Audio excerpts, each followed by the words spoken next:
right. Amelia, are we good to go? Okay. Hi, everyone. Thanks so much for joining us today. Just as a quick introduction, my name is Sweta Todapalli. I am an associate partner at Dahlberg, and I co-lead our gender portfolio outside of Asia. I will be your host for today's gender track. For those of you who are not able to join us yesterday, I wanted to quickly summarize what we covered yesterday through a rich set of discussions. We started off the day with a very rich conversation on how do we advance more gender-forward policies. We then dug into the challenge of gender-based violence during COVID and this time, and what COVID has brought to forefront what has always existed in India. We then jumped into a very inspirational conversation about girl capital and how to support our girls during this stretch. And finally, we ended the evening with a very special keynote address by Anita Bhatia at UN Women, who talked about the role of policy, resources, and political will in terms of driving gender equity. Today, I have the pleasure of introducing several speakers, and it really builds off of our conversations, will really build off of the discussion that Professor Yunus had with us, where he talked about how the world is resetting and we have a real opportunity to let go of some of the past biases that we may have had and change some of the less than positive ways that we may have been working. And so I think that sets the stage really nicely to think about a new normal.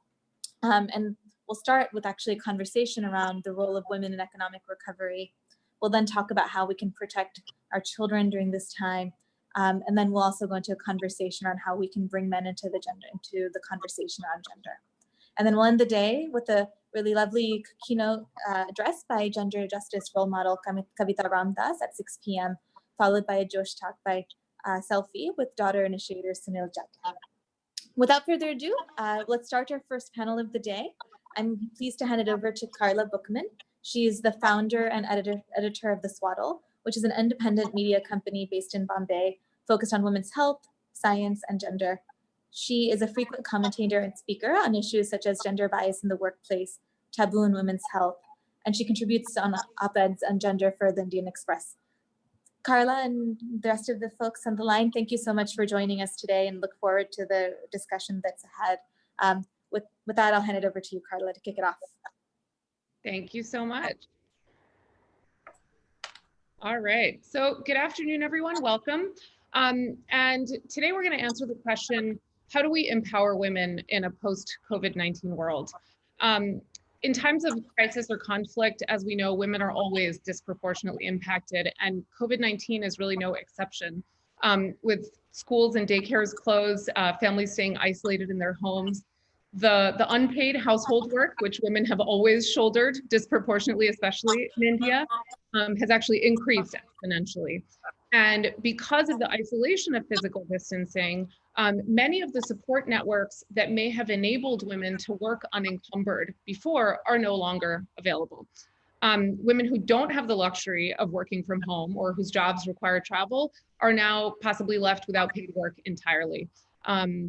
And at the same time that all of that is going on, right, crisis can also magnify patriarchal biases in societies, and those can further limit women's access and opportunity. So, and finally, too often, decision makers and leaders who are shaping our global narratives aren't focusing on female perspectives.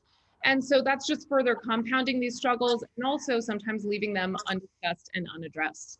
And so in this atmosphere of great uncertainty, there's a real risk that some of the progress we've made towards gender equality will be lost.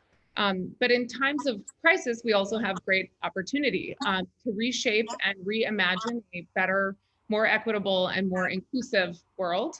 And so the 4 women we have with us today represent pretty diverse perspectives, but they're going to paint a broad picture for us of the challenges we face, but also the very real steps we can take to ensure a more gender equal post-COVID-19 world.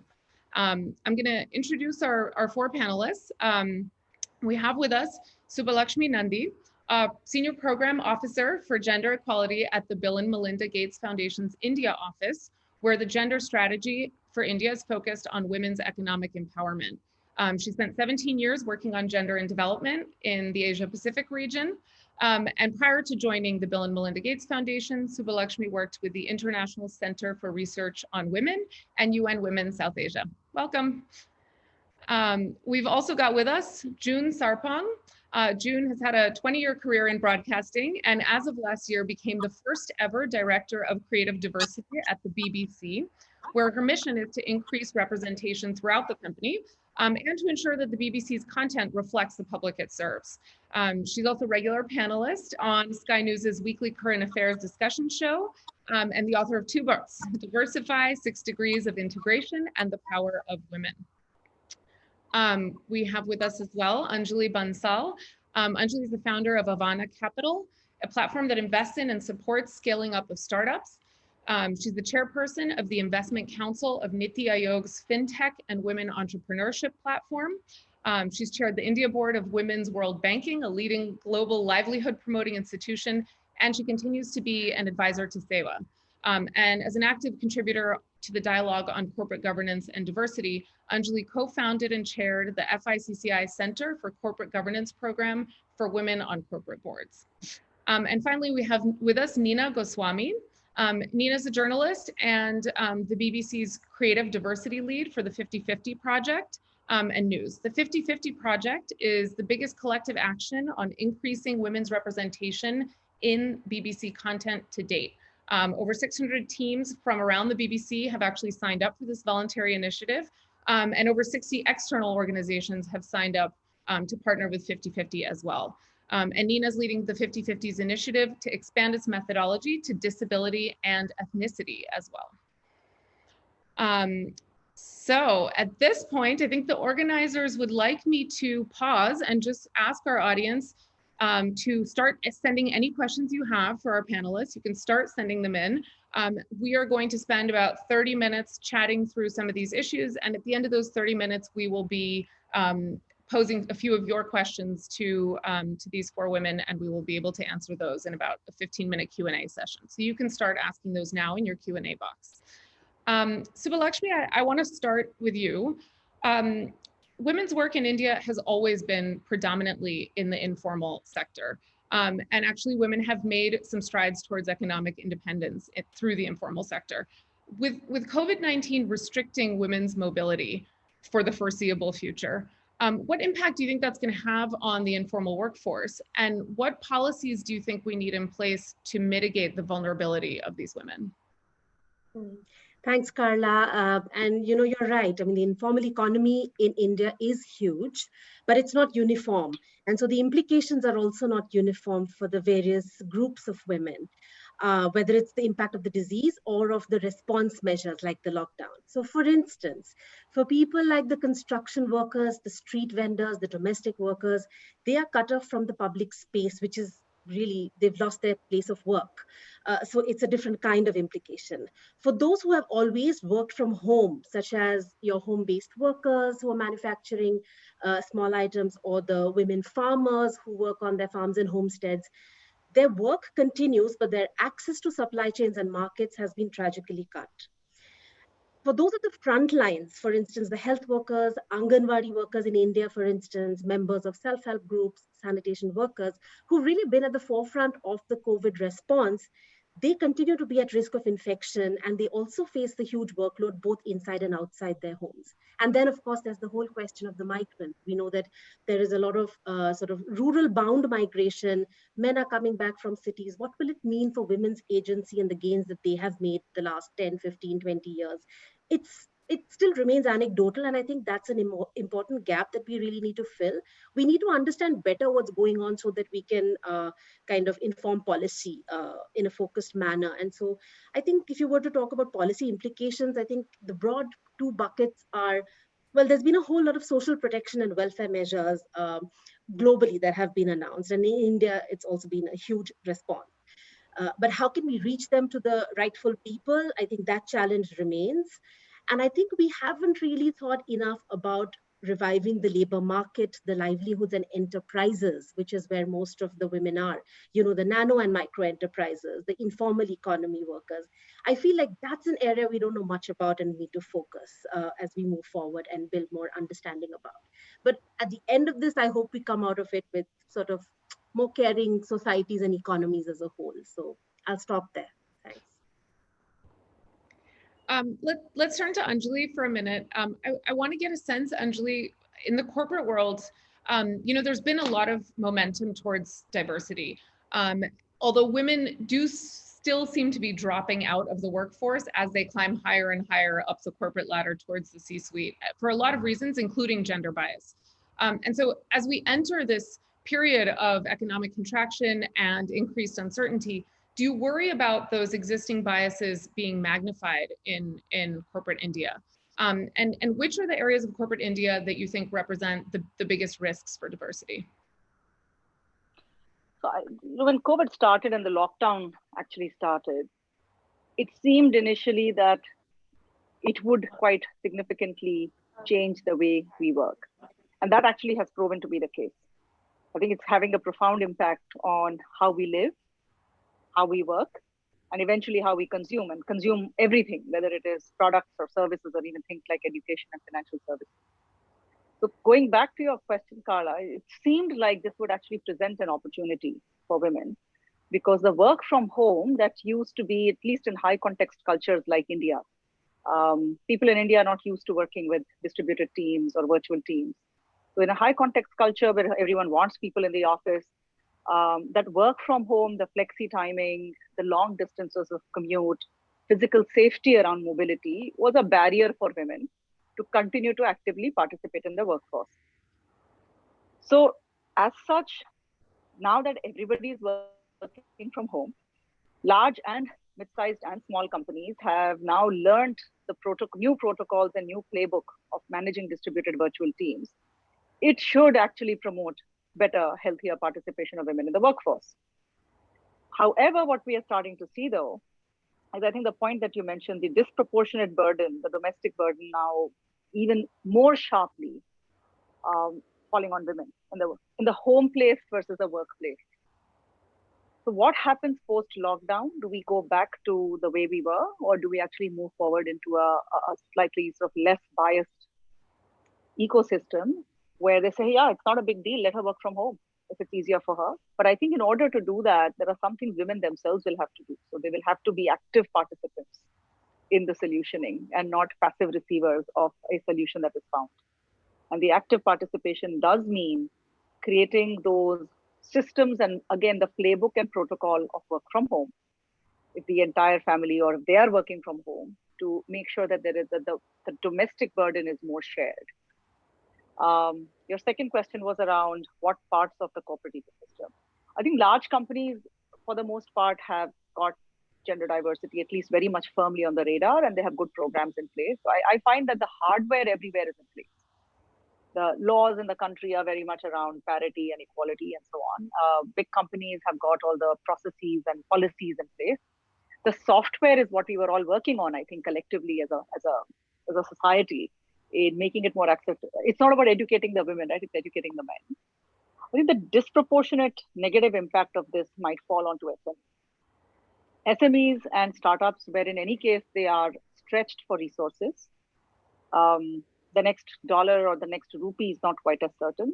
So they don't actually have the cushion and the resource base to build redundancy and to say, okay, if I have two options, if I have to cut cost, who do I cut? Do I cut somebody who is, or rather, who do I keep? Do I keep somebody who is saying, I'll work 24/7, I'll do whatever it takes? Or will I keep somebody who says, no, but I have all these limitations? And so those are just sort of non-gender related practical choices that businesses will have to make.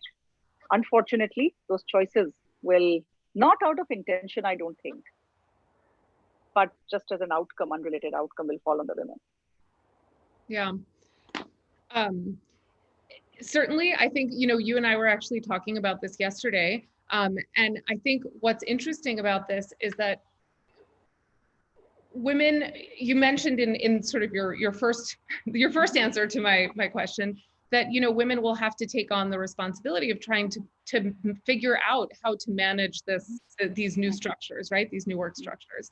But so much of it depends on what is happening within the home and the pressures that are coming from within the home as well. And so I thought that you and Subbalakshmi could actually like work that through from all the different angles that you represent, because I think, you know, there's only so much that women can do to, you know, to step up and to earn and to, you know, to define, to take agency and to insist on economic independence and empowerment if the pressures coming from the home are so severe. So can you comment on that in the context of the corporate sector?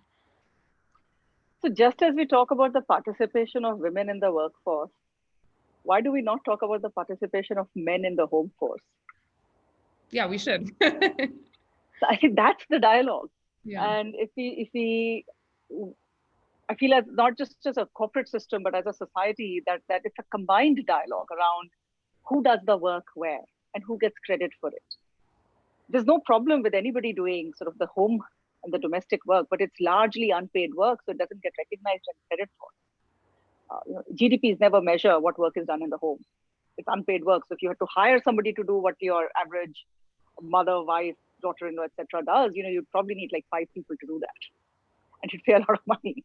So I think the practical aspect of this is yes, but she will need to be the voice, and in some ways create the coalition to drive the change. So Subbalakshmi, how realistic is that, right? The perspective that Anjali just presented, how realistic is that in the context of rural India or you know, sort of lower socioeconomic levels where perhaps the pressures are far more intense and some of the patriarchal mindsets are worse? Do you see women being able to you know, to sort of take on some of the burden of sort of fighting back against those pressures? So yeah, you know, it's somebody said that, you know, the crisis can also be a moment of opportunity, and when if we come out of this, if we survive this, we may actually help to reshape the norms. So, and when it comes to women in informal economy and women farmers, you know, a lot of the unpaid work that they do, I mean, nationally, women do 6 times more unpaid work than men. Data shows that. But for this group of women, there is a lot of other kinds of unpaid work that they're doing also within the livelihoods domain, as an unpaid family worker on the farm, as sort of the invisible worker on an enterprise, on a family enterprise. So it's not just care. That's one thing that I wanted to bring up, that in the context of women, it is definitely childcare, healthcare, and all of that. But it's also about having water. It's about having clean energy in their homes. It's about all of that. So I really think that in terms of the, if we are able to push those kinds of infrastructure nudges, public services, this is the time. We've also seen, again, anecdotally heard that states which have invested in that are doing much better than the others in terms of coping. So it's a learning, I think, as we move forward on that. Let me build on that, if I may, Carla, for just a quick minute, which is, you know, we've seen this evolve in the microfinance space over the last 30 years. That when empowered economically, women actually got more socially empowered as well as more politically empowered. So I actually quite agree with Subbalakshmi that there will need to be interventions and in some ways infrastructure builds around access to water, to fuel, to clean fuel, to light and electricity, and particularly I think the microgrid, off-grid work that is happening to bring power to deep rural, where women thus are able to access water, sanitation, hygiene, they're healthier. All of that, I think, will have a positive impact. And one thing that COVID is, a couple of things that COVID is doing, this lockdown. One is the acceleration of digitalization. And thus, the digitalization of all of this provides more access, not just to financial services and other products and services, but also health and education for women and men. And secondly, the formalization of what is really the long tail of our informal, somewhat sort of distributed commerce economy. So at this point, let's just turn to June and Nina. And I want to maybe start with June. A lot of your work has focused on increasing diversity in media.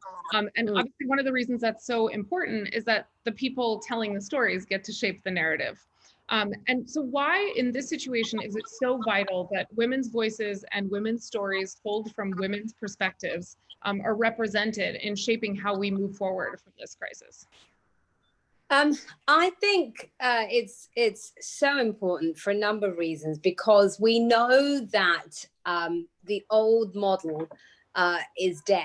Even if we don't want it to be, it is. You know, there are lots of businesses that will not survive this crisis. There are lots of industries that will not be around in the same way. So the whole world is in reset mode.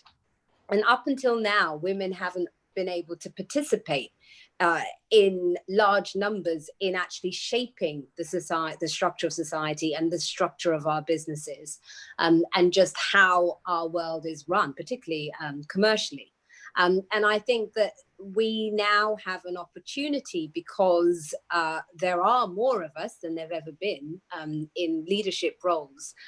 So we have an opportunity to really make sure that we are a key part of helping to build back better. And that's what everything we're talking about at the BBC is about, building back better and really being clear of what better looks like.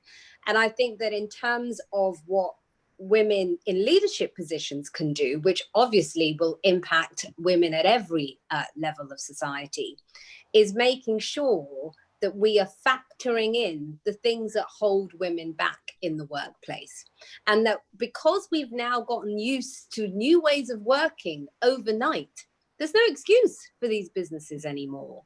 And actually, this is also where we can use the power of the purse in terms of the companies that we decide to support going forward. I think we all have to become much more mindful of what we want this new normal to be, and only support the businesses that actually sign up to what the new normal should be. And as a woman yourself in a leadership role, you cannot sit quiet. You know, you cannot, if you are in the room, not use your voice, no matter how you're shouted down or talked over or mansplained to. And we've all been there, and it's something that happens to us on a daily basis. Their way is what's created what we've got now. So in order for it to be better, we've got to make sure that we're not only at the table, but we're also speaking up when we're at the table. Thank you. Absolutely. You want to weigh in? Yeah, go ahead. Yeah, I'll pick up if that's all right. So yeah, no, absolutely. From I suppose I come to this on a slightly different side, with a kind of a content head and a journalist head on. So everything that everyone is talking about is about the kind of, essentially in my head, is like about empowerment of women for a better norm, so to speak. And the only way that other women and other people will know about that is if we, the media, are doing our part, and that we're actually ensuring that we're emphasizing the role that women play in society. So picking up the farmer example, for example, we have a program, a radio show called Farming Today, on Radio 4, and they joined the 50/50 project, which is about increasing female representation on content, so who you hear or who you see on your content. And when they joined, I'm sure they won't mind me saying that they didn't have a very good representation of women on their program, and they said there's just no women farmers out there. And I just said to them, hold on a second, if there's a male farmer, a man farmer, who's his partner in that business? I said, Yeah. well, I suppose it's his wife. Oh, really? Do you think that she might have a voice? And then all of a sudden something clicked, and they realized that, yeah, there's this whole world of opportunity, new voices out there. And if we can get more women to put themselves forward and be those role models, then that really will be quite powerful. Thank you.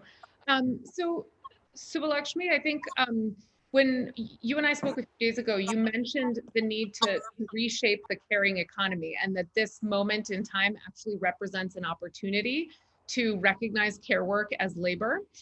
So can you talk about what that would actually look like? What does it mean? And how do we reframe the way we value and compensate care work? Mm-hmm. Yeah, I mean, I think one is, now that everybody's stuck at home, it's more visible. So it's being talked about. And that's really where we have to start making the change, right? With men and boys inside the house as well. So that's one level at which it needs to shift. And it has to start early, when children are really small. Otherwise, they learn these the stereotypes get embedded in their head as they grow as well. But I think the other thing that I was speaking about, we really need to look at caring work as valuable work. Whether or not we measure it as part of the GDP, that's a different discussion, and I'm not getting into that here. But we can at least create an enabling environment for that work, which is why I was saying that it's not just, labor market policies that we can look at. We have to look at infrastructure. We have to look at universalizing public services. One of the headlines from India across the country has been how well the public distribution system is being able to reach food grain to the hungry. It was because that mechanism is in place that it's working. In some places better than others, but I think there's a learning there. So I think if we are talking about the burden on women, and particularly for those who come from low-income households, the conversation has to really move into how are we talking about social protection and public services and infrastructure that can enable their work, and not necessarily just counting it. So there's a difference between counting it and valuing it. Of course, it needs to be counted in labor surveys. That's something that the Indian government, for instance, is already doing. They have launched a time use survey across the country, and that's going to give us better data on what men and women and girls and boys do. So that's fantastic. And many countries have started doing that in the last 4 or 5 years since Sustainable Development Goals have sort of kicked in. So better data is very important. But I think some of these enabling policies have to go hand in hand in order for women to really realize their full potential. And like I said, a little bit of it is also about norm shift at home, in schools, in media. What are we really representing as work, and what are we valuing as work? So yeah, I think there are multiple levels at which this campaign has to be launched. Yeah, no, certainly. And Anjali, I wanted to ask you about the private sector and the corporate workforce, right? This idea that there are many women in the corporate workforce whose corporate careers have been enabled by having some sort of care, right? Or somebody to do the housework for them, right? And so their corporate careers have been built almost, on the shoulders of other women who do the housework for them. You mentioned to me at some point when we spoke that you thought remote work is here to stay. And that, again, this idea of the new normal, this is just what we're doing now. So I've wondered about this, and I've actually struggled as I've spoken with many other women about this issue. We all like to think that this idea of work from home is going to offer this huge amount of flexibility. But realistically, if we haven't quite shifted those social norms yet, right, and the burden of household work is so much greater now than it was before, then how are we realistically going to balance this? And this new, what is this new iteration of sort of flexible timing really going to look like when we have these additional burdens? Do you really think it has the ability to level the corporate playing field? Oh, you're on mute. I think they have to unmute me, yes. So I'm an optimist. So I would like to believe that this will also be a change for the better. Net.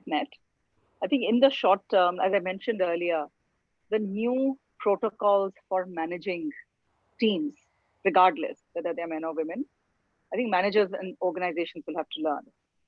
Some of the biggest employers, like the IT services companies, have already, some of the TCS, for example, came out saying, 25% of the people in the office only. And interestingly, a lot of large companies, not just in technology, but even otherwise, are realizing that you can still get a lot of work done without so many people in the office. And that has very important, significant cost implications for the company. So on the one hand, of course, you have to have better safety protocols and secure cybersecurity and so on. On the other hand, you actually can have much smaller offices. You lose a lot less productivity and cost in travel and commute and so on. It expands the universe of available talent. So I think there are many, many positive outcomes and consequences for organizations to enable the work from home and the virtual working, as it were, for men and women. Now, the impact on this, as we have just been discussing, is very different for men versus women. So, and for women to be able to take full advantage of this, the domestic system will also have to get re-engineered to some extent. Yeah. So just like office processes are getting redesigned for remote working, home processes will have to get redesigned for multiple people working from home, let's say. The two spouses working from home, right? So you need workspaces. Homes, particularly in urban India, are not very large. They're not designed for workspaces. So who gets priority on the organized workspace? Does he get the sort of the desk and she get the dining table, right? So all of those things I think will have to get sorted out. The other issue is, of course, who does the housework? Now, if distancing continues, which it could continue for a period of time, and thus the help and all the caregiving that we in India are so fortunate, and one of the things one realizes and has enormous gratitude for, all the people who look after us. If they're not able to come and work, or we are not able to get them in, then how does the domestic work actually get allocated across the family? And I'm conscious I'm talking about the educated, relatively upper middle class and relatively urban. Yeah. The equations are so different as soon as you go lower down with an income strata or just sort of social strata as well as rural, but in any case, this level of discourse is not there. In any case, she doesn't really have as much of a voice.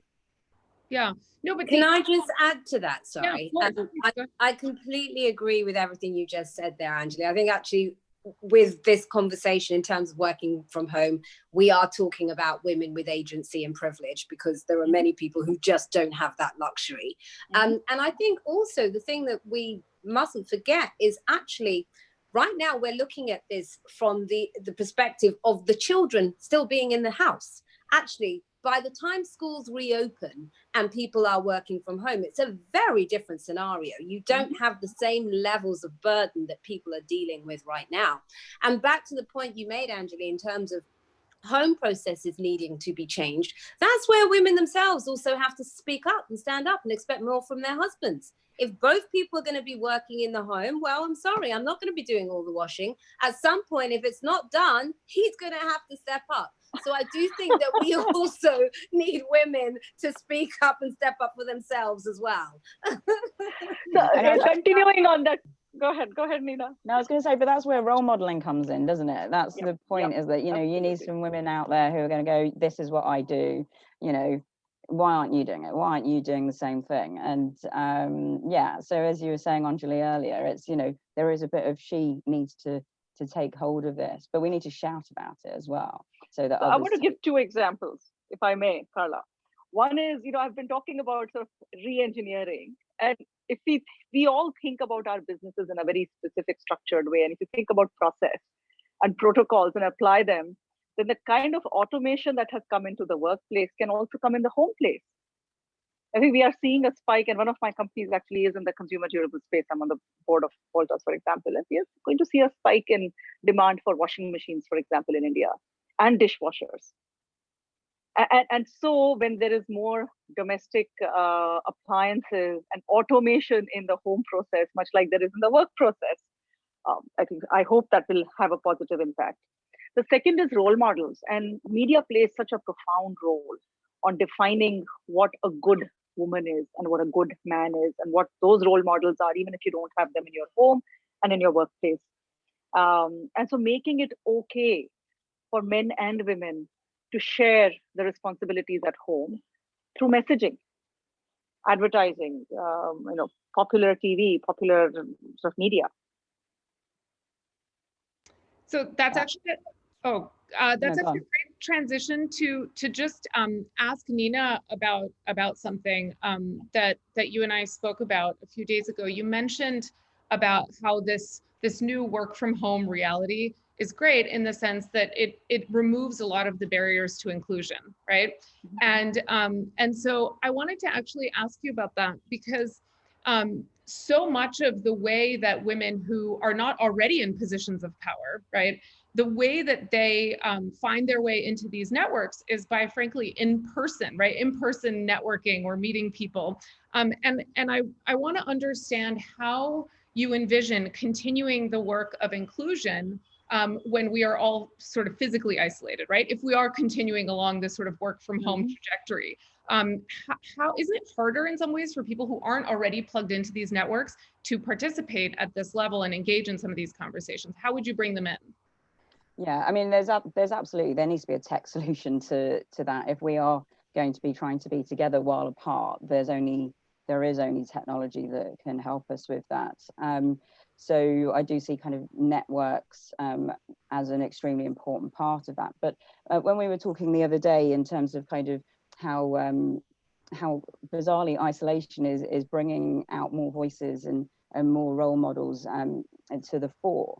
And that's because of what Anjali was talking about earlier, the idea of not having to travel to a studio to be on TV or to be on radio, just to be able to do it like this, as we're doing right now, means that they can fit it into their actual day without having to, change what's happening with their kind of childcare, what they're doing with their business. They're not having to upset their lives. But at the same time, we as the media are being able to tell a valuable story by sharing their knowledge and their expertise. And then that comes back into the role modeling side of things. And the more you have that kind of cyclical situation where you're seeing women who are like you on content, then you're more likely to then be inspired and then take hold of that. And there's some really great research by Gina Davis Institute in the UN around how if there are more women reflected as powerful, influential characters in film, the more likely, and it's you're seeing this happen, the more likely women are to be inspired to go in for those roles. The Women's World Cup is a brilliant example of that, where we have a weather presenter here called Matt Taylor, who's been trying forever to get his two daughters to play football, or soccer as the American name for it. And the Women's World Cup football resulted in them joining the sport because they saw the inspiration there. And that's how you bring people together. And it's through those stories. And as I say, the barriers now are being removed as a result of the fact that we're relying on technology to speak to other people. And I hope that that's something that continues when we move into a post-COVID world, because we will lose a lot of new voices that we found if we don't continue in the vein we're in at the moment. And I thought it was interesting that both June and Anjali had the same reaction that, at some point women really just need to stand up for themselves and say, we're not going to accept this. We're not going to do the, double share of the laundry. We want our seat at the table. And I think that's a really important sort of message to put out to people. But Nina, you had also mentioned when we spoke a few days ago that you actually encounter a lot of really accomplished women who are so accustomed to not being given a seat at the table that they sort of suffer from a lack of confidence, right? And you really have to sort of build them up to get them to participate publicly in some of these conversations. Can you talk about that process and what you see happening there, and what you think is holding some of these women back? Yeah, absolutely. So when we started the 50/50 project, one of the biggest things was trying to find new regular voices and that would be willing to come onto TV and radio and online content. So we would have always the same kind of political commentators coming on. Now we have a massive wealth of brand new, brilliant, talented women who now join that fold. But we had to encourage them, as you say. They were like, well, if people wanted to hear me, they would come and approach me. And then, so you have this cyclical thing again, where I would turn around and say, well, they don't know that you're happy to be on our content. So unless you tell us, we don't know. And then their point would be that I don't know how to behave. I don't know how to act. When I hear them talking to certain commentators, it frightens me that they'll challenge me in that way. And then you explain the process. Firstly, we're not frightening people as journalists and content. If you're not happy about talking about a particular subject, tell us, and we'll try and ensure or that we stay away from that. And it's about making them feel comfortable that we want you to share your stories to inspire others. We want you to share your expertise because you're the expert. We don't know. That's our job. And again, it's that same point of, by them coming on and telling their stories, then they're going to be able to inspire others. I think I gave you the example of how we've increased the number of women scientists who are now on our content, where the lead scientist is often a man, is what we found. But when you start looking at who the rest of the team are, they're very female heavy. So the co-authors are often the ones in the labs doing that kind of the minutiae work, but aren't speaking up. And so we've started partnering with associations around science to try and get more of those women to put themselves forward, to feel comfortable to take the lead in terms of having those conversations. And hopefully we'll see more female scientists coming forward as a result. Yeah, I mean, I love the idea of this moment in time as this huge reset, that because we're all sitting here on these Zoom calls, you know, in the exact same format, you know, trying to find any room in the office we can, you know, everybody's sort of the same in the sense that we're all sort of participating in the same way. So that is great. I do think about, though, I don't know if you all remember, do you remember that that really famous clip of the man who was being interviewed on live TV and his child, you know, sort of came in? Dad. Right, exactly, right? Yeah. And that went viral and everybody loved it and everybody thought, oh, how cute, right? Oh yeah. Here, you know what I'm getting at, right? The biases in these perceptions, because I thought to myself when that went viral and people loved it, right? And he must be such a great dad and all of that, right? I thought about what would have happened if there was a woman sitting in that seat and the same thing happened and the child busted in. And I thought that, you know, instinctively, so many people would have just thought, oh, she's so disorganized. How didn't she organize her childcare? Why doesn't this is so unprofessional? And you know, I worry about that you know, those perceptions take a long time to sort of chip away at. What do you think? Yeah. If I can just come in here, because I also believe that it takes intentional policy, it takes intentional thinking to also create that level playing field, like you said. So it's not only about women standing up for themselves, it's about companies making those opportunities available, it's about educational institutions, it's about government, it's even about the development sector and NGOs really having that gender lens in the thinking, in the programs, and in the way that you know, we just go about our business. So I think it does take some, it has to go hand in hand. I totally agree. I believe it has to go hand in hand. But if you look at all movements, if you look at all big societal shifts, power doesn't just concede power. Often it happens because you have organized groups demanding it. You know, if you look at the civil rights movement, if we're even talking about India, if you're looking at independence, you know, it took people saying enough is enough. And I think that where women are concerned, particularly the women that we're talking about in this conversation, these are women that are privileged. These are women that are much more fortunate than the majority of women in society. So it's important that, number one, you realize that you are in a privileged position, because if we look at the hierarchy of inclusion in society, if you're a woman fortunate enough to have a corporate job or whatever, that there are so many other women behind you that are nowhere near there. So there is a level of responsibility that comes with, as to what Nina was saying in terms of role modeling. So I do think at some point, we as women also have to say, you know what, actually, enough is enough. And the minute you do, it's amazing how quickly things change. The time when you are in a meeting and somebody ignores you or talks over you and you think, hang on a minute, actually, no. Next time, that person doesn't do it in the same way, or at least they think twice about it. And particularly, you know, when we take intersectionality, I know for a fact as a woman of color, I am constantly in places where I am the only one in the room. That has been the story of my life. If I had allowed myself to shrink, there's no way I'd be able to do what I'm doing. And so it does take a part of you also stepping up to say, actually, I have something to offer. And I think the beauty of what Nina has been able to do with 50/50 is show women they have something to offer. But I also think part of it does come from us too. Thank you, June. I have a feeling that it is time to turn to some of our audience Q&A. So let me start with our first question, which I think I'm going to send to Anjali. How can women ask or help co-create women-friendly work policies? So essentially, how can we be better allies to other women in corporate workplaces? Okay, so I can talk for a very long time about this, so I will try and be short and crisp. I think there are at least three ways. One is if you are in a position of any power at all, mid-management, senior management. Senior management, I think there's almost an obligation to beat the diversity drum in general. In India, the diversity dialogue tends to be around gender. Otherwise, beat the diversity drum all the time and do not fail. I'm not going to say do not fear, and say do not fail to raise the question, where are the women in the room?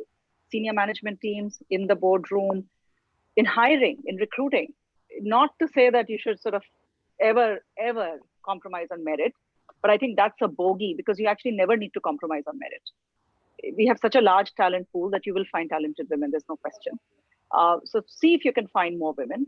So that's one, if you're in a position of power. If you are somewhere where you feel, no, I can't actually exercise power and influence in quite the same way, then watch out for your female colleagues. Support each other. Mentor down, mentor up, mentor sideways, speak up with your male colleagues, maybe help a colleague or a peer, a male peer, to be a better manager to the women on his team. I think all of that is important. There's so much you can do beyond just saying, okay, I'm going to write the new manual and the new policy and be on this think tank and task force. Number three is when you are starting out, make it part of your script to always pay it forward. There are so many women who came ahead of us. So we are actually riding on the shoulders of giants who came before us, and they had a much harder way to pave. So let us not take that for granted. If you are a young woman entering the workforce, do not take it for granted. Thank you. Okay, I'll move to the next question from the audience. Maybe Subbalakshmi, you can answer this one first, and then possibly maybe Nina after that. Subbalakshmi, how do we change mindsets around invisible work? Well, that's the $1 million question, right? I'm not sure I have an answer, but I think what applies to me is what starts from inside my house. And I think if each of us were to think that way, in the way that we bring up our children, in the way that we relate to others living in our households, I think that's really the starting point. But yeah, like I said, it's a very, the question is a complex one, but I would think that each of us has a role to play by just starting to shift the norm where we are at. And that's all I would say for now. Nina, any thoughts on that one? Yeah, so I mean, I suppose this comes back to my kind of idea of, we need to shout about ourselves and we need to make ourselves heard. So there's lots of different ways of doing that. We have social media, so nowadays we can be our own stories. We can tell our own stories through the power of WhatsApp and Twitter and so on. So that's a very simple way of doing that. And obviously, if you spark an interest that someone else also feels, then you're going to see that start rolling and it could go viral. So that's that we see quite regularly. Obviously, if you're an expert in an area, we'd love to hear from you at the BBC. I'm going to do a little plug there. And you can get in touch with us through bbc.com/5050. There's a contact page there for anyone who's an expert who thinks that they can offer something. But it is very much around women having the confidence to put themselves forward and to stop being invisible as well. One of the things that's been really interesting with the COVID crisis has been that women are being more vocal. We have seen a massive increase in female representation on our content for the month of March across the 600 teams that were taking part in 50-50, 66% of them reached 50% women coverage. And we were thinking that in a COVID period, that there was no way that was going to happen. That was an increase of 9% on the year before. So it shows that women are putting themselves forward, and also our content makers are thinking about this and that they want to be telling those stories. So a combination of both those things, I think, is really, really important. So, Nina, one of the things you said there actually I think should be addressed in Indian context, and it sort of relates to one of the audience questions that we have. But Subbalakshmi, I'll direct this one at you. One of the things that Nina just talked about is this idea that with digital access, it's easier for women to participate in conversations, right? So in India, where we know that there is such a huge discrepancy with digital access, right, between men and women, and that frequently women don't have access that men do to phones, to any sort of internet. How do you think that sort of lack of digital access is going to get in the way of empowerment in a post-COVID world? Yeah, no, I think that's absolutely correct that while this whole situation has forced digitization and everybody is really, I mean, there's no other option except to connect virtually and online. It's very true that within the household, and again, particularly in low income households, there may be just one device. And, you know, it's the son and the daughter and the husband, and everybody has their own stakes to it. So it's really something we're hearing again anecdotally, is that women are not able to access any of the digital content. And it will take, like I said, very strategic thinking in how we use the opportunity to make sure that they do have the digital assets in their hand. And on the other hand, we have seen that women have been delivering, you know, whether it's so under the National Rural Livelihoods Mission, for instance, in India, there are the sort of the banking correspondent, the bank sakhis, who've been delivering financial services and direct benefit transfers within the remit of their communities. And these are the ones that actually have been trained over a long period of time and had digital access. So we're seeing the benefits of it as well. So I think the point I'm trying to say is that we are beginning to see what works to make sure that women are able to exercise their agency and have decision-making power and able to reach benefits to their families and communities. The question is, are we going to learn from this and get smarter? And we should. So I suppose that's what I would want to say for now. Okay, another audience question. This one is aimed at June. June is right that we need to build back better, but what are the platforms where these conversations are taking place, and how do we ensure that women are equal in those platforms? That's a great question. In terms of the platforms, I think sadly, a lot of these conversations tend to be happening to the converted, in that they tend to be happening on sort of women's groups and sort of women's networks. I mean, we do a lot of stuff with the Female Quotient, which is an amazing organization that aggregates women all over the world. But I think what needs to happen more is actually where the gatekeepers are, which predominantly tend to be men. And so I think in terms of what we can do within our own organizations, it is also about maybe for the first time presenting these ideas to leadership that sadly still tends to be male, to say, look, as we're coming back, I would suggest, and maybe you find your allies within the organization and you sort of draft some sort of blueprint and take that to leadership to say, I think this would really work as a way forward in terms of how we're coming back. So that sort of build back better idea is almost coming from the ground up, which is what we're doing at the BBC. So all of us, my team, Nina, all of us that work together, you know, we've gone to leadership to say, we cannot go back to the old way. We've been able to leapfrog lots of processes. Let's do the same where diversity and inclusion is concerned. Let's not just do it for technology. Let's also make sure we're doing it for culture and the things that make people feel like they belong. But just to pick up on June's point about being in platforms so that we're not in those echo chamber kind of spaces, I think that's so important. So one of the things that about 50/50 is that it was started by a male presenter, TV presenter called Roz Atkins, who's the presenter of Outside Source. It was him who started it, and I definitely feel that male allyship really does help push forward, you know, the position that we need in terms of trying to increase women parity. Some of our kind of main supporters within the BBC are men. And I think that really does help the male society. Helps them too. They feel comfortable that they can support this, because I think, there's so many men out there who go, yes, of course I want a better life for my children, for my daughters, but they don't feel that they have the right to say anything. They don't have the confidence to do that. So male allyship is really important. And actually, from a different perspective, it goes back to the first question, Carla, on what should women, even corporate women, do. See, this whole the discourse around gender and inclusion and diversity and inclusion itself needs to be a diverse and inclusive dialogue, right?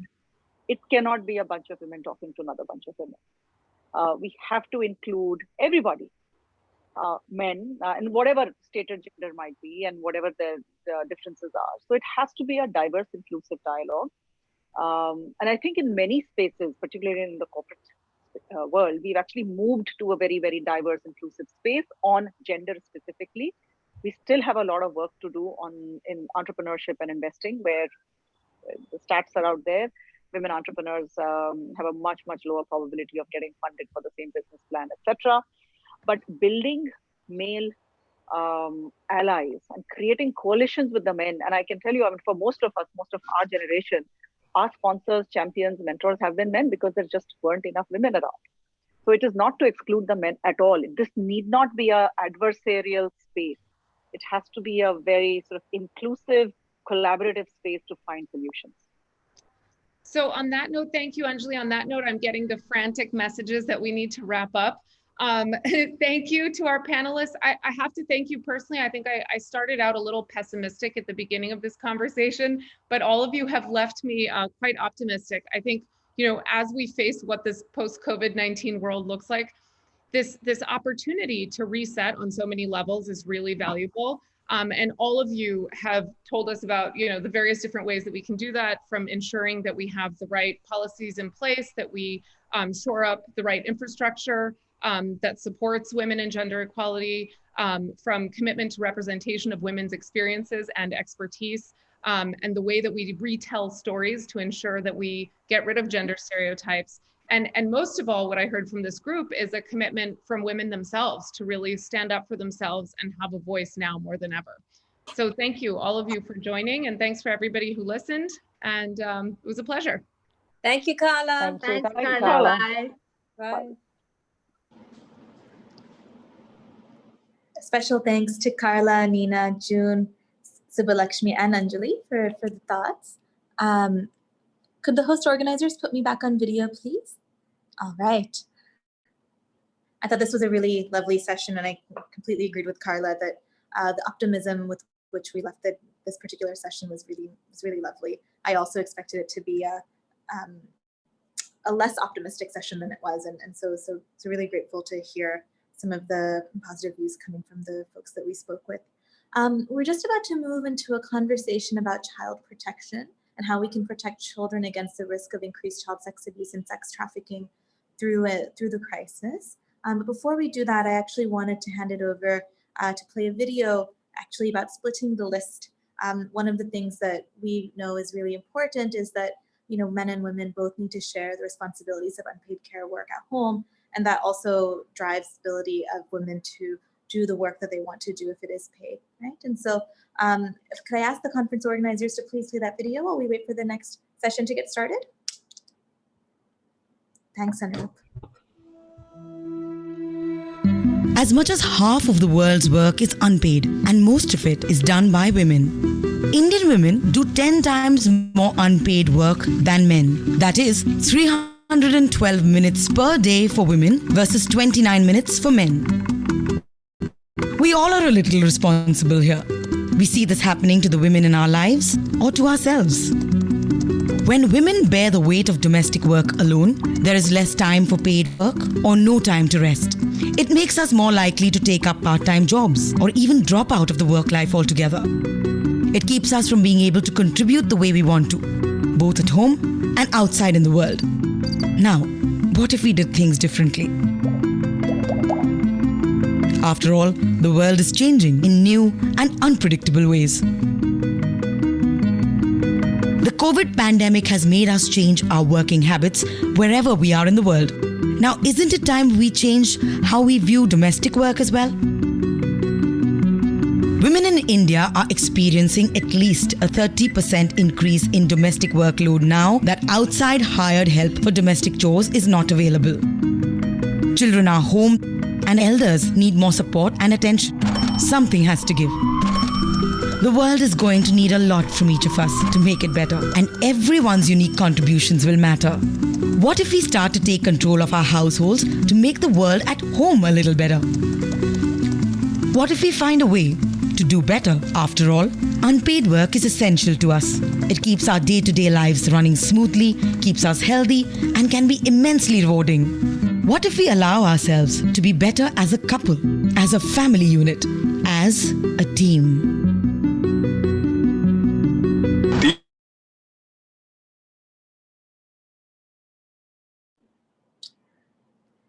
Thank you, Anu. And do we have the panelists on? Melissa, Pooja, Nilima, Nick, Helen, do I see all of you? Let me check.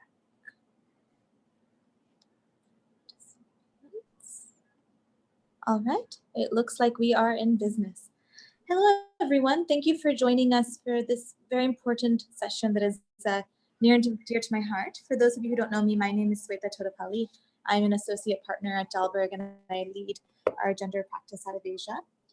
We're going to be talking today about child protection and how we protect against the risk of increased child sex abuse and sex trafficking during this time, particularly girl children, since they tend to be the most affected. To kick us off, I wanted to share a little bit of context and background.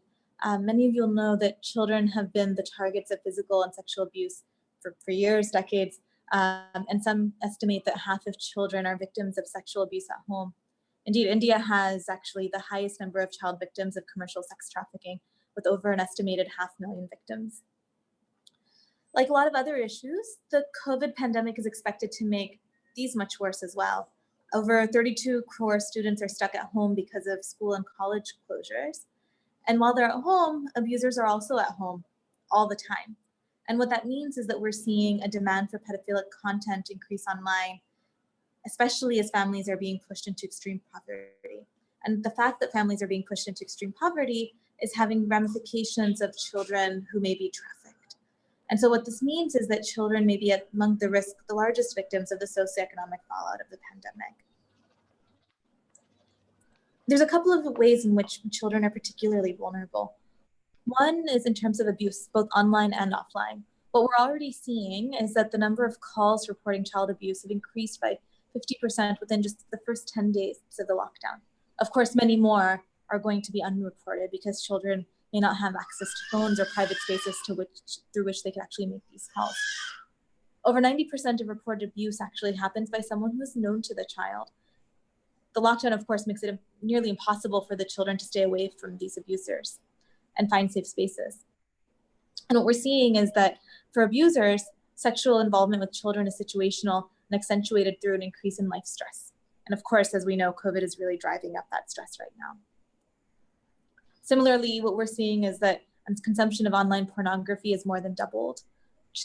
Increases in child and teen porn have been spiking in particular.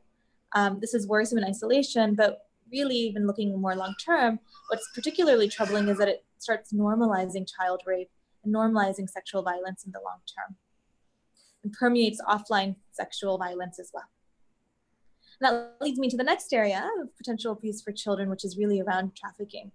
And what we know is that poverty and patriarchal norms are the largest drivers of sex trafficking amongst children. Typically what we've seen is that, when things like physical shocks and natural disasters have happened, they lead to a really steep increase in the number of children that go missing and get trapped into the trade. COVID is going to be pushing numerous families into extreme poverty. Many families who were not poor before are poor now. Families who were already poor are in dire distress. And many may actually consider trading their girl children to traffickers because of the financial situation at home. All of that coupled with the fact that it's just getting harder to report incidents and disruptions to the justice system. And the justice system is currently delayed, which is all of this is making any deterrence mechanisms that were already weak even more ineffective, especially with police actually being focused on other things right now. And so against this backdrop, I'm really privileged to have been able to bring together a panel of leading experts who've been fighting against this battle of child abuse on the front lines, of sex trafficking on the front lines, or through funding and partnerships with the government. So without further ado, I will introduce our panelists. First, Melissa Balkeshwar. Balavkar. I'm sorry I can't get your last name right, Melissa. I hope you forgive me. She's the Director of Operations at International Justice Mission in Mumbai. IJM partners with the public justice system to rescue, rehabilitate, and restore victims of sex trafficking while ensuring that perpetrators are held accountable for their crimes. In her 10 years of working with IJM, Melissa has ensured over 400 survivors receive rescue, counseling, rehabilitation, and restoration services, and has worked to convict 109 perpetrators in sex trafficking cases. I'd also like to introduce Pooja Tarparia. She is the founder and chief executive of ARPAN. ARPAN works to address the issue of child sex abuse in India. Their key project includes educating children about personal safety. And since 2006, ARPAN has reached over 270,000 beneficiaries and trained 7,000 professionals in India. Dr. Nilima Mehta, she is a family counselor and psychotherapist and has done extensive work in the area of child rights, child protection, and family-based alternative care for over 40 years.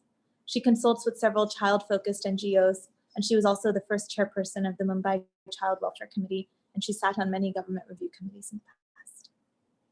Nick Grano, he's the CEO of Freedom Fund, who partners with frontline organizations and community hotspots to impact the lives of the most vulnerable.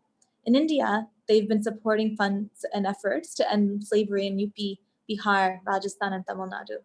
Nick is also a board member of Girls Not Brides, the global partnership to end child marriage, and was previously the chair of the Joe Cox Foundation.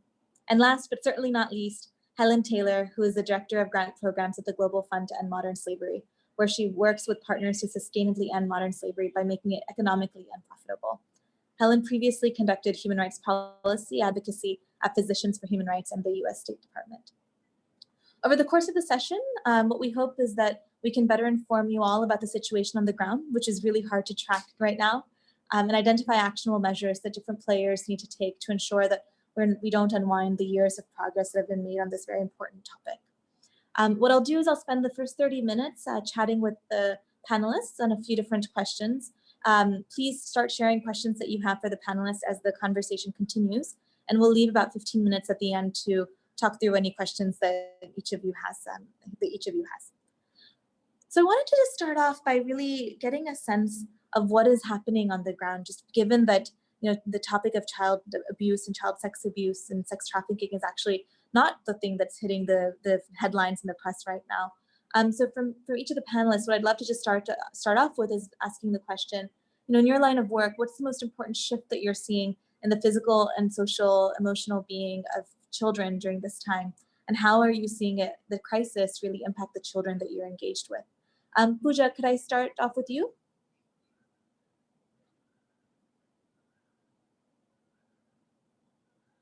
Hi. Well, these are unprecedented times, and life for all of us has changed. And as much as we're seeing adults feel the stress and the anxiety, children are, of course, absorbing it from their environment as well. So yes, children are also anxious and stressed, is a sense that we also get. We've been, connected with our children through mobile phones of their parents. So the children that we work with, whose cases were going on, and we've been connecting with them. Thankfully, so far, all the children that we've been able to speak to right now say they are safe. And I hope that that's the truth. And that's heartening to know. However, a lot of our children we're not able to contact. Either the parents are not picking up their phones, or suddenly the phones are not working or are out of network area. And so that does keep us a bit worried. I'm hoping that those children are safe as well. Historically, even when outbreaks such as the Ebola happened, we've seen that cases of sexual abuse and other forms of abuse rose. I'm not sure it might be any different during the COVID, but I do sense that because children don't have access to frontline workers as much, because they are out of school, they don't have access to friends or other neighbors around them, I think that we might get a surge of cases much later. And this I'm saying based on data that Childline shared. There was an earlier media report that there was a huge spike of cases, but when we checked with Childline, we found that 460,000 calls were received in the first few weeks of the lockdown in India, of which only 9,385 required intervention. Of these 9,385, 20% these were 20%, and of these 0.4 to 0.5% were related to all forms of abuse. So what we really actually Childline saw was that there were not as many calls of abuse that came through. The other remaining calls were more for other interventions that were required, such as support on nutrition, medical aid, shelter, and stopping child labor. And so this is an interesting data piece, because I think it's important to put the context in place that, maybe as much of abuse that we are estimating is not maybe happening. But like I said, post-lockdown, we might have more reportage. Thing that we've seen is that based on a report by the National Center for Missing and Exploited Children 2019 data, the highest number of uploads of suspected child sexual abuse material was from India as per geographical indicators related to the content. But the correlation to the pandemic cannot be established yet, is what we are hearing as well. So I think it's important to sort of pause and see how things unfold over the next few weeks as well. And as lockdown begins to open, whether the surge in cases rises or not. Thanks, Pooja. Dr. Nilima?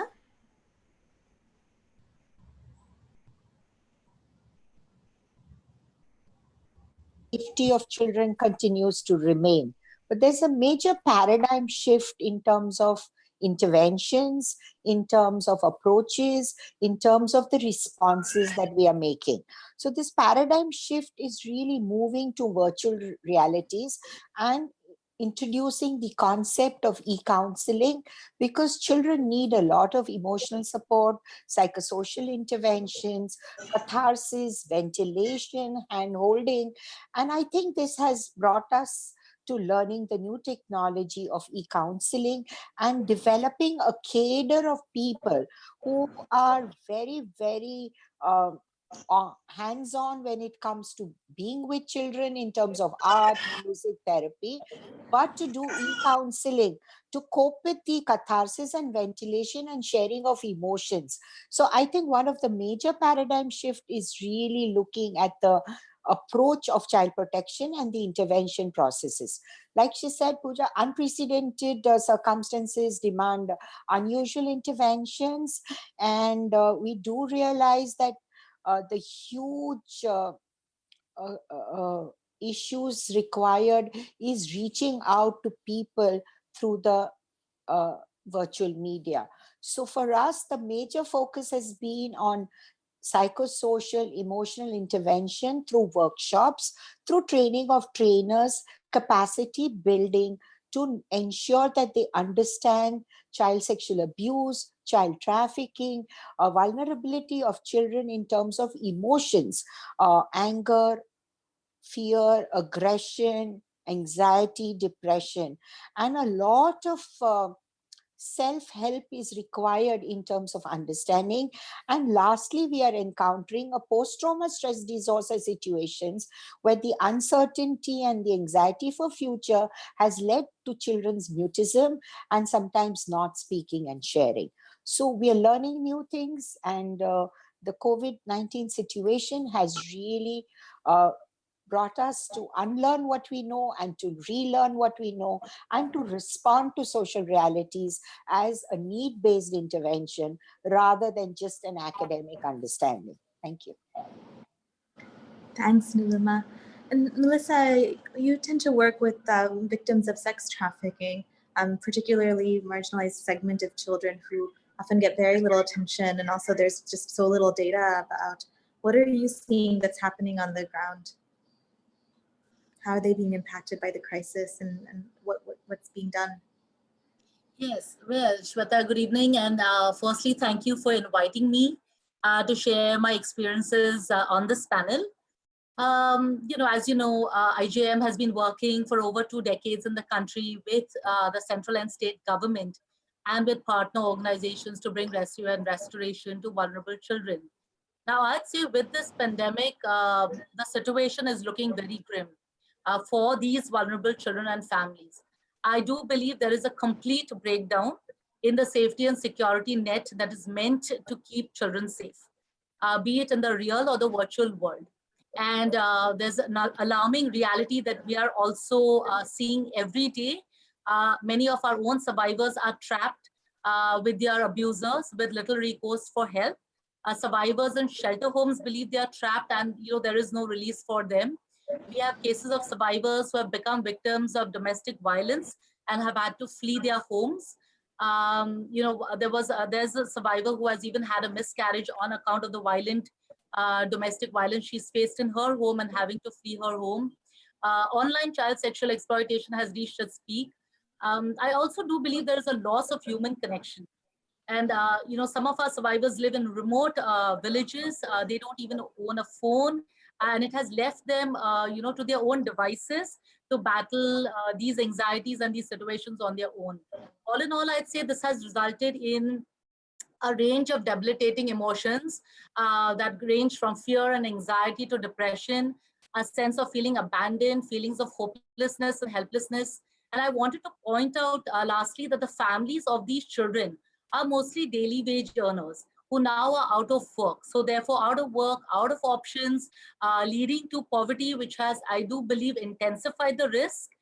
Debt bondage is spiraling. I do see a scenario of increased vulnerability and increased risk. Who spends a lot of his time thinking about bonded labor and a lot of works with a lot of frontline organizations on the topic. Nick, what are the organizations that you're working with seeing on the ground in India? Optimistic panel, is it? What many of the other panelists are reporting. Severe economic shock pushing vulnerable families into extreme poverty. And that plays out in a number of ways that contributes to increased trafficking. We're particularly concerned that children won't return to school, and particularly girls. And of course, keeping children in school is one of the most effective strategies to prevent trafficking. We're very concerned about negative coping strategies, things like increased child marriage, which often you see an upsurge at times of great stress. One of our partners has just reported to us that a 14-year-old girl attempted suicide because she was going to be married off to a 40-year-old landlord of her family's in lieu of paying rent. And we'll see a lot of that as the economic shock kind of plays out. And then there's issues around impunity. Government officials, police, obviously and understandably are focused on many, many challenges right now, but that means that there's less focus on tackling trafficking. Another one of our partners just reported to us that child was being trafficked from Bengal to Bihar. The police did intervene and rescued the child, but made it clear that they had no capacity to launch an investigation to pursue the trafficker, who remains at large and presumably will be out there seeking to traffic other children. So these are little stories that will be playing out on a much grander scale over the coming months, we expect, sadly.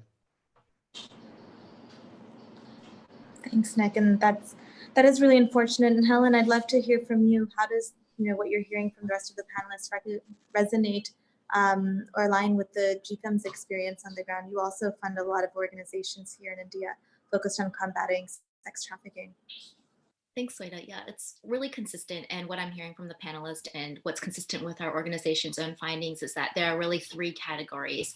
First, there's an increase in the severity of trauma experienced. So whether it's a survivor of trafficking who now is re-triggered because they're not allowed to leave their home or they're in a more dangerous situation, the trauma is worse. If you were a child before, kind of on that edge between vulnerable and not vulnerable, you've gone over that edge now, and maybe there's new abuse happening that wasn't there before. So the trauma is more severe. The quantity of children vulnerable to exploitation is growing. And then there is the normalization and expansion of online channels as a means of exploitation, particularly with child sexual assault or abuse material. And what we're finding in the US that I don't necessarily want to extrapolate, but is interesting data, is the National Center for Missing and Exploited Children found that there was a 220 to 320% increase in online child pornography circulated that maps directly with when lockdown happened.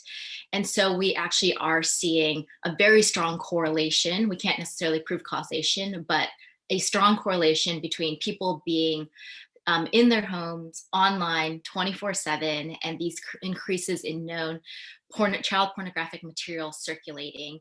And at the same time, the National Center also reported the same level of in-person tips for sexual abuse. So the assumption would be that if everyone is staying at home, the physical interactions would decrease, but that's not what we're finding, and that is incredibly concerning. And at the same time, state-level domestic violence institutions are hearing 0 reports of domestic violence. And so that does not point, for us, that doesn't point to a decrease. That points to victims not being able to access any channels to report. So there are significant concerns about what is going to come out when we have a fuller picture. And I like to hope for the best and also plan for the worst. So in this incomplete data environment, I think that we should all be really girding ourselves for some serious consequences. Thanks, Helen. Also grim. And with that, what I wanted to ask, Pooja, you, Melissa, you, and Helen, you, what are you and your organizations doing to respond to these changes? And what are the gaps that you're seeing in the response today? Melissa, do you want to kick us off? Yes, yes, Shweta. So we have responded, primarily by mobilizing a network of care. So we connected a community of passionate providers to the affected communities. We began by responding to the needs of the police and the courts. Protective equipment was a priority. And in response to specific government and partner requests from across the country, we have met the immediate need of 12,000 plus people in 60 plus districts. We have worked very closely with the labor departments to aid in the migrant labor crisis. And in fact, in this time frame, we've even conducted, supported the government to conduct rescues. Brick kiln laborers very recently, a week ago in Vizag, who had no food for days, were rescued through the support of the Odisha government in Visakhapatnam. We've also continued to support law enforcement who are working tirelessly in these lockdown days. Children have gone missing. A 19-year-old missing girl from a brick kiln in Tamil Nadu was tracked down and rescued, in Andhra Pradesh. So the police have been on it. We've been facilitating those rescue operations. And just in these 2 months, we've rescued 150 victims of trafficking. I also want to say that the commissions, that is the State Commission for Women, the National Commission for Women, has highlighted the issue of increased, domestic violence. And so IGM has worked with the State Women's Commission. We have created a resource booklet on coping mechanisms for victims of abuse. We've also worked with the Child Rights Commission to create a best practice document, which has got protocols and guidance for the children in the shelter homes and also for the caregivers. And very recently, 2 days ago, the WCD and the Child Rights Commission, together we hosted a national webinar on online child sexual exploitation, and we see the unprecedented increase in CSAM, online. ICMEC and Facebook were sharing some startling data, and there are some excellent models available in the country that can be replicated in our state. Also, what we have done is focused on providing psychological aid to survivors. So we've set up online counseling helplines and support WhatsApp groups for survivors, either in the shelter homes and also those who are living independently.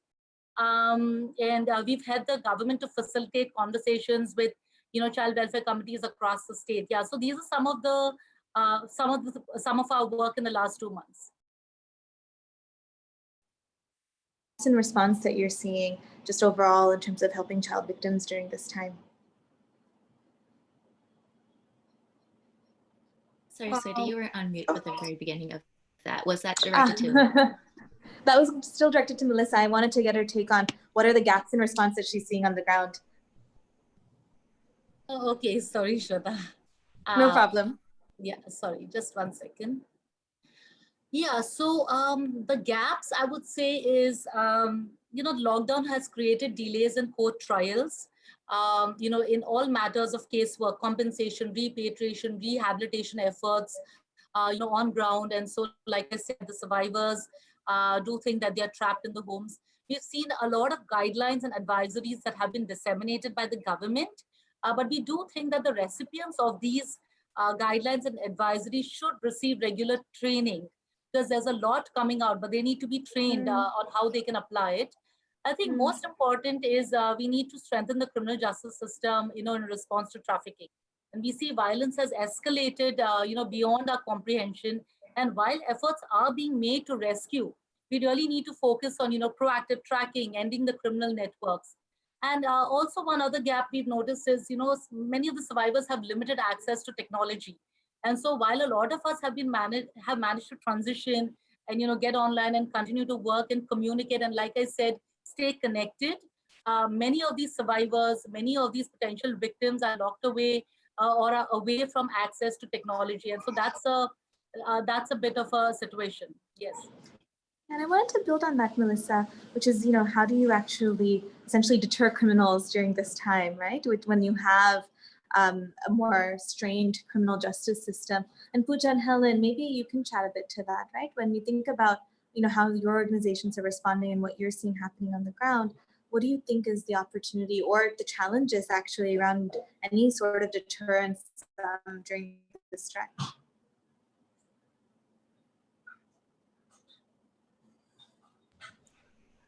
Pooja, maybe we'll start with you and then jump to you, Helen. Okay.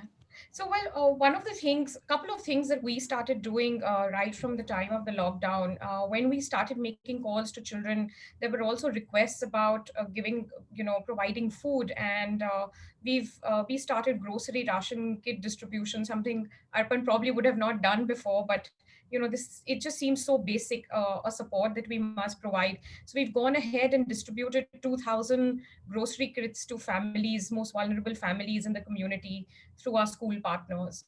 What we also launched was a chat box through the website, an anonymous chat box platform, as well as telecounseling for literally anybody who's feeling stressed and anxious, whether it's adults, children, and we've been counseling children and adults through the helpline, through telecounseling. We've also received calls from adult survivors of child sexual abuse who've been feeling triggered at this time. So that's been happening. We've every day we have created self-care resources on managing stress and anxiety for adults and for children as well, and even giving some parenting tips so that how can one manage this stress and manage also help children not feel stressed and anxious. So we've been regularly giving out tips. We've launched a number of awareness sessions through webinars, online platforms, on broadcasting our helpline number, as well as creating awareness on child sexual abuse, and also broadcasting the Childline number so that children can call us or Childline to seek help. So a lot of awareness has been happening. We've been working through our school networks also to understand how are they running online classes, and we're in the process of telling them and developing protocols of how can you run online classes in a safe manner as well.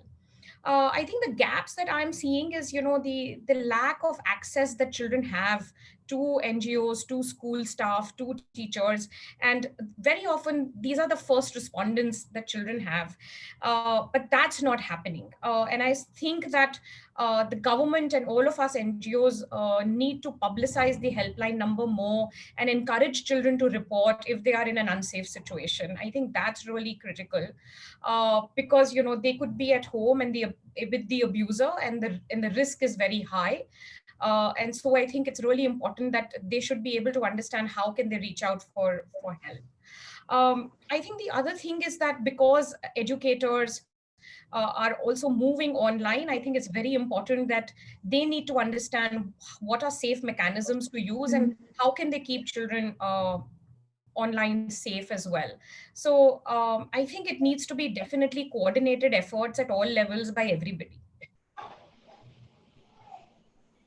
Yeah, and I would just say, in addition to the emergency response, the groceries, the food, the hygiene products, we are developing a behavior change communications campaign to raise awareness of how criminals may prey on the exacerbated vulnerabilities caused by COVID. So once the lockdown restrictions lift, of course, people will be in very desperate situations, and that may lead them to take risky choices, allow their children to engage in risky choices, or maybe people will knowingly, sell their children. And so we are planning now for a campaign in what we know are source areas to help people make decisions that would lead them and let them know of other resources that would lead them to make decisions that protect and safeguard children. We're also doing rapid assessments to understand what the impact is on these most vulnerable populations. I mentioned these data gaps of 4. So we're trying to very quickly have a better understanding of that so that our interventions are appropriate. And I would say there are 2 key gaps for me. The first is the lack of adequate response to the online threat. Everyone is kind of behind the ball on that in every country. And the second is a little bit of a lack in medium-term planning on how to reshape systems, child protection systems, to better protect children in the long term. So we are all very fixated right now on the emergency response, and it's necessary. But I think there has been a bit of a gap on thinking 6 months from now, 8 months from now, what do we need to be planning today to make sure that when we are recovering, we're doing so responsibly. And that's why we've set up a responsible recovery fund to try to think specifically, how do we build a world where there's less exploitation and less risk for children? And I actually want to build on that, Helen, in terms of thinking about, going beyond the emergency period and immediate world around lockdown and immediately post-lockdown, into thinking about what are those likely scenarios that may emerge, right? There's so little data, there's so little known about what's happening to especially child victims, especially those of sex trafficking. So I want to start with you and just ask, what do you think might be the likely scenarios over the next 6 months to 1 year that could play out? What's kind of your most optimistic scenario, and what's your potential doomsday scenario that GPEMS is preparing for? Sure. Well, I'll start with the doomsday because I can then end on an optimistic note. We don't really have to discuss it because I think what is highly possible is just a return to the situation pre-COVID, but with significantly increased vulnerability of children and new online avenues for exploitation. And that would be bad enough. We don't need to talk about more doomsday. That would be terrible in itself. Optimistically, and I would say a lot of people working in this field are probably natural optimists because you have to be. And I'm really encouraged by what I'm hearing on the panel because I think a lot of this is already started and people are, putting this into action. But I think that, if we have this massive shakeup because of the pandemic and it's revealing these cracks in society, when we actually want to rebuild, we can prevent some of this exploitation from happening. And I think that everyone from the government to service providers to individuals are really harnessing the full utility of the internet for good. So right now we are forced to adapt because we can't always be in person. And so in our effort to make our own lives more effective and efficient, what tools can we be using to apply to this issue?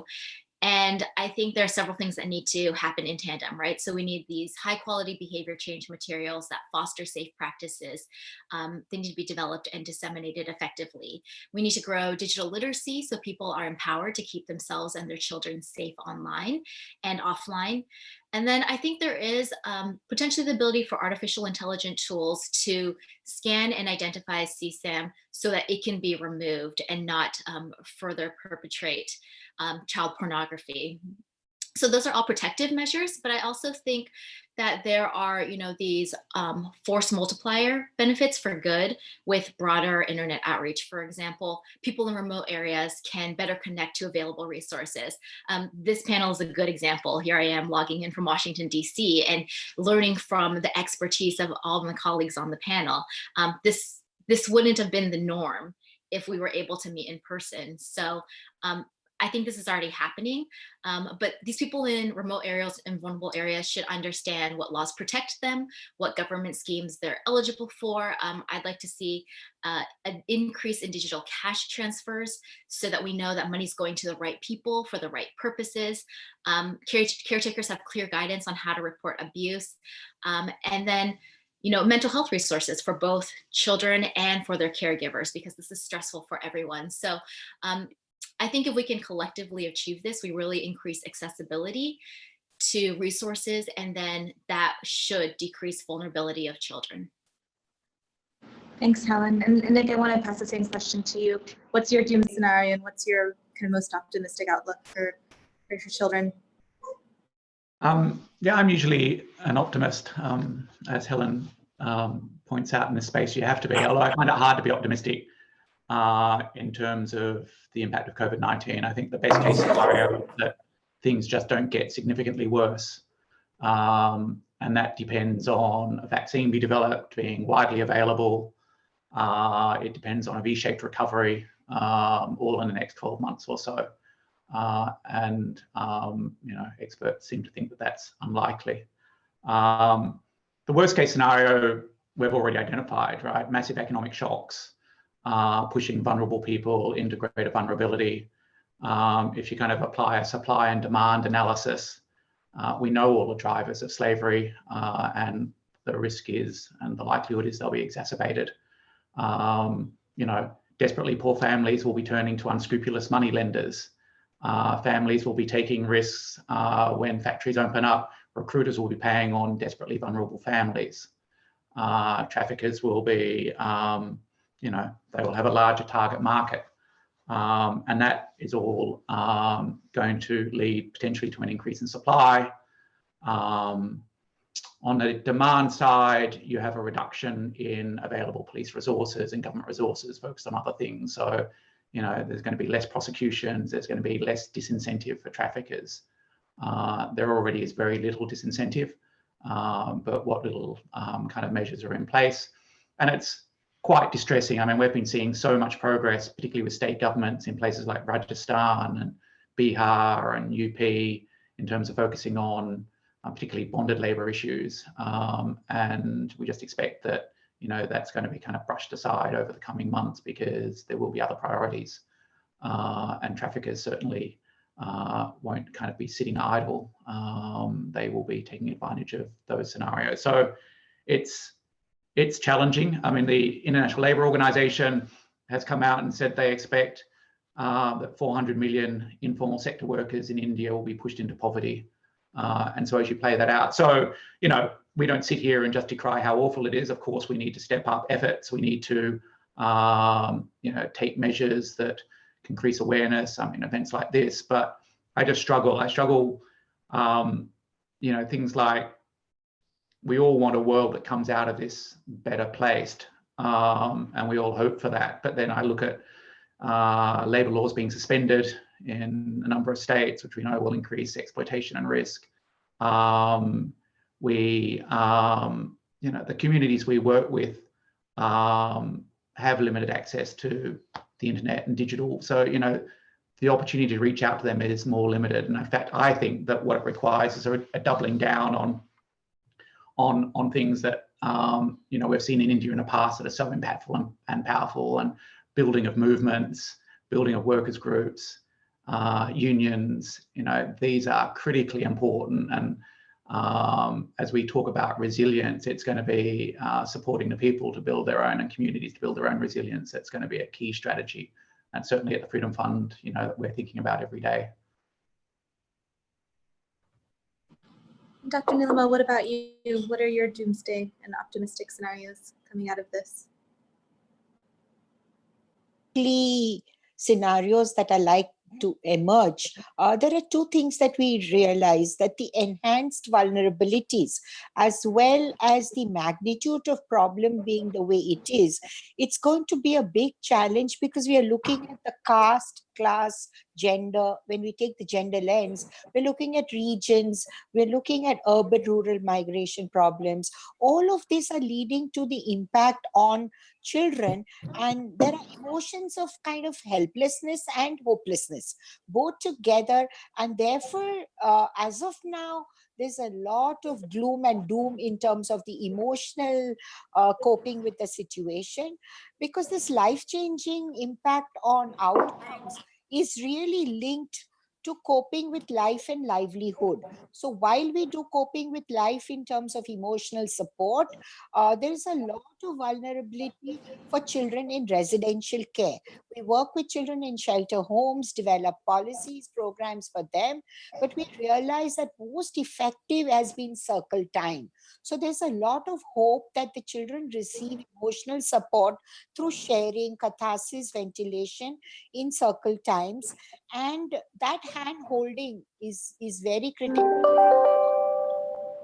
both in vulnerable families and as critical as in children's institutions and shelter homes. I think what is most important is the convergence. We are looking at the convergence of civil society organizations, the government efforts, and how we can work together in partnerships and collaboration and convergence, so that each one doesn't invent the wheel. You know, we kind of have shared learning, and in this learning we have role differentiations where everybody works together.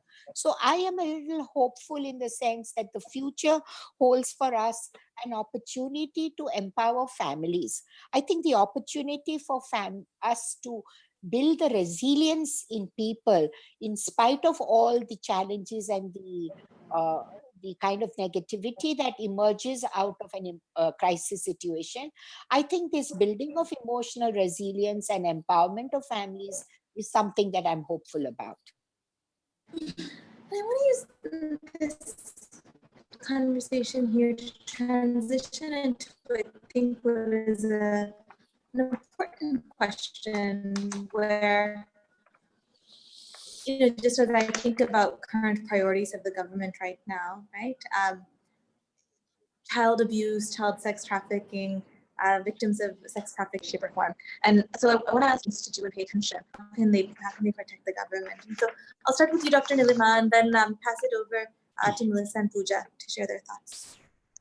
I think the government's first attempt has been to do a national level webinar where 4,000 people were online of all the childcare institutions, all the people in the field of child protection, to bring together on a platform of sharing concerns and developing strategies for intervention. So the government intervention has been an attempt to dovetail, an attempt to empower, and attempt to capacity building of practitioners. So the practitioners are really who are living with children in vulnerable situations, organizations, civil society organizations who intervene with their group of vulnerable children, like child sexual abuse or child trafficking, child labor. There have been children who have been out of school and, you know, going into fields to work. So the government has develop different statutory bodies and their initiative in terms of how to intervene through statutory bodies, but the district child protection unit. So we have a child protection mechanism in the country. We are kind of mobilizing that from micro level to the macro level. So there is the district child protection unit working with different UNICEF support and a lot of training models, going up to statutory bodies like the National Commission for Child Protection, state commissions, child welfare committees, which are statutory bodies for children in need of care and protection, children in conflict with law. So I think the government attempt has been really intervening to strengthen systems, policies, programs, and evolve new mechanisms and new strategies for coping with the future. Thanks, Dr. Melissa. Dr. Melissa and Pooja, your thoughts?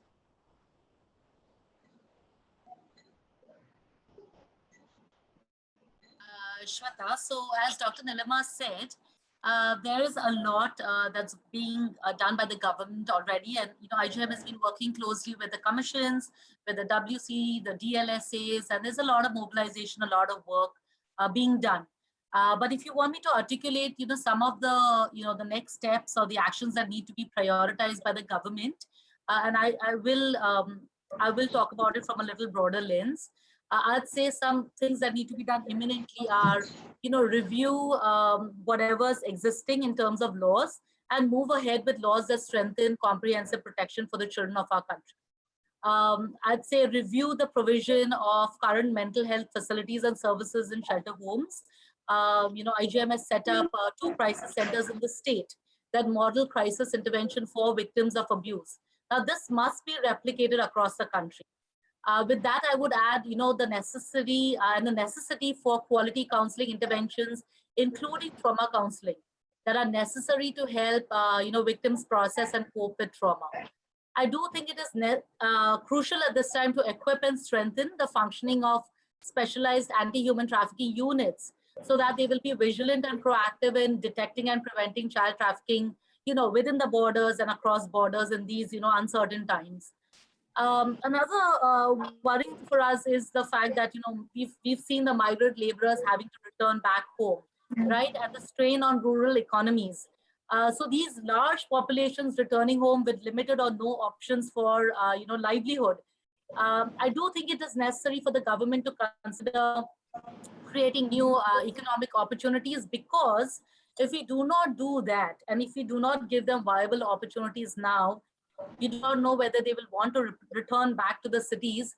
You're going to have a very dire situation of lakhs of people with no jobs, probably not wanting to return to the cities, thus putting themselves and their children at tremendous risk. We've also seen that the WCD has moved ahead with setting up child-friendly courts, and I think it's important to consider, how we can continue to sustain it, replicate child-friendly systems and processes, even within the courts and with the child welfare committees. Another point I'd like to make here is bridging the technology gap, and data and documentation being key, because in its absence, our strategies will just continue to be trial and error. So data and some evidence to back the impact of our work is very, very crucial, and I think this is the time for it. And I'd say, preparing a comprehensive plan post the COVID lockdown for when everything comes back to normal. I think we should be able to, and the government must be able to articulate that plan clearly. And finally, I'd say, mobilize public-private partnership. And we have seen in our own experiences, we've been able to bring in corporate houses who are really interested in working closely with the government in sustaining all of these initiatives. And I think this is the time to raise our voices. This is the time to, lean in towards everything that needs to get done to make sure we are comprehensively setting in place child protection, prioritizing it, and setting in place whatever needs to be done to protect the children of our country.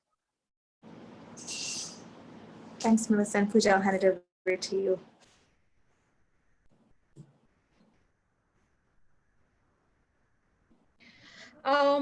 My thoughts are that I think it's important to keep in mind that there are over 450 million children in this country, of which possibly over 350 to 400 million children are at home. And they are vulnerable to abuse as well, whether it's domestic violence, whether it's sexual abuse.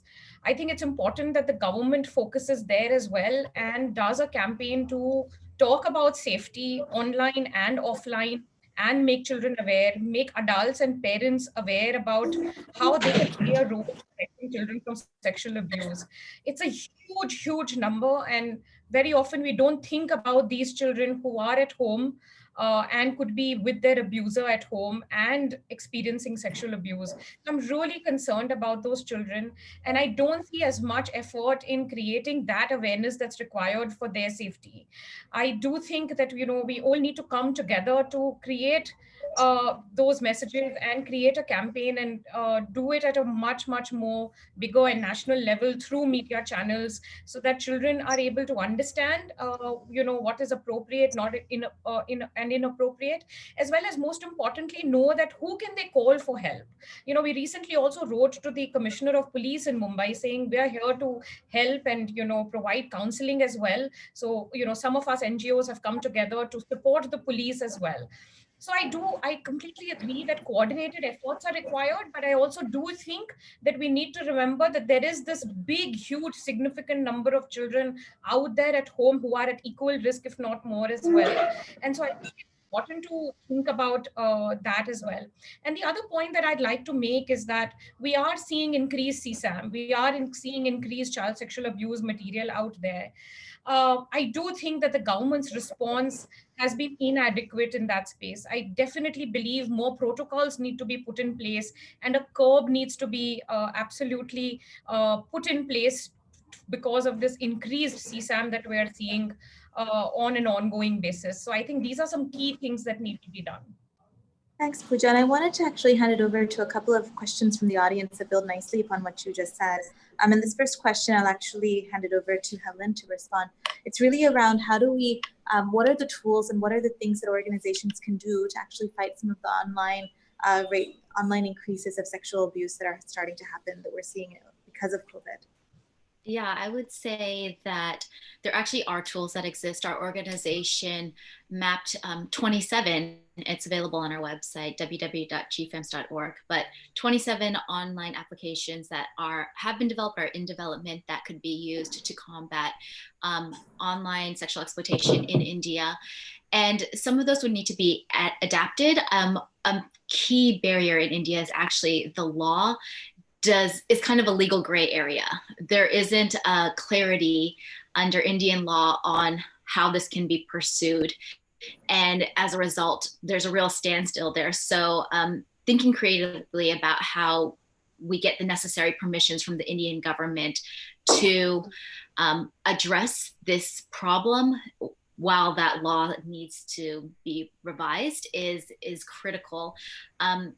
In the US, and I don't know what happens in India, but in the US, if I Google child pornography, there's a banner across the top that says child pornography is illegal. So, who are we partnering with in the private sector who can create those deterrence messages, and how strict does that deterrence message need to be? Not just reminding you that it's legal. Here are the penalties that you may face. So there's a private sector piece there. And then I think, what Pooja was saying about streamlining education of online safety is really critical. So right now, God bless the teachers. They are going through so much. And so I'm hesitant to put more on their plate, but equipping them to really understand how to keep the children safe, because they're the ones having contact with them on one side. And then the second side, teaching them, equipping them to identify and respond to child disclosures of abuse in a trauma-informed way is another piece that I think is really critical. So those are just some initial thoughts. Thanks, Helen. And Nick, I wanted to pass the next question to you, which is really about a post-lockdown world, especially because of the large economic shock that families are going to face. And I think you touched upon this as you gave your introductory remarks, which was really around, look, are we going to see the rates of child marriage go up? What can be done, right? What can be done to help families, be more financially resilient and essentially prevent them from selling off their children, their girl children into marriage? We're a big believer in investing in community resilience, and we know it works. At the Freedom Fund, we have been supporting about 40 to 50 local Indian partners over the last 4 years, with a focus on all forms of exploitation, but particularly bonded labour, and working at the community level, building community capacity does work. We did a baseline survey that showed over the last 4 years in the communities that our partners are working in, you'd seen a reduction of bonded labour, including the worst forms of child labour, from about 50% in these highly prevalent communities down to about 12% over 3 years. So we don't need to reinvent the wheel. We have strategies that work. And I know I've been a little pessimistic, but we are hearing stories of how communities can respond effectively. We work with a collective of bonded labourers in northern India that are present in about 100 villages. And when the pandemic hit, they set themselves a goal of supporting the villages they were in to avoid the use of highly exploitative loans and turning to moneylenders. And so across the communities, they pooled the grain they had to make it available to the most vulnerable families. They were lobbying local officials to identify gaps that needed to be addressed and to push for action. And they've been very successful at securing access to government benefits. And so, you know, I sometimes think that when you have a big shock, the thinking is, well, everything has to be done differently. But you know, in a situation like this, I think a focus on community resilience, on building that kind of social capital is absolutely key and will be even more important in the coming months and years. Thank you, Nick. And the last question that I wanted to share from the audience was really for you, Melissa. What can those of us who are at home do to help frontline workers like yourselves, frontline workers like your organization, Pooja? What can we be doing? Shweta, I kind of missed you a little bit in between. I'm sorry, the connection is weak. Could you just repeat that? Yeah, the last question, Melissa, is for you and Pooja, which is really, what can we do, those of us sitting at home, to be helpful to frontline organizations like yourselves during this time? Well, I'd say, you know... Go ahead. Yes, I'd say, you know, of course, you know, get in touch with us and we'll find ways and give you options to partner with the organization. You know, please get in touch with IJM at igm.org. I do think, like I said, and I mentioned earlier, that it is very, very crucial for all of us as a community of concerned, you know, people. We all have our strengths. We're all bringing our gifts, you know, to the table, be it from the media world, the corporate sector. All of us have the power and the potential to make a change, right? Yeah, so feel free, get in touch, and we'll work it out. Thanks. Pooja, any thoughts from you on this? I think all of us can play a key role in creating awareness. So, you know, those of you who are interested to join this, please look up material on how can children be taught safety, safe touches, unsafe touches, online safety, because I think that's really critical as well. And many of us could be having our own children taking classes on Zoom or Google Hangout. Are we asking the right questions to the school administration? What precautions are you taking to make sure our children are safe? You know, I recently read a report about how during a class, suddenly a man intervened that classroom and flashed. And, you know, this is absolutely unacceptable. So I think it's important that we also ask those questions that are required to the people that, you know, have access to our children, like schools right now, who are running classes online, to ask whether enough safety is being put in place or not. And yes, in whatever networks that you can, spread awareness about the issue. And yeah, please connect with us. We can share a lot of materials. Our website is arpan.org.in, and we'll be very happy to share that so that we can all together spread awareness and, you know, address the issue of child sexual abuse. Pooja. With that, I think we're running out of time. I wanted to thank Pooja, Dr. Nilima, Melissa, Helen, and Nick for sharing your valuable perspectives. What I loved about this panel was that there was such a diversity of perspectives from those who really just working day to day on the ground with children victims and survivors. Dr. Nilima, in terms of the support that you're providing. Nick and Helen, your vantage point, working with many, many organizations on the ground and taking that longer term view as well.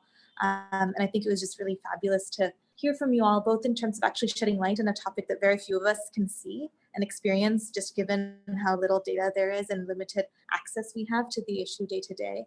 For you all to just share the experiences that you're seeing and experiencing right now, just to shed that light, to talk about what might the world look like as we exit the lockdown world, and really what are some things that that you're already doing, which is clearly creating such a difference for children today. And what more needs to be done from a government response perspective, but also, what we as individuals can contribute. So thank you for all the hard work that you're doing. Thank you for taking the time to share your perspectives. And it's it's certainly a dire situation, but each of you makes me feel optimistic about how we can emerge from the situation. So thanks again. Thanks to you. Thank you. Thanks so much for making space. Thank you for inviting. Thank you so much. And with that, folks, we are just out of time on this particular topic. We'll be switching over to a really important conversation, and one that I don't think that we talk about nearly enough, which is really around how do we engage men in the conversation around gender equality. It's come up on many panels. The last one included where someone asked, how do we bring men into this conversation? The conversation before where we talked about women's, participation in the workforce and empowerment, economic empowerment. And so I'm really pleased to transition to that in just a minute. We'll wait for 1 or 2 more minutes and then we'll get started in that session.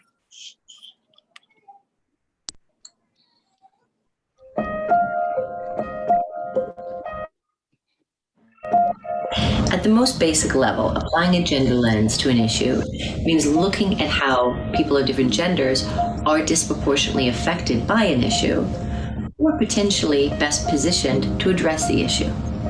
And it furthermore means accounting for gender in how you define a solution set so that it is more tailored to the people that it's supposed to serve.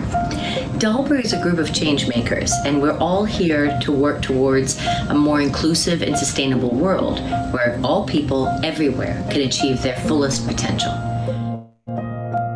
Building such a world is impossible without effectively leveraging the strengths of half of the population and effectively addressing their needs. And that is why we apply a gender lens to ensure the needs, preferences, and behaviors of people across genders are fully accounted for. And more fundamentally, taking a gender lens means analyzing how the issue and our efforts to address it affect power dynamics between genders.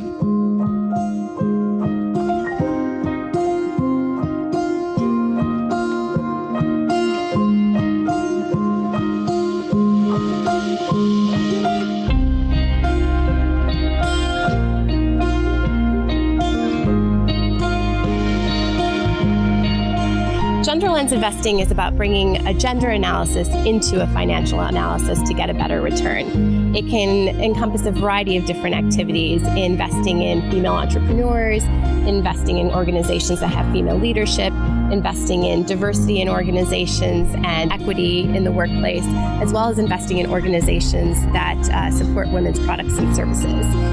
A lot of different investors have been entering into this space, both in the public and private sector, over the past couple of years. And as more and more investors are entering into this space, we've been able to understand what the metrics can be, share from one another, and really build the business case. And as we go into 2019, this is going to be one of the areas that we grow and really focus on at Dalberg.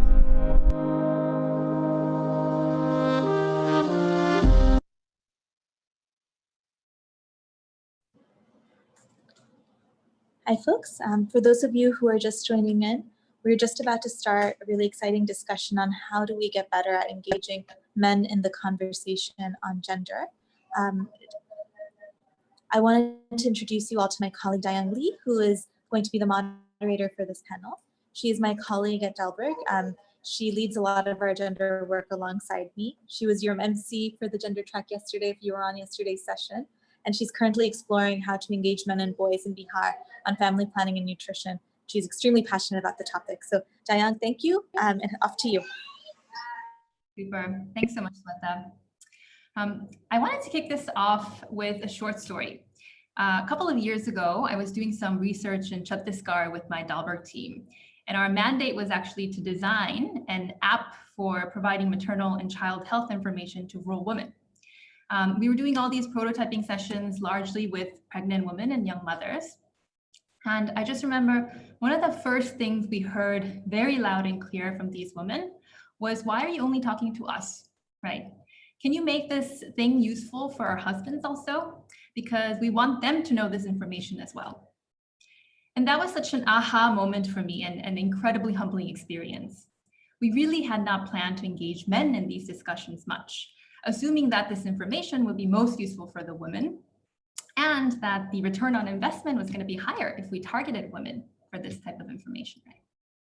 But recent research has really shown that this kind of low-hanging fruit mentality has really led the development community to only exacerbate centuries-old gender norms in patriarchy, such as women's role as caregivers and men's role as breadwinners. So in that research, we went back and of course, talked to a lot of different men and also came up with ways to engage them better. But largely efforts to improve the lives of women and girls around the world and in India and to promote gender equality has been about providing more resources and opportunities to women and girls, about building their confidence, helping them stand up and advocate for themselves. But if men are such a big part of the problem, why aren't they more a part of the solution? And so in this session, we're going to be exploring the missing half. How do we bring in men and boys into the gender conversation? And we're going to start the conversation by exploring really the why. Why is this all worth it? But hoping to really dig in with our experts here on the how. How do we really engage men and boys and how not to, especially in this new COVID world as things have really turned upside down. And I'm so excited to have this discussion with our 5 panelists here today, who are really some of the leading voices in this space. And I'm just going to be apologetic right here and tell you that I'm not going to do justice to the introductions because I have limited time, but here I go. We have Devyani Srinivasan, a researcher at Nilekani Philanthropies, which is really one of the leading funders in the gender space in India that have been advocating for bringing men and boys to the center of promoting gender equality. We have Gary Barker joining from Promundo. He's the founder and CEO. Promundo has worked across more than 40 countries over decades to engage men and boys in advancing gender equality and promoting positive masculinities.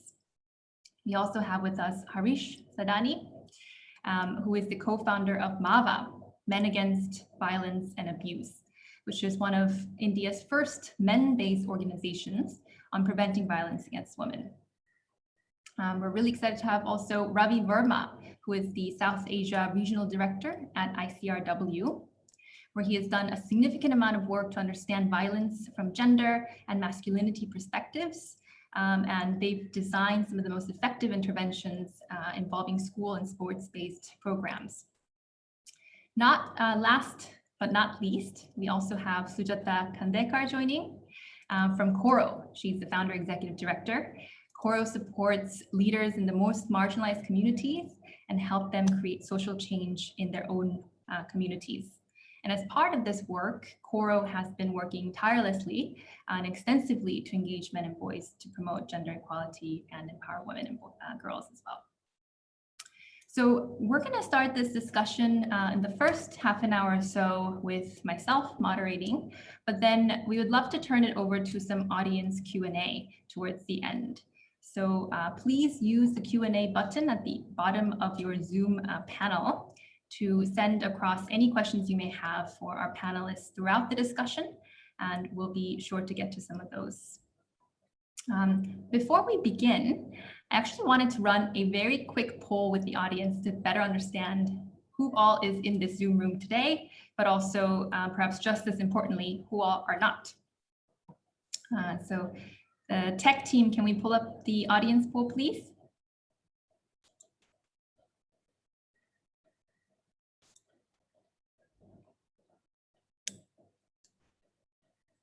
We have 3 questions for you, pretty simple. Number 1, which gender do you identify with? Number 2, on a scale of pain to gain, what has been your experience in engaging men and boys in the gender conversation? And number 3, what is your professional background?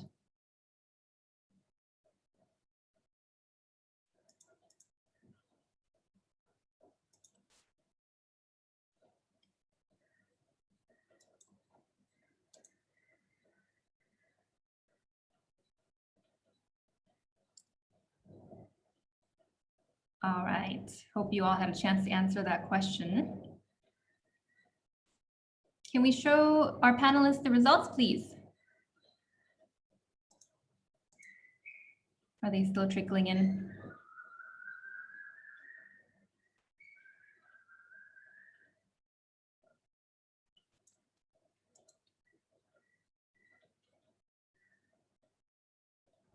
Okay, sorry, I'm hearing that it's still trickling in from our nearly 200 audience who's on this line. Let's give it another 10, 20 seconds.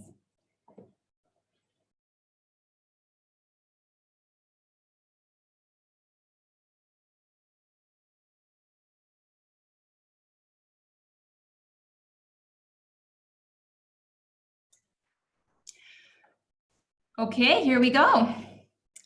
Hope you can all see the poll results.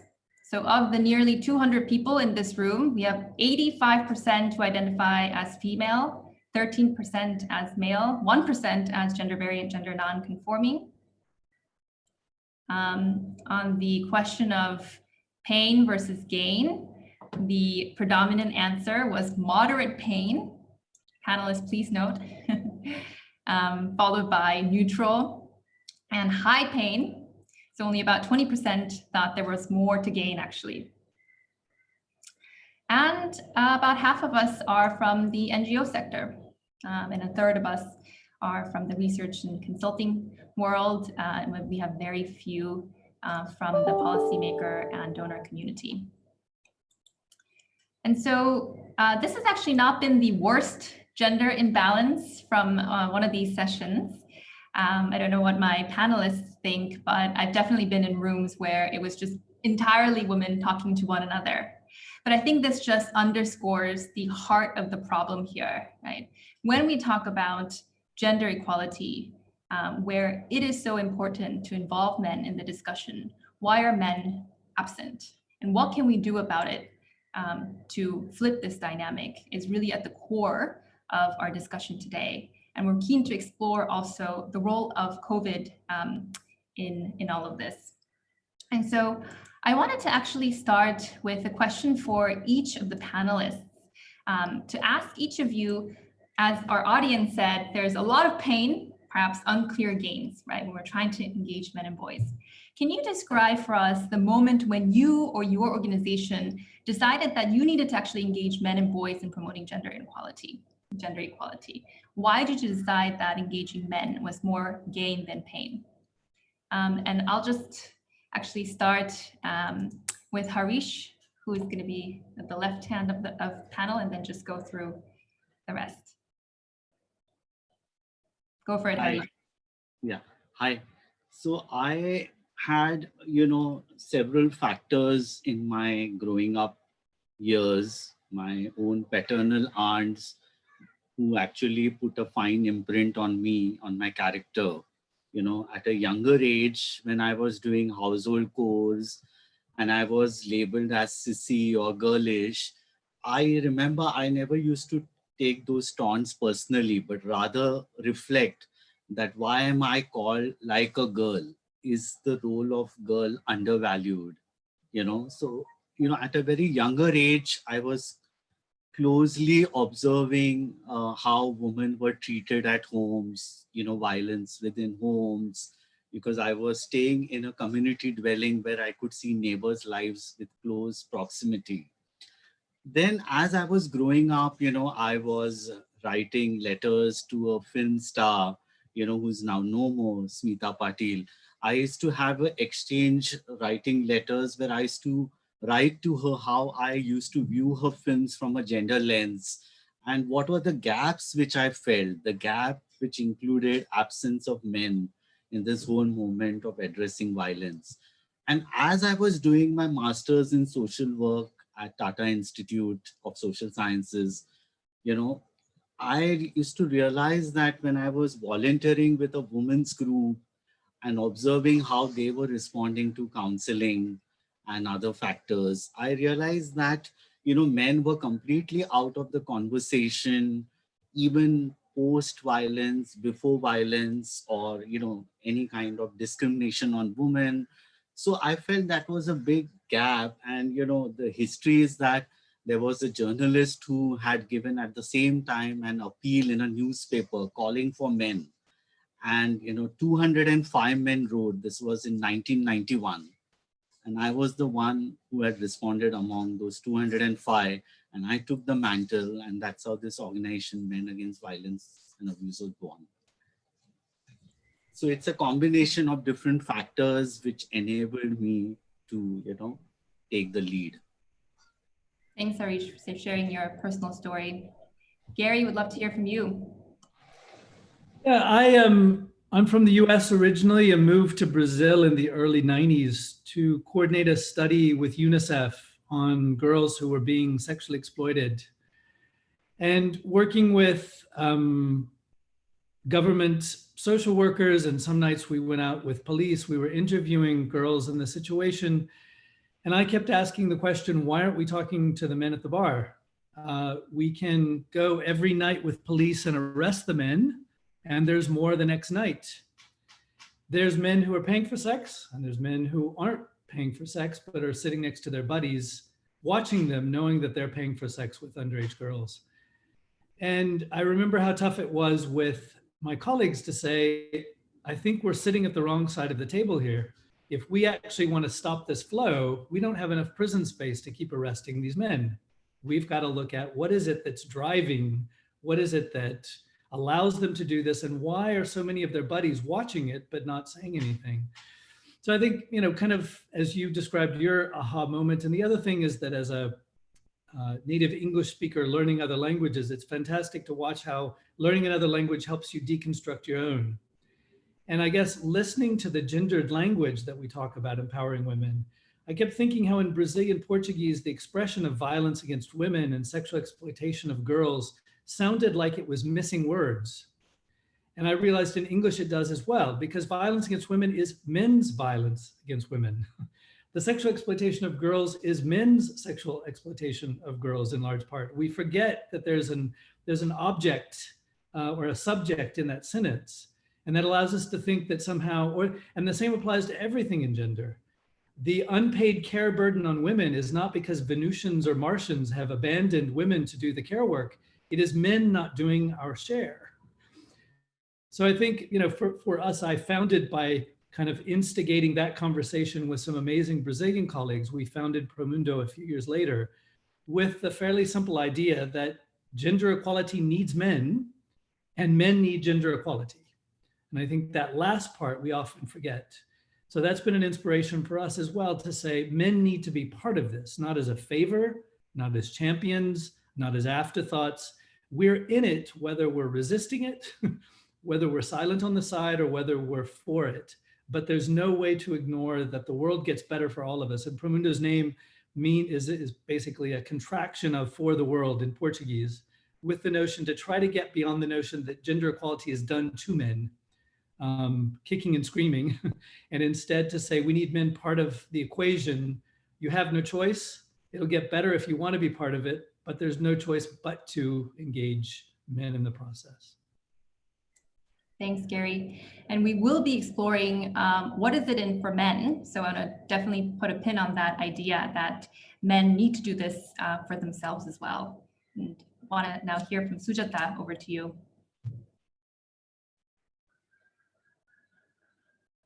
Strategy of working with men precisely from the very feminist perspective with which we were working on violence against women in low-income communities of Mumbai. So we were doing everything that was to be done around violence against women, like counseling, training, creating awareness, legal aid, etc., etc. But then we realized that there was something missing in that whole thing. The work that we were doing was like fetching water in the sea.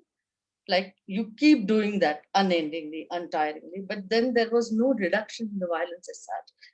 There were few realizations while and we were completely focused on women when we're dealing with domestic violence and even violence in the public domain. So there were few realizations in the process that it was not enough to work with women alone, because quite often we found that the violence on women got increased when they started speaking for themselves as a backlash, because men felt threatened. I mean, the woman who was not talking, who was not demanding or asking anything, if she breaks her silence and says she's getting violated, then the backlash, in terms of backlash, the violence was increased. So there was something missing in that. How do we combat this backlash? That was one thing. And also the realization was, it is not enough to work only with the patterns and instances of violence, because there were so many cases. Every day we used to get flooded with the cases of violence against women.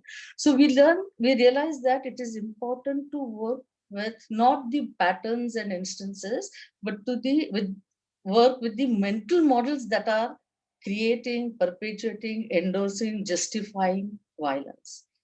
And in that ambit, actually, you see, how do we change social norms? How do we challenge and change social norms that perpetuate and endorse and justify violence against women? So the role of men becomes very crucial, because they have to be brought in communication. They are part of problem, but they are also part of solution. So they must be brought on the table as partners and not merely as perpetrators. That was realization which happened during the process, and that's how we arrived at the strategy to work with men as an organization. Great, thanks, Sujata. I'd love to turn it over now to Devyani, either in your personal experience or for as a pillar of strategy for Nilekani Philanthropies. When did you realize that you need to engage men? Yeah, so I think for Nilekani Philanthropies, our work with our portfolio of organizations that engage young men and boys on gender equality is really driven by Rohini's belief that, programs that work on women's empowerment are never really going to achieve their full potential unless we also work with men, right? So that's kind of part one. But I think part two is very much that those programs also need to address men's fears and men's needs, right? For them to really be sustainable. And so that's kind of the philosophy with which we kind of decide to, which organizations are going to be part of the portfolio. I think we're learning from the organizations all the time. So even within our portfolio, there are, I would say, about 3 different approaches in terms of how the organization is thinking about benefits to men. And I'm happy to talk about that later as we go into the discussion. I think for me personally, obviously with Me Too and with the Nirbhaya case, we've had a lot of moments where we've really brought attention to kind of violence and inequality against women. But what's kind of bothered me is that those incidents have also been quite polarizing, right? And I think unless we start to see men as part of the solution and not only part of the problem, we are actually going to see increasing violence and polarization in society. Thanks, Devyani. We are going to be 3 approaches, but for now, we'll turn it over to Ravi. Thank you. I think ICRW was one of the first premier women's research organization that recognized while working on the issues of domestic violence, the significance of working with men. 2001, 2002, ICRW did a major national survey in India, which really threw up some very interesting results. And that shook the foundation of the idea of gender itself, because a lot of women were also justifying violence that was happening within the households. And that study did show that how men condone violences and even women become party to the larger patriarchal structure that seems to go beyond men and women. So it became very obvious to us that we need to think not in binaries of men and women when engaging men in this whole discourse, but we need to reframe the discourse on gender that bring men and women and all other gender variants onto a continuum of spectrum, and to begin to question where does all this come from. And I think that was a time, 2001-2, when within the HIV sector, men were being, I'm using the word deliberately, men were being used as instrumental, from a very instrumental lens to reduce the infection and reduce the HIV infection rate. And that is a time we began to bring in the whole idea of gender transformation in the discourse on women's empowerment and men's engagement. I think So we come from that perspective that the entire discourse and discussions around engaging men has to have an element of questioning the construct of gender. It doesn't have to be equated only with women, and it has to have the idea of how do we address the structures and institutions and larger norms that seem to sustain a particular gender relations and regime, which impacts both women and men and others in a particular order. And we should really work at many different levels to enable questioning that kind of a structural, those structural parameters that make men, women, and everyone to fall in line with that kind of expectations. So, and it has been a personal journey also. Doing this has never been an easy task, because nobody wants to give up powers. Nobody wants to be questioned beyond a comfortable level. So talking about gender means raising the levels of discomfort.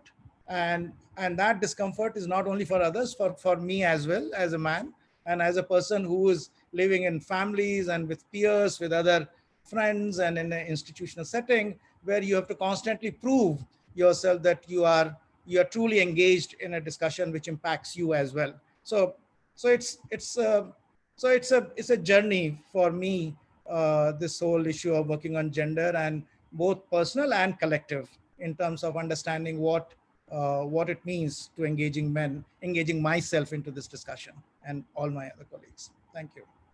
Thanks, Ravi. Yeah, it really sounds like for all of our panelists, it's been a learning and a journey. And you're all such believers in the importance of doing this work. But clearly, our audience thought there was a lot of pain in the difficulty of doing exactly what Ravi, you just mentioned, right? Getting people to give up power in some sense. And so I wanted to ask you guys, what are the biggest challenges or areas of pushback, or perhaps unintended consequences, some of those difficulties, the pains that come with engaging men and boys? And I wanted to start with the sort of on-ground perspective from mobilizing communities in India. So perhaps we can start with Sujata, and then I'll. Yeah. Actually, see, engaging men.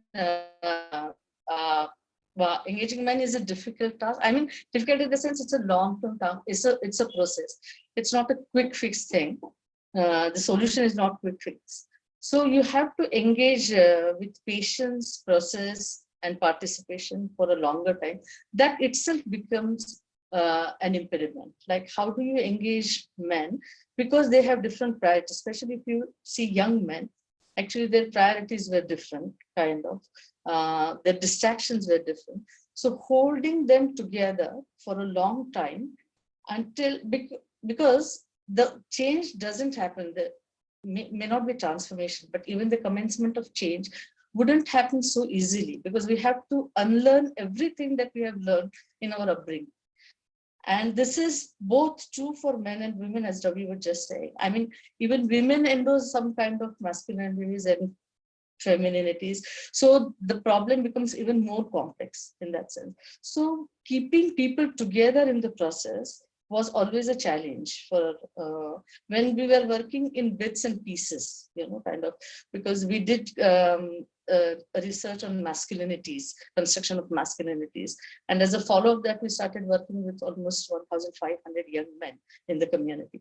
But we couldn't sustain, because beyond their anxieties and curiosities around sexuality, actually they had also different needs like education, employment, livelihood, etc., which we couldn't cater to at that point of time, and which we are now trying to actually correct it in the process after this learning. So those have been kind of challenges to keep them together, to even, giving away your power, kind of thing. All the privileges that you enjoy because of just being a man, kind of thing.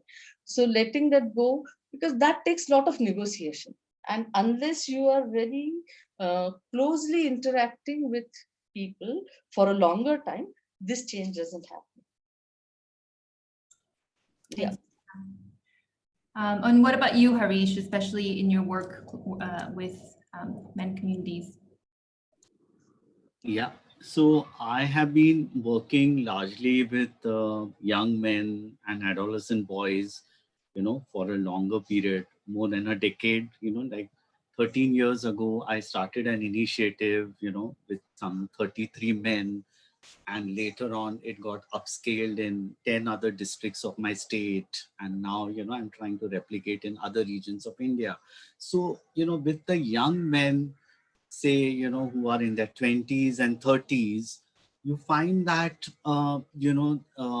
working with them, you need a lot of perseverance. You need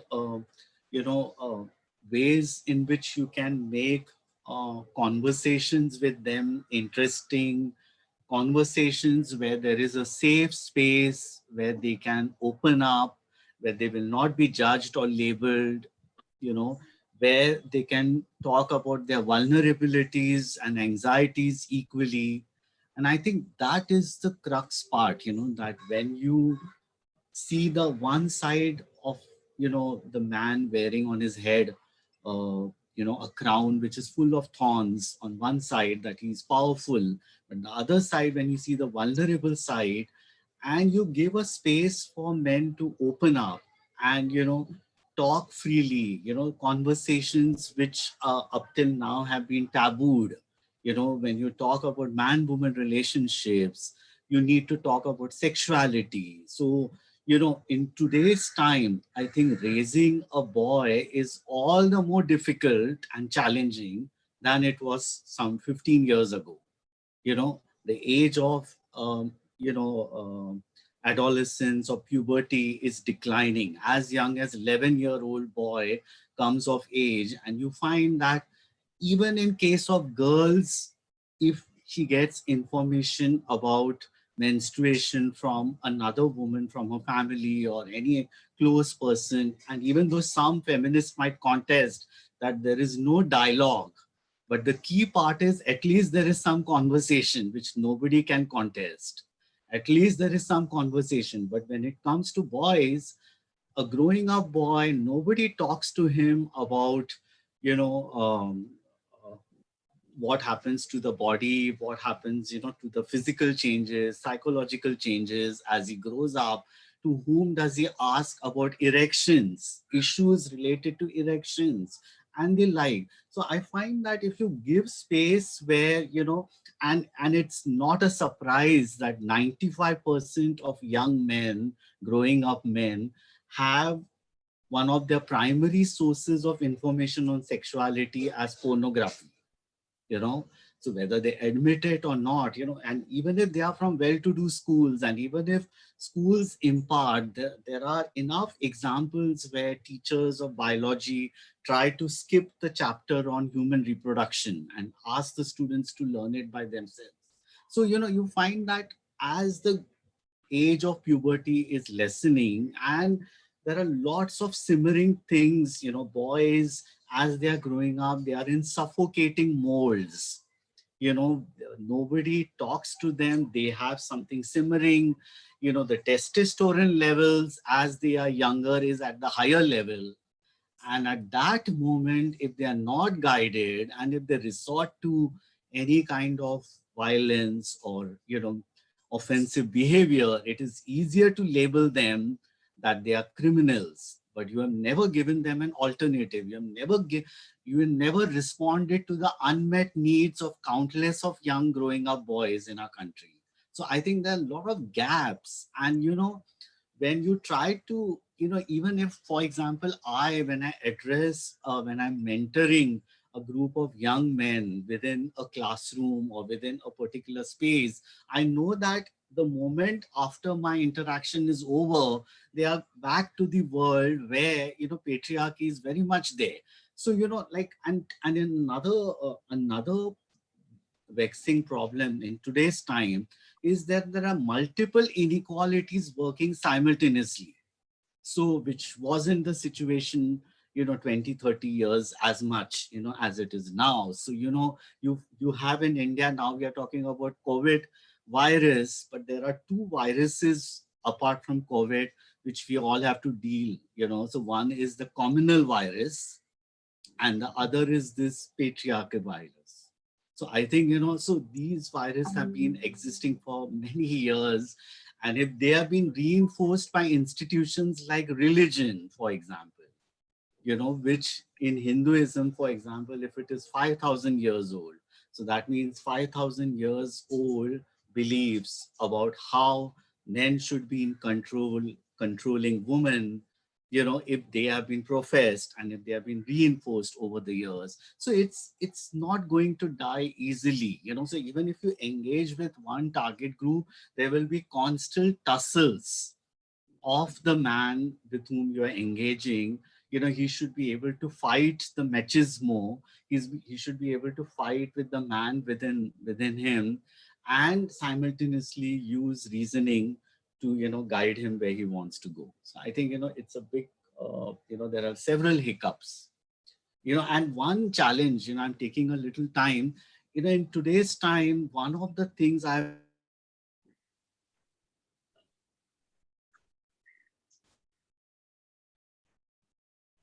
Looks like we lost Harish at a critical moment. But just in the interest of time, I heard a lot of the challenges, right? It is a long-term game. It's not a quick fix. It takes a lot of perseverance. Even if you work with the men and boys in a contained environment, there are so many societal forces throughout the life and the communities and so forth that are really outside of your control. The social norms, the patriarchal norms that have existed for centuries, really. And so I wanted to now shift gears a little bit to talk about solutions. Yanni, you mentioned that you've seen 3 different approaches that have worked well in combating some of these challenges. So I wanted to turn it over to you to talk a little bit about what you've seen from the Nilekani Philanthropies perspective in this space. Sure, yeah. So, I mean, I think what we've seen are kind of 3 different approaches to thinking about benefits for men, right? Because I think that's one of the key questions here is what would boys and men consider benefits for themselves from engaging in this work, right? And so while it might be too early to say this is successful or this is not, I'm happy to kind of share what we've seen. So one is the approach that looks at trying to get boys and men to be active in kind of activism in a way on gender equality and gender awareness, right? So for them to take active roles in spreading the message, in generating awareness. And kind of the theory of change behind that approach is that men and boys gain sort of skills that are transferable, right? So they gain communication skills, they gain critical thinking, problem solving, but in the process are also sensitized to gender issues and kind of move towards gender equality. So that's really the first approach. The second approach kind of takes the perspective that gender norms and gender identities are damaging for men as well as women. I don't know about equally, but they are kind of damaging or at least restricting for boys and men, and the ability to kind of challenge those norms, embrace other identities, other masculinities is really the benefit for men and boys from engaging in these approaches, right?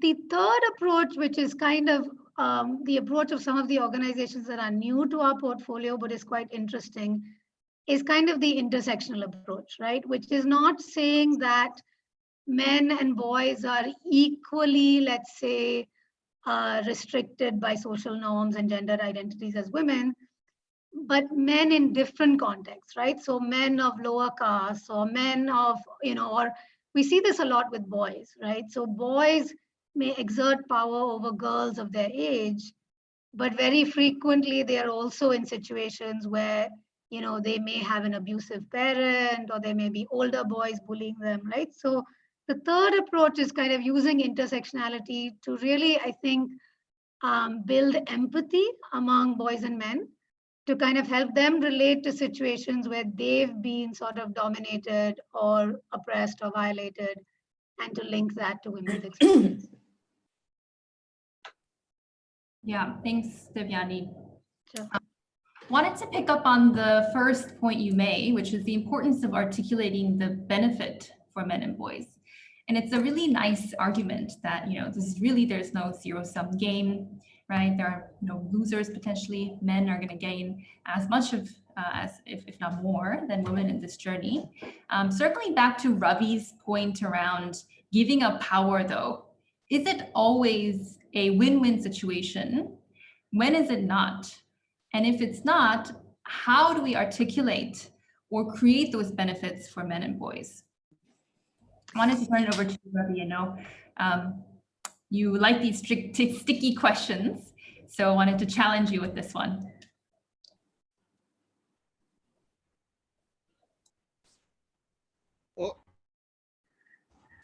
Oh, I thought you were asking Devyani the same follow-up question. Oh, this was for me, right? I'm going to put you on the spot. No, it's good. Because I think we have learned over the long years of working with men and boys in different age groups, in different communities, a couple of things that we have learned. Some of the things that Devyani said, I endorse completely on because those are the larger framework, theory of change.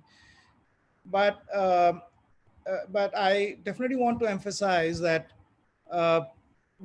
if we want to engage men and boys and address this whole issue of raising the ability to question power and entitlement, then it has to begin very early in life.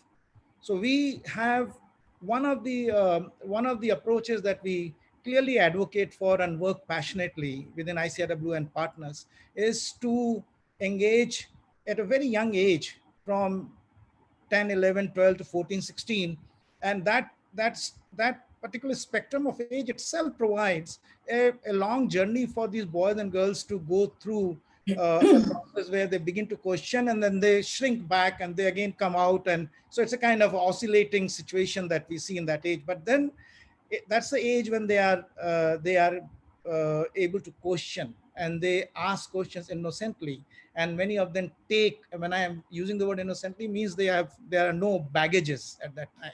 And they're building those baggages. And I think that is a time when we need to make sure that we saturate the interventions at that age. So I'll start early.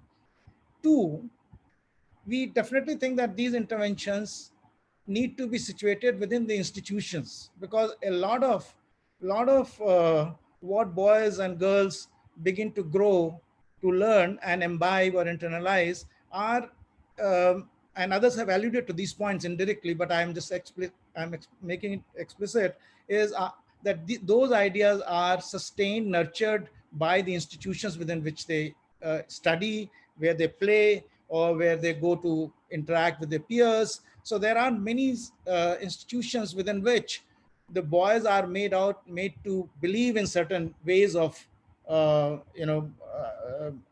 enjoying the entitlement, or making that as their safe space.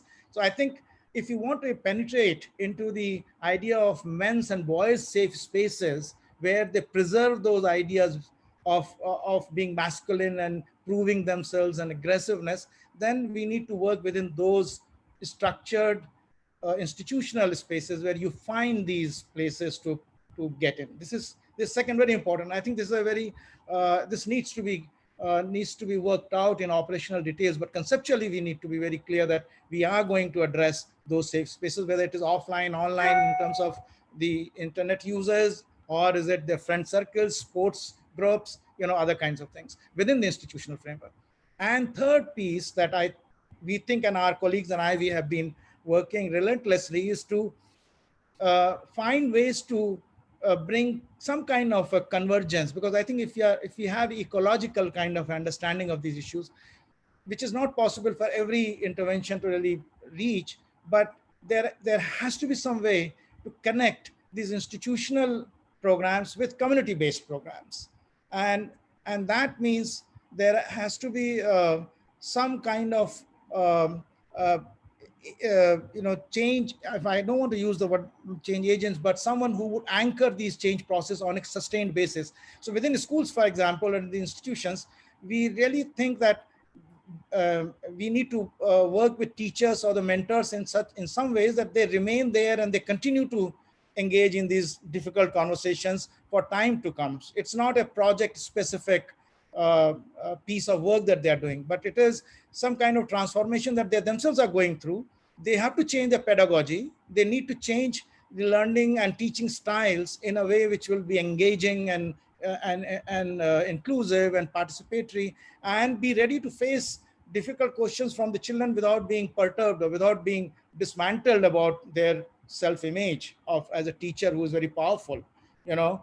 So if we work with these kind of three principles, it is, I think, is something that would perhaps sow the seed of raising and challenging some of those difficult issues that men take for granted. The boys take for granted, and they don't even see that is happening around them. So I think, and this experiment, I tell you, was so interesting in one of the sports program where we invented these teachable moments. So wherever the boys and men engage into a conversation which is sexist and they just do it by way of a normalized process, there has to be someone who immediately points it out. You know, it's a bystander or teachable moments kind of interventions are so powerful because they really put people on a spot, like you put me on a spot. That's what is important, for men to take a step back and then reflect and then see what they do next. You know? Thanks, Ravi. Yeah, so I think both from Devyani and Ravi, we got a lot of suggestions, from engaging boys as early as possible to providing institutional, sustained, nurtured support, to creating teachable moments, using intersectionality to really build empathy on some of the moments that boys and men are also more vulnerable in.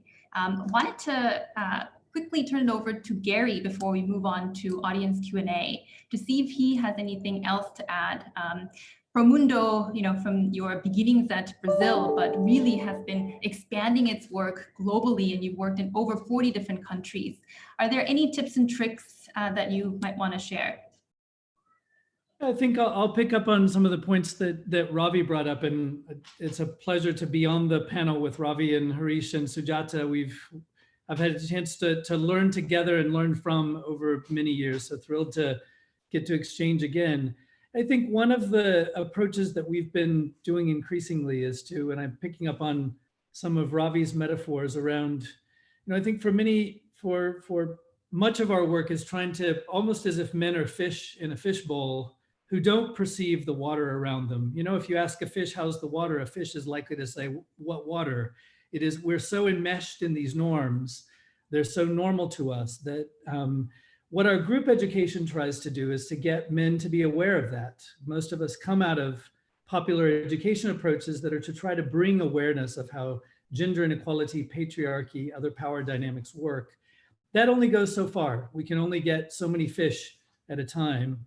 And it, you know, becomes the big question of what happens when men step out of those groups and they go back to their relationships, to home, to workplace, to the world that says, we're fine with this unequal status quo.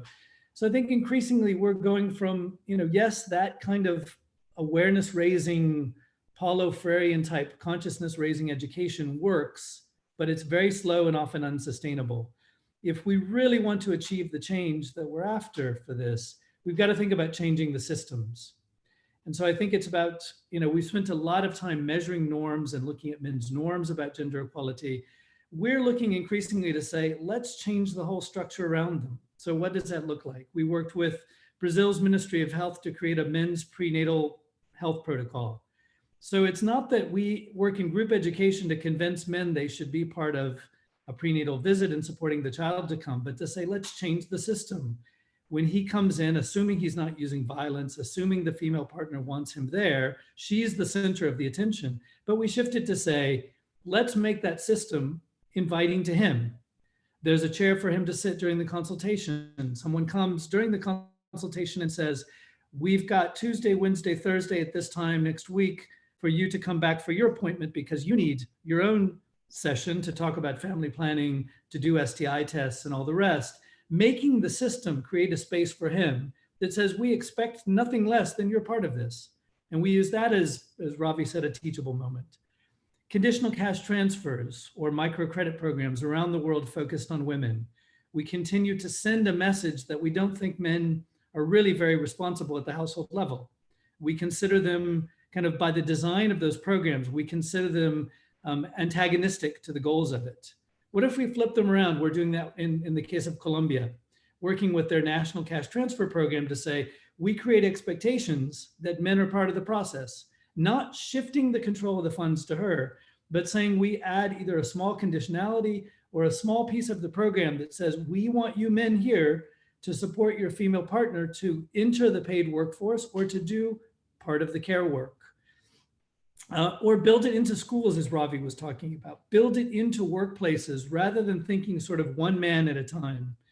And the other part I think we need to say is we can't do this work as if let's get men over here on their own. Sometimes it's quite useful. Sometimes it's a great starting point, but it's got to be in relational perspective with women. We need to be held accountable by women. We need to be in debate and discussion, whether in the workplace or school or the health sector, where there's a back and forth questioning as the change processes happen. So I think the other is to not get stuck in that this is men only stuff. This is toward the cause of gender equality. It needs to be done in that relational perspective. And the other point I'll bring up is that it's often easy to say, well, look, no men want to participate here. There's no low-hanging fruit when it comes to engaging men here. I think everywhere we've looked, even some of the most conservative settings, if we're able to create that safe space, there is at least a third of men, a quarter of men, sometimes half of men who are already on our side, but we've not been brave enough or creative enough to find the ways to engage them, to change the rules and say, we know that you can be called into this. And so part of this is to accept that deep discomfort that we have to say, yes, we need you part of this, but this is not just you being a champion who comes in and says, oh, I'm going to be the good guy and now fix things. This is really messy stuff, but you have to be brave enough and we're going to make the space where you must be part of this conversation and you can't walk away from it.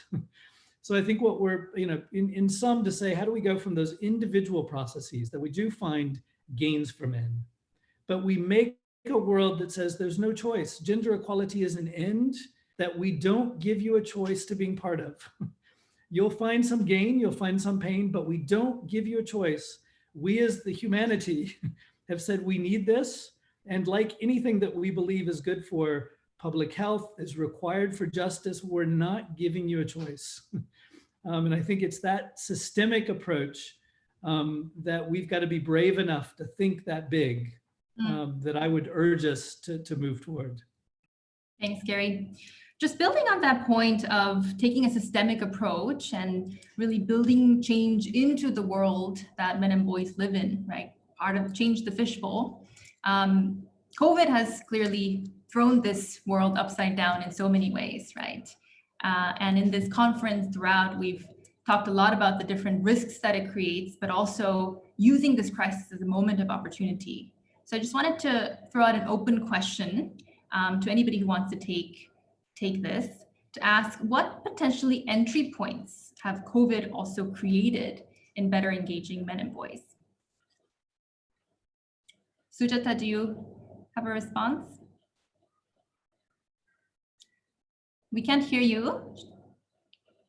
Can someone unmute? Okay. So, yeah, I think two things that the COVID pandemic has thrown out, in terms of human dynamics. One is the vulnerabilities of all people have become so evident, and there is a feeling that we are all sailing in the same boat kind of thing.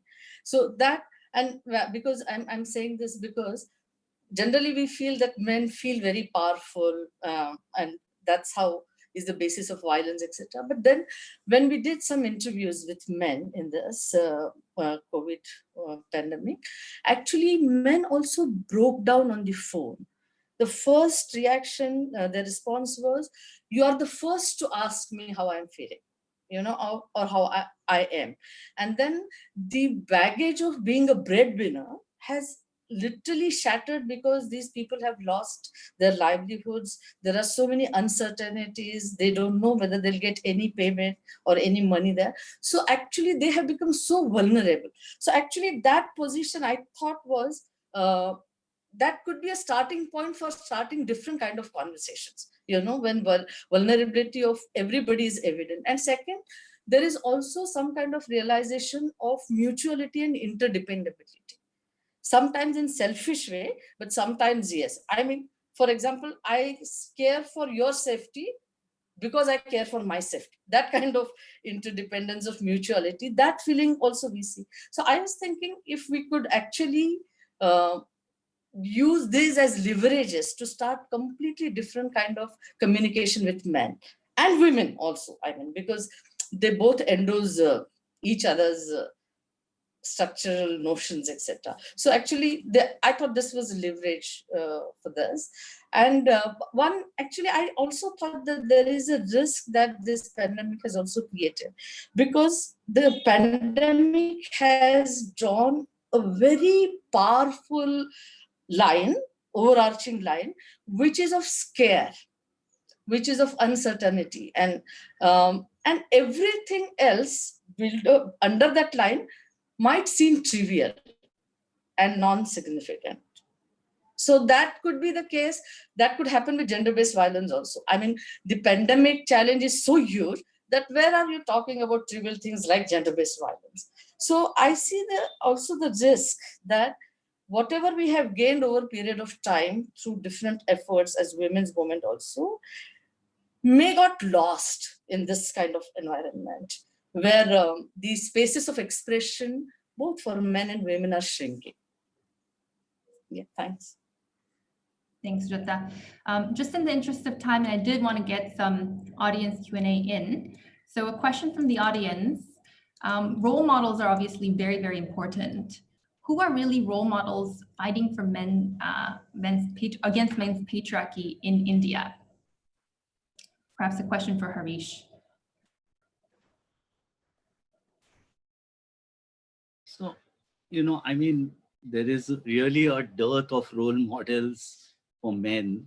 When I say role model in the sense, not as a professional, but as a person, a man of substance, you have had examples apart from India, sports persons who cry and express their feelings, and they take up a stand, person like Roger Federer says after he has won or whether he's lost, when, to him, he says in one of the last interviews I had seen that what his two daughters and wife think about how he's playing, that matters to him more important than anyone else.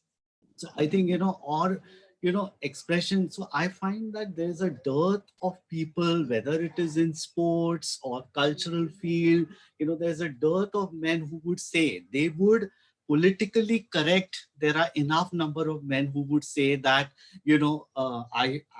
violence against women should stop because a woman is somebody's sister, somebody's daughter, somebody's wife, but because she is a human being, that you should stand up. There's hardly any man who's talking, from these fields. So I find there are a lot of people who are politically correct and there are campaigns, but there is a woeful dearth of role models, but the role models will actually come from lay people. So the work which I'm doing with young men, there are young men who are deconstructing masculinity at the first, doing the learning and unlearning, and they are in the process redefining and masculinity and creating alternate models, for themselves, for their peers. So it's the lay person who are doing, I find a large number of examples around, So I think that's the process, and, so we were talking, I think Gary was talking about systemic change. So, one of the subsystems of our society is media. So why not work with media and use media? So for the last 3 years, I'm running something called a traveling film fest. A film festival reaches to people and especially young men, and they deliberate, they talk watching over films, and that's a safe space which otherwise they wouldn't get even in their schools or colleges. So I find, so you have to use that medium, and through that, when people are questioning and sharing their personal anecdotes, they talk about it, and in a way they are redefining masculinity.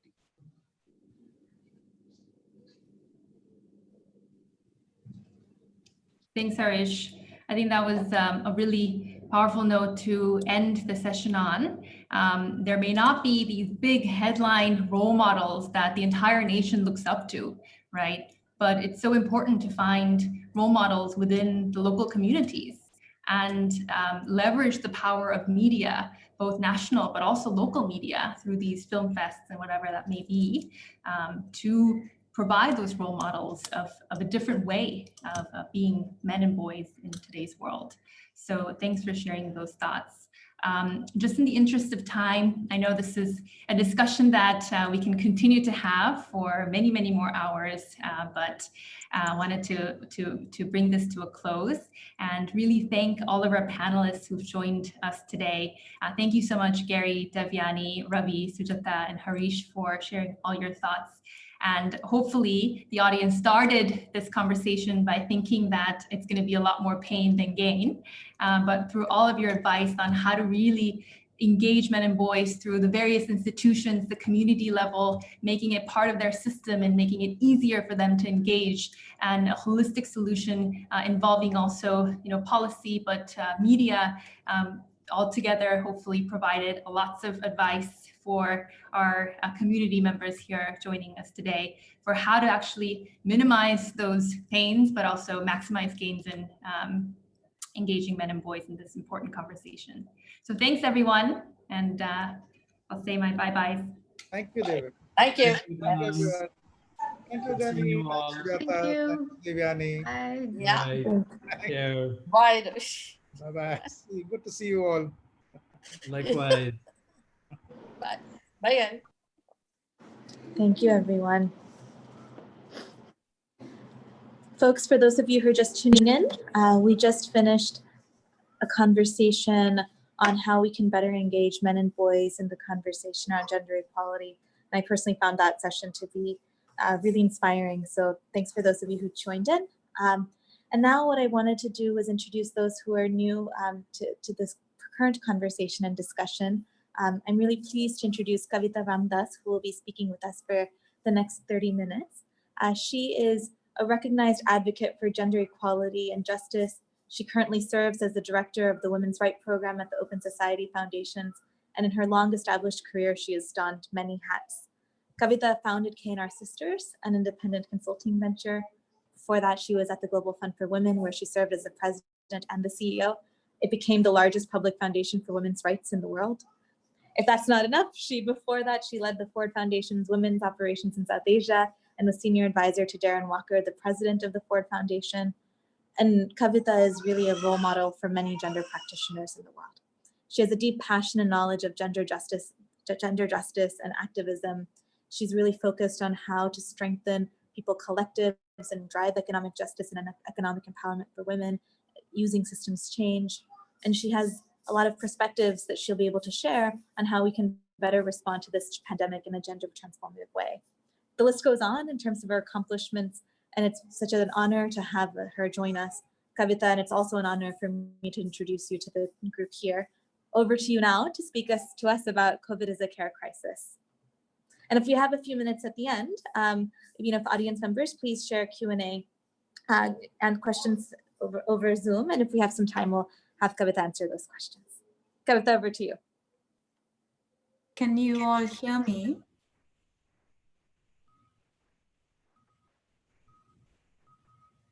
Shweta, can you give me a thumbs up if you can hear me?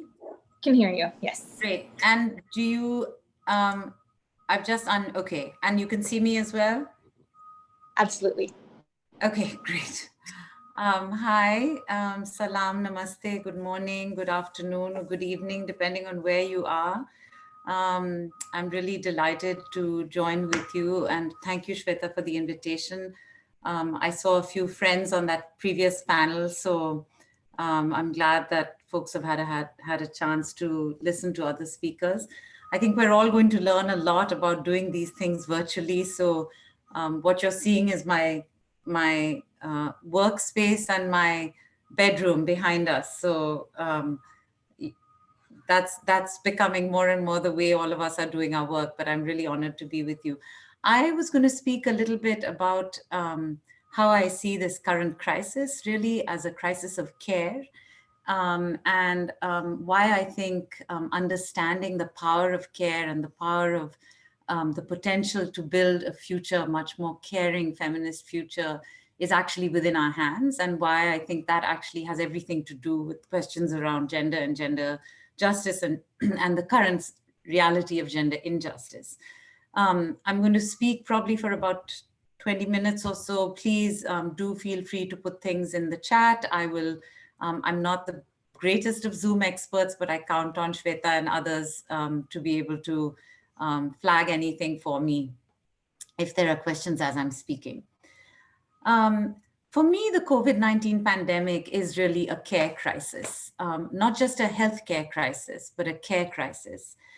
It has revealed to all of us how dependent the world is on caregivers and care workers, and how disproportionately those people are women and girls, whether it's in fancy middle-class apartments in Mumbai or New Delhi, or whether it's in refugee camps in Cox's Bazar in Bangladesh, or in a Syrian refugee camp in Lebanon. The burden of caring becomes much, much harder when people are sick, when children are home, when old people are vulnerable, when men are out of work and also home, and when everybody feels the need to be fed and taken care of. These are the escalating and increasing burdens that already lie heavily on the shoulders of women and girls. Care work is relentless, it doesn't let up, and all other work depends upon it, as we are learning from this crisis. Essential workers are not the billionaires who we've come to revere and who we think of as successful people. The people who we are depending on are janitors, our nurses, our maids, our home healthcare aides, domestic workers, teachers, childcare workers, nannies, and others. Without them, nothing else actually happens. The world needs care, and women and girls provide it, most often for free. But even when it is paid poorly and inadequately. Care work, both paid and unpaid, is actually at the heart of humanity and all of our societies. But what people don't understand is that economies also fundamentally depend on care work to survive and thrive. How many of us would have expected that all of the migrant workers who are leaving India fleeing from cities across India right now would be so critical for the issues that we take for granted in our everyday lives as privileged people of the middle class? How few of us understood that the care work that they provide is actually core to the functioning of any economy. Across the world, women and girls perform more than 3/4 of the total amount of unpaid care work, and 2/3 of all paid care workers are women. What we realize now is that demographic, socioeconomic, and environmental transformations are increasing the demand for care workers who are often trapped in low-quality jobs. If not addressed properly, these current deficits in care work and its quality will create a severe and unsustainable, if they have not already, global care crisis and further increase gender inequalities.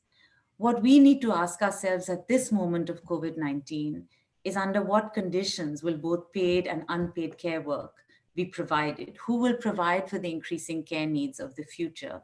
What policies can be put in place to recognize, reduce, redistribute unpaid care work and create more and decent jobs for care workers and guarantee care workers representation, dialogue, and collective bargaining? These are the questions that I believe India and all other countries must ask ourselves now during this crisis in a comprehensive manner.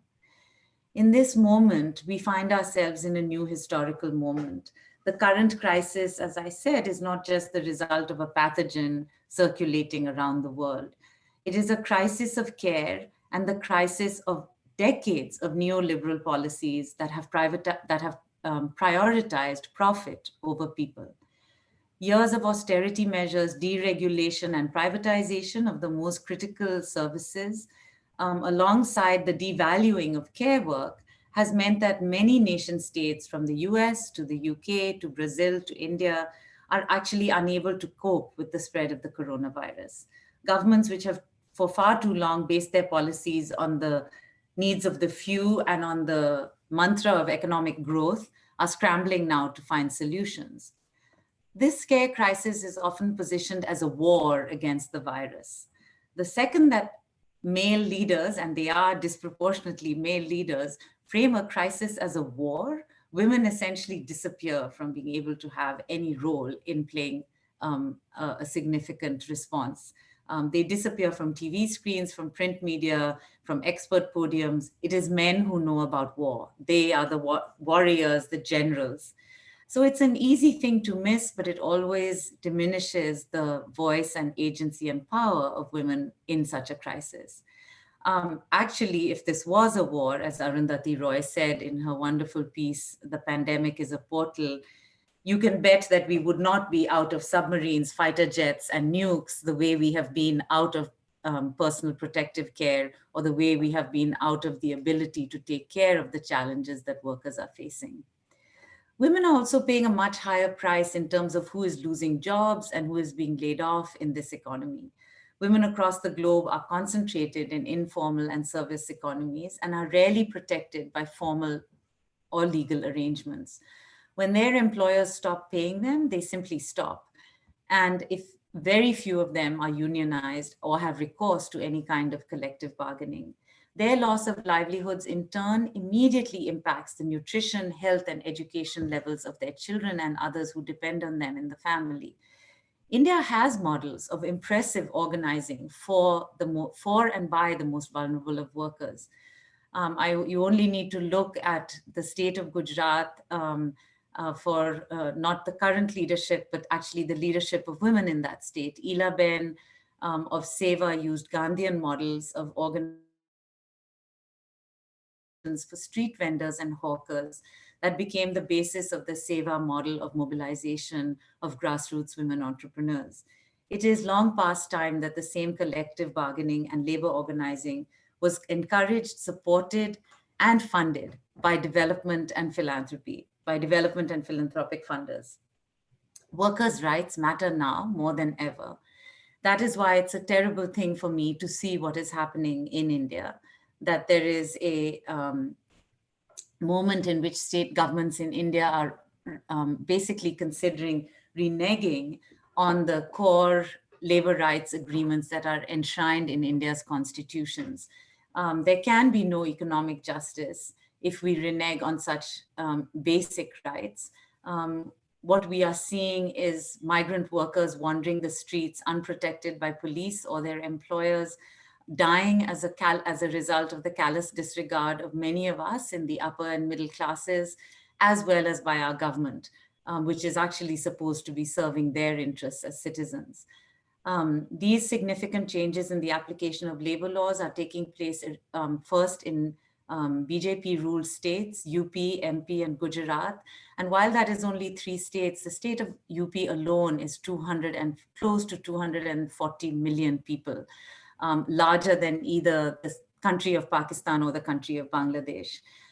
Its changes that it is proposing will basically create some of the most exploitative conditions for workers that exist anywhere in the world.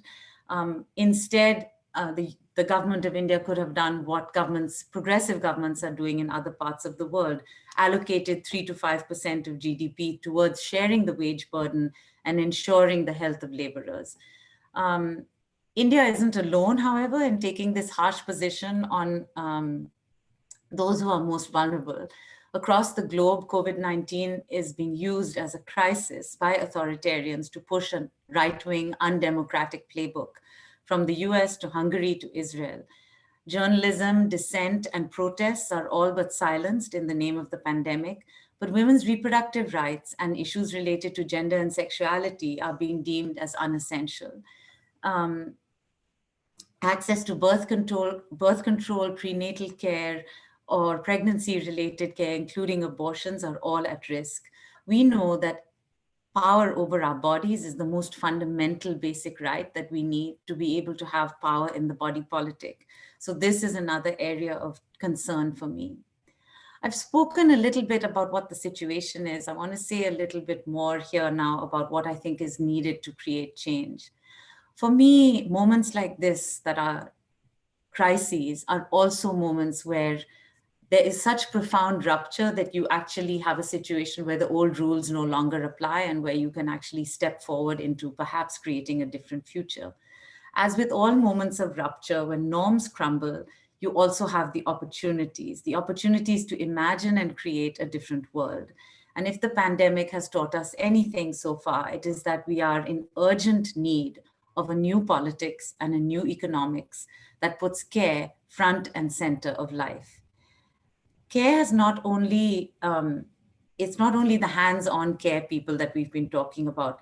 Care is also a social practice and the capacity to nurture all that is necessary for the welfare and flourishing of human and non-human life. A caring politics has to therefore first and foremost acknowledge our interdependence, recognizing our needs to both give and receive care. All human beings on this earth need and depend on the provision of care. But understanding that that is a process by which we are all interdependent on each other enables us to confront our shared fears of human frailty rather than to project them onto others. So what do I think we need? I would argue that we need caring states, caring economies, and we need to care for Mother Earth. How do we get there? We need more feminists in power. Elected leaders like Jacinda Ardern in New Zealand are making a real difference in their society's abilities to respond to crises from a position of care. We need to have governments run by decent, caring, and honest elected officials.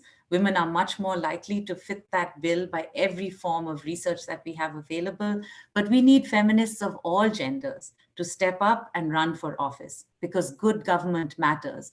All this talk about privatization has come to naught at the end. When we have faced this crisis, it has been the governments that have been able to step up that have made the most difference.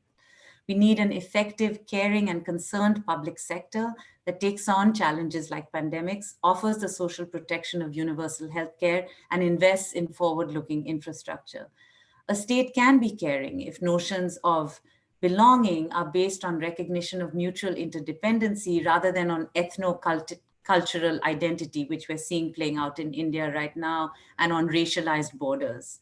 A caring state is one in which the provision of all of our basic needs and a sharing infrastructure are ensured, but at the same time, participatory democracy rather than authoritarianism is deepened at every level.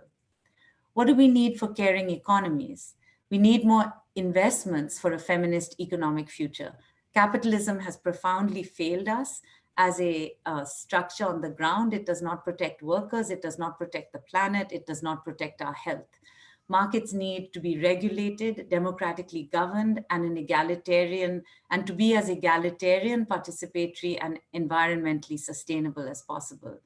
They also need to be locally embedded. Local markets are much better suited for cultivating relationships between those who produce and those who trade, and between consumers.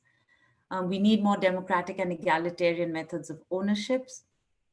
And we need to be able to imagine these markets that are parts of economies that prioritize people and other living creatures over profit.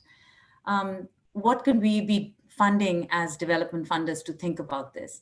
We need to be funding much more feminist economics. We need to be thinking about feminist theoretical frameworks. Organizations like the International Association of Feminist Economics, we need to support them and the teaching of feminist economics at Indian universities.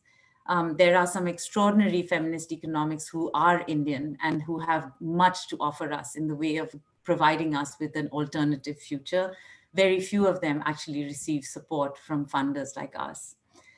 We need to think about macroeconomic policies and look at models like the ones in South Korea and Argentina, two countries that are placing care at the center of their new macroeconomic policy frameworks. Argentina just appointed a position in the Ministry of Finance called Gender and the Economy. This is exciting stuff and stuff that we could be learning from in our country as well. We need to fundamentally strengthen the collective power of care workers. We need to invest in unions of domestic workers like the ones in Kolkata and others that got union status just a few years ago. And we need to connect them to the International Domestic Workers Federation, an organization that we support at the Open Society Foundations and that many others are learning about. Across India, there is systemic abuse and exploitation of maids, nannies, and other so-called help. Feminists from the middle classes are just as complicit in this exploitation as the average population. A major reason for this exploitation is the absence of legal protection for domestic workers. We have something like 4 million domestic workers in India today, the vast majority of them women and girls, many of them underage. We need to strengthen women's voices in other aspects of the informal economy. You heard me mention Seva. I would also mention WeGo. I'm going to take a quick look at the chat because I see Harshita has raised questions about how do we deal with the electorate in India, making this gender priority for decision makers and governments. I'll come back to that. Let me just finish comments. I see time. We need to change our education systems in fundamental ways that teach gender justice and gender diversity and the joy and pleasure in sex early to all children. Let sex please come out of the closet of shame so it can be acknowledged as one of the many ways in which human beings express love and care for one another.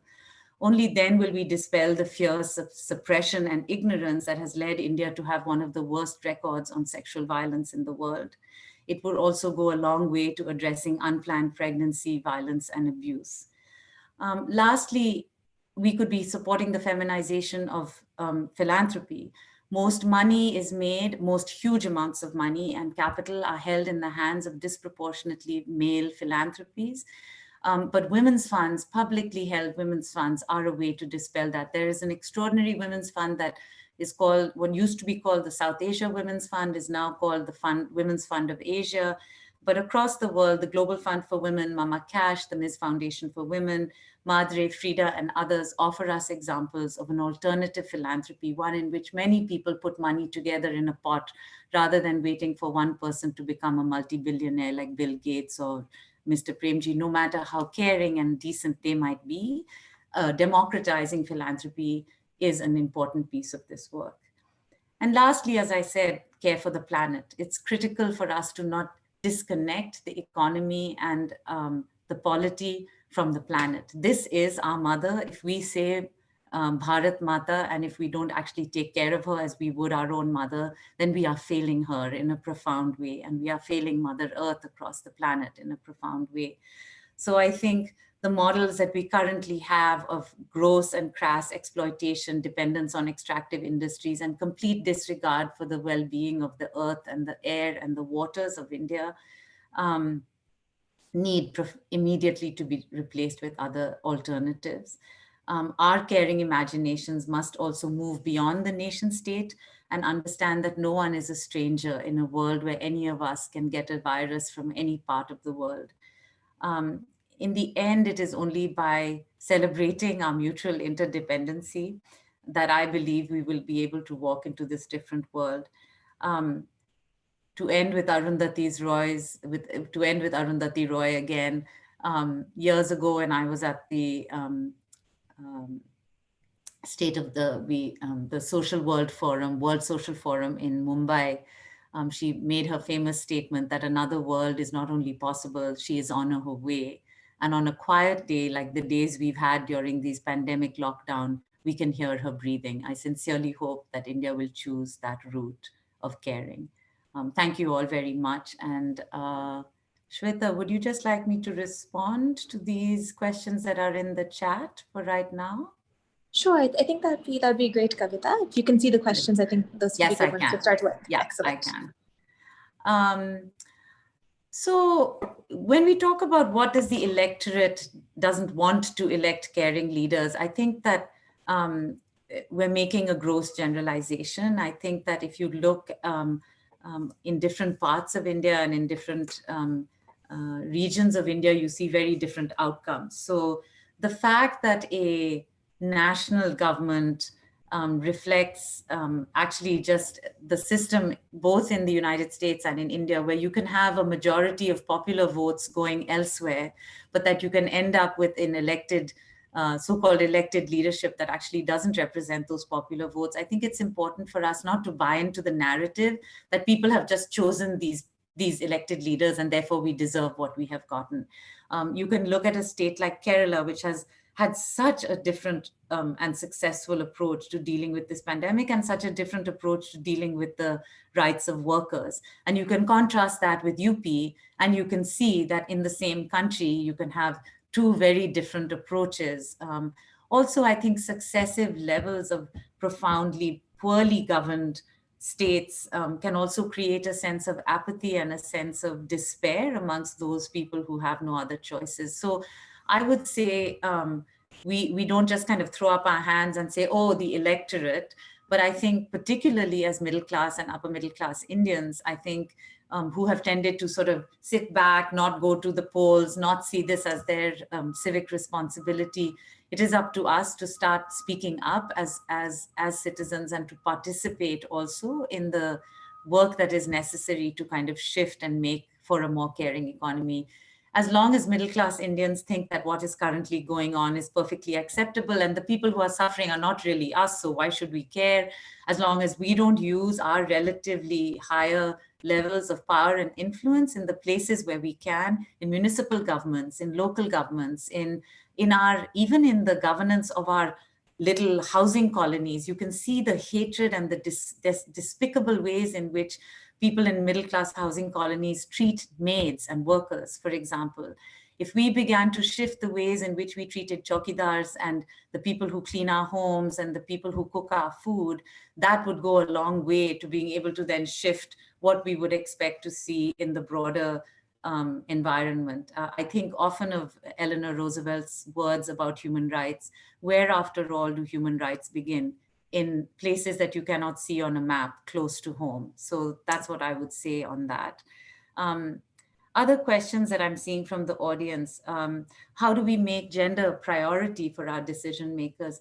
I think in some ways this crisis and others are forcing at least certain parts of the world to have to come to terms with this. But there are other interesting methods that are being used to force policymakers. In Spain, for example, for the last few years, you may have heard that the women of Spain have held a strike on March 8th, a day in which is International Women's Day, a day in which they just have been saying, cuando las mujeres paran, todo se para. When women stop, everything stops. What have they been doing?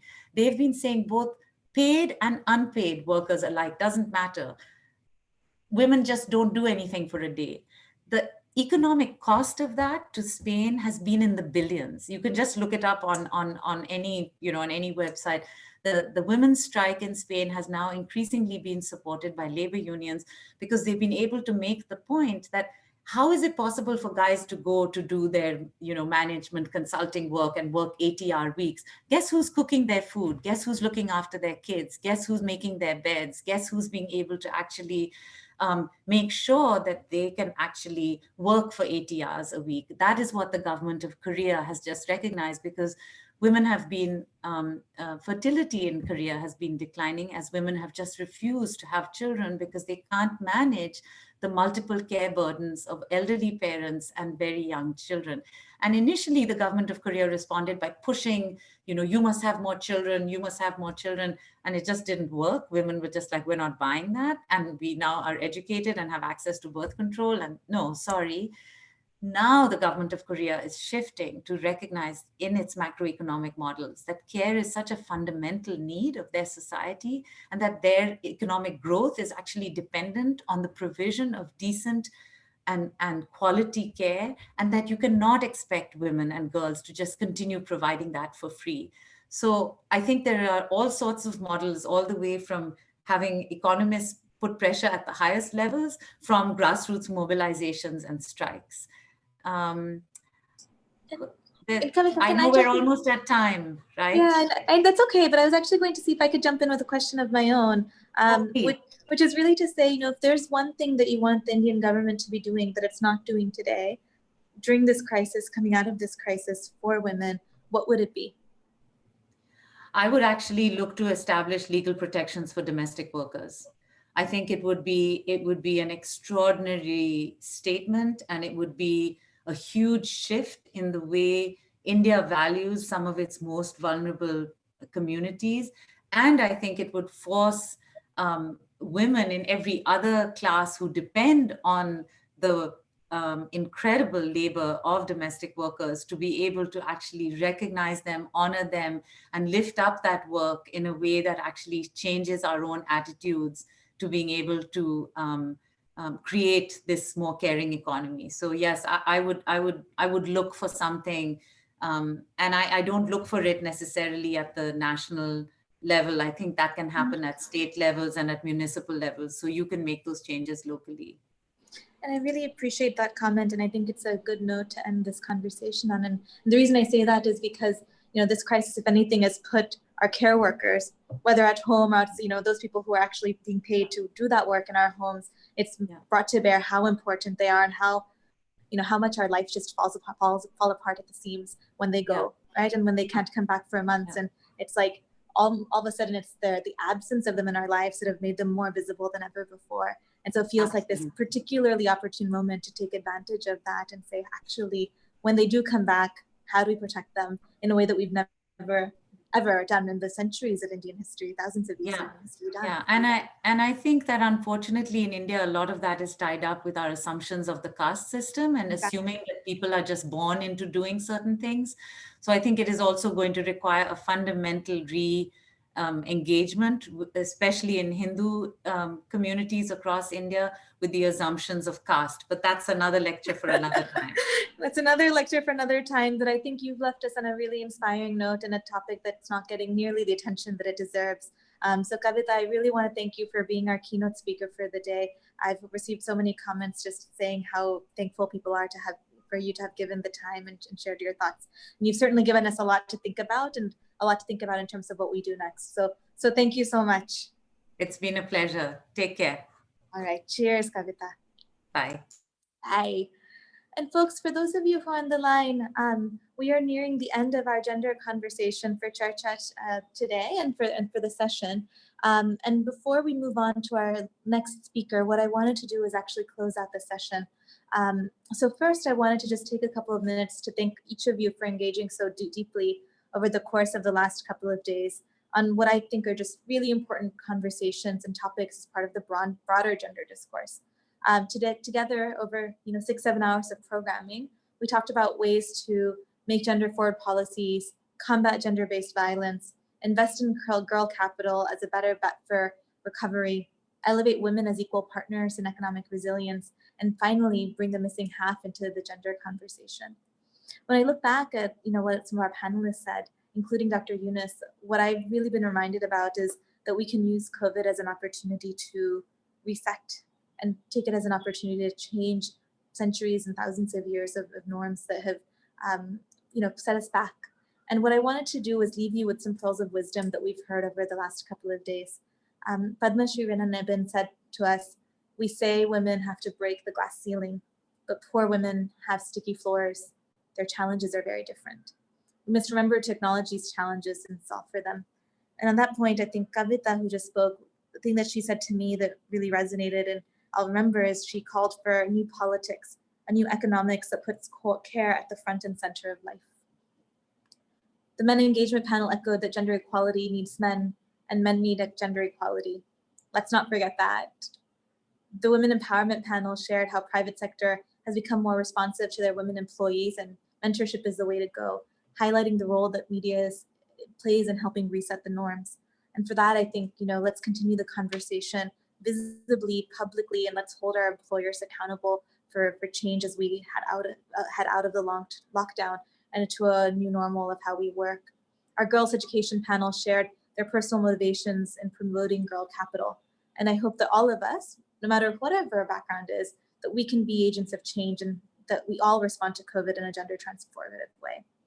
And so I just wanted to thank all of you again. You were a fantastic audience. Let's carry on the Charcha. We at Dahlberg are just an email away, so please don't hesitate to reach out to us. And I now want to pass over the mic to Harshita. This is our last part of the gender discussion. It's an inspiring story of how each of us can bring social change at the grassroots. Harshita, would you please jump in to introduce our next speaker?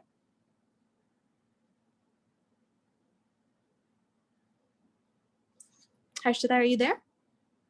I think Harshita dropped off, so I can take over. Sure. Akanksha this side. Great. So really glad to have you. Join us, Sunil. We have heard great things about the work you've done. So it's an honor to be introducing you. So for everyone who's on the line, Sunil Jaglin, जिन district के गांव के सरपंच हैं, जिन्होंने हम सबको ये बताया है कि कोई भी इंसान सामाजिक परिवर्तन ला सकता है। उन्होंने कुछ साल पहले हरियाणा से शुरू हुए एक कैंपेन सेल्फी विद डॉटर से अपने लाखों पिताओं को अपनी बेटियों पर गर्व करने के लिए प्रेरित किया है, और उस इनिशिएटिव की वजह से काफ़ी जगहों पर सेक्स सिलेक्टिव अबॉर्शन जैसी प्रैक्टिस को बंद किया गया है। सो हम ये वाले इनिशिएटिव के लिए काफ़ी आभारी हैं सुनील जी का। एंड ये पूरा नेशनल स्केल पर बेटी बचाओ बेटी पढ़ाओ आंदोलन जैसे कैंपेन को भी बढ़ावा दिया गया है। सुनील जी के इन एक्शंस को काफ़ी ज़्यादा सराहना मिली है। प्रधानमंत्री मोदी जी और प्रणब मुखर्जी ने भी काफ़ी इनको सहारा है और बाकी लोगों को बोला है कि इस कैंपेन को आगे ज्वाइन करें। कुछ साल पहले 2012 में सुनील जी ने एक ग्राम सभा शुरू करवाई थी जिसमें सिर्फ महिलाएं शामिल हैं। सो ये सारे इन्होंने जो अभी तक प्रेरणा पूर्वक काम किए हैं उससे ये पता होता है कि सुनील जी ने ग्रास रूट्स लेवल पर जेंडर इक्वालिटी के लिए काम किया है। And we are very excited to hear what he has to share with all of us. So welcome Sunil ji. जी नमस्कार। जितने भी सुनने वाले हैं उन सभी को मैं सुनील जागलान गांव बीबीपुर जिला जींद हरियाणा से अपना नमस्कार करता हूं। और नज फाउंडेशन और जो स्टोक्स जिसके माध्यम से मैं आप सभी से जुड़ने का मुझे एक मौका मिला है उन सब का बहुत बहुत शुक्रिया। मैं बताना चाहूंगा कि हर एक व्यक्ति जो है जीवन में कोई न कोई लक्ष्य प्राप्ति के लिए अगर उसे उस लक्ष्य का पता चल जाए कि उसका इस पृथ्वी पर जन्म किस लिए हुआ है, अगर उस लक्ष्य का उसको ज्ञान हो जाता है तो वो उसके प्रति बहुत सारे साक्ष्यों को उठाकर अपनी जिंदगी को लगाकर लोगों के जीवन को किसी भी प्रकार की अनुभूति देने की कोशिश करता है। मैंने 2003 में बीएससी कंप्यूटर साइंस किया था, उसके बाद बीएड किया था। पेरेंट्स की इच्छा थी कि मैं टीचर बनूं। उसके बाद मैं गवर्नमेंट जॉब में as a teacher Delhi appoint हो गया था। लेकिन जब जॉब में कुछ खासा मजा नहीं आया तो मैं जॉब छोड़कर वापस गांव आ गया था। और गांव में आने के बाद जब मैंने गांव में दशा देखी कि गांव जो है मेरा काफी पिछड़े क्षेत्र में आता है, उसमें ऑनेस्टली कहूँ मुझे लिंगानुपात का स्वयं कोई ज्ञान नहीं था किसी भी प्रकार का। लेकिन मैंने सोचा कि क्यों न गांव का विकास किया जाए, और उसके लिए मैंने सरपंच का इलेक्शन लड़ा। और फिर सरपंच का इलेक्शन जीतकर हमने कोशिश की कि ग्रामीण विकास में अपना योगदान किस तरह से दे सकते हैं। तो मैंने एक कैंपेन शुरू किया, मिशन पॉसिबल गांव बने शहर से सुंदर। इसका अर्थ था कि हम गांव के लोगों का शहरों की तरफ से पलायन रोक सकें और गांव में ही शहरों जैसी काफी सारी सुविधाएं कर दे, जिससे वो गांव भी बना रहे और लोगों का पलायन भी शहरों की तरफ रुक जाए। तो उसके लिए हमने काफी सारे गांव में पार्क डेवलप किए, बच्चों के लिए झूले, गांव के अंदर लाइब्रेरी क्रिएट करवाई, मीटिंग पैलेस क्रिएट करवाए, ह्यूमन हैप्पीनेस हाईटेक इन पे गांव की वेबसाइट वेब पोर्टल बनाया गया 2010 में। तो इस तरह के सारे कार्य हमने किए। हमारी जो ग्राम पंचायत थी उसमें जितने सदस्य थे पुरुष एवं महिलाएं, उनको अलग अलग विभाग दिए गए कि ये पंचायत सदस्य जो है बिजली विभाग देखेगा, ये जो विभाग है ये पेंशन विभाग है ये महिला देखेगी। इस तरह से हमने कार्य शुरू किया। उसके बाद मेरी शादी हुई। शादी होने के बाद जब मैं 1.5 ईयर के बाद मेरे घर में बेटी का जन्म हुआ 24 जनवरी 2012 को, जिसकी वजह से मुझे एहसास हुआ, क्योंकि जब नर्स बेटी को लेकर आई थी तो उस समय नर्स के भाव थे कि उसने बड़ी जो ध्वनि थी बिल्कुल लो थी कि बेटी हुई है। हालाँकि ये बड़े 3 मैजिक वर्ड होते हैं। मेरे लिए 3 मैजिक वर्ड हैं बेटी हुई है। तो मैंने जब उसको कहा कि भई सरपंच के यहाँ बेटी हुई है और आप ये लो, पैसे लो और यहाँ हॉस्पिटल में मिठाई बाँटना, हम जा रहे हैं। तो उसने ये कहकर मना कर दिया कि लड़का होता तो हम इससे भी ज़्यादा ले लेते। तो यहाँ से मुझे एहसास हुआ, और अगले दिन भी जब मैं ब्यूरोक्रेट्स वगैरह में जब मैं स्वीट डिस्ट्रीब्यूशन कर रहा था, तो वहाँ पे भी यूँ सोच रहे थे भी सरपंच मिठाई बाँट रहा है, बच्चा हुआ है तो लड़का ही हुआ होगा। इवन गाँव में थाली बजाई गई तो जब तक छठी नहीं गाई गई नंदनी की, तब तक गाँव वालों को भी विश्वास नहीं हुआ कि भई इनके घर में लड़की हुई है। तो तब मैं पहली बार सरपंच बनने के 1.5 ईयर बाद पहली बार मेरे गाँव का जो हेल्थ सेंटर था, मैं वहाँ पर गया, और वहाँ पर जाकर मैंने देखा कि गाँव का लिंगानुपात क्या है। तो मैंने गाँव का देखा कि मैं गाँव को शहर से सुंदर तो बना लूँगा, लेकिन ये लिंगानुपात के मामले में तो मेरे गाँव की स्थिति बहुत ही ज़्यादा खराब है। उस साल हमारे गाँव में करीबन 38-9 गर्ल्स पैदा हुई थी और 53-54 के करीब बॉयज़ पैदा हुए थे। तो मैंने कहा कि ये प्राकृतिक घटना तो हो नहीं सकती है, तो इस पे काम करते हैं।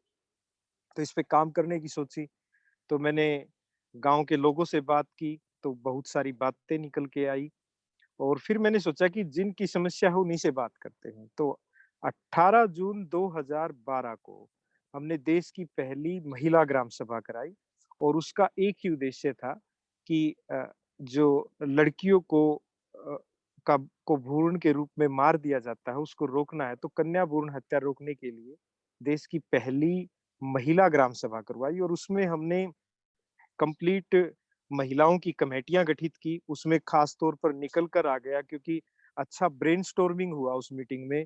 करीबन 4 घंटे वो ग्राम सभा चली, और उसमें हमें औरतों ने खुद भी बताया कि हाँ, कोख के कातिल हम भी हैं, और सामाजिक दबाव कहो या किसी भी दबाव से कहो, जब अबॉर्शन होता है तो हम साथ ही होते हैं। तो वो चीज़ें जब मेरे गाँव की बहादुर औरतों ने खुलकर कही, तो हमने सोचा कि अब इसको रोकते हैं। तो हमने गाँव में अनाउंसमेंट करा दी कि भई अगर कोई भी औरत प्रेग्नेंट होती है और दूसरे ही महीने में के फर्स्ट वीक में जो उसको ग्राम सभा में ये बताना पड़ेगा कि इस परिवार से ये महिला प्रेग्नेंट है। उसका नामांकन जो है ग्राम सभा में हुआ करेगा, क्योंकि सरकार के द्वारा उस समय इस प्रकार की कोई पॉलिसी थी नहीं।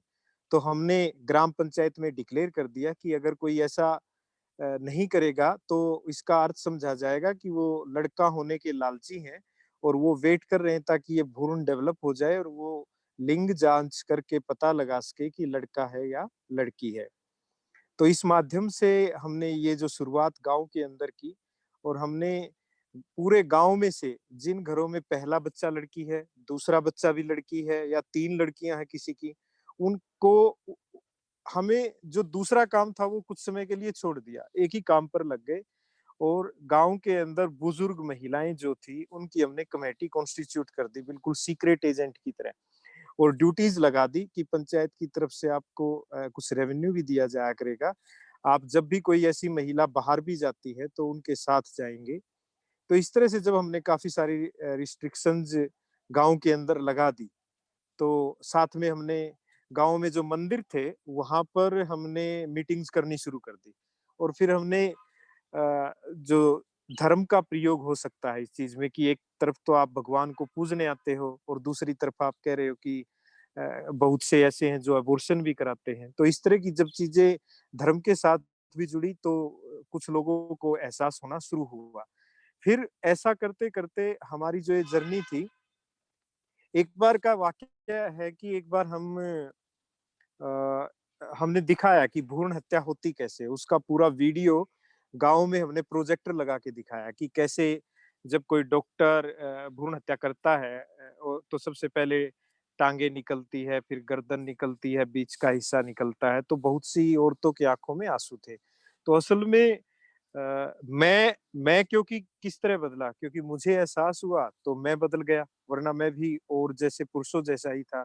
शायद मैं इतना अच्छा पुरुष ना बन पाता कि आज के दिन मेरी बेटियों के साथ मेरी संजीदगी या महिलाओं के लिए काम करने की जो उत्सुकता हमारे अंदर बनी रहती है, अगर वो एहसास मुझे नहीं होता तो शायद मैं भी ये नहीं कर पाता। फिर मैंने देखा कि एक गाँव से क्या फ़र्क होगा, हमारे गाँव का लिंगानुपात सुधर जाएगा। तो हमने देखा कि पूरे उत्तर भारत के लिए इसमें प्रयास करते हैं। तो मैं उस समय 26 साल का था जब मैं सरपंच बना, तो उसके बाद खाप पंचायतों का विशेष उत्सव है उत्तर भारत में। खाप पंचायतें आप सभी ने सुनी होंगी। लोकल बॉडीज होती हैं और बड़े लंबे समय से कार्यरत रहती हैं और ओनर किलिंग जैसे विषयों में उनकी आलोचना भी बहुत सारी होती है। लेकिन हमारी जो खाप थी वो 22 गांव की थी और बाय द वे मुझे खाप का प्रधान नियुक्त कर दिया गया। तो अब जो प्रधान था वो आप समझें कि आप खाप प्रधान की छवि कैसे समझते होंगे कि वो धोती कुर्ता पहने हुए है, मूछें रखे हुए है, मतलब जो पुरुष की एक अलग तरह से इमेज बनाई हुई होती है और वो भी उत्तर भारत में उस प्रकार का होता है।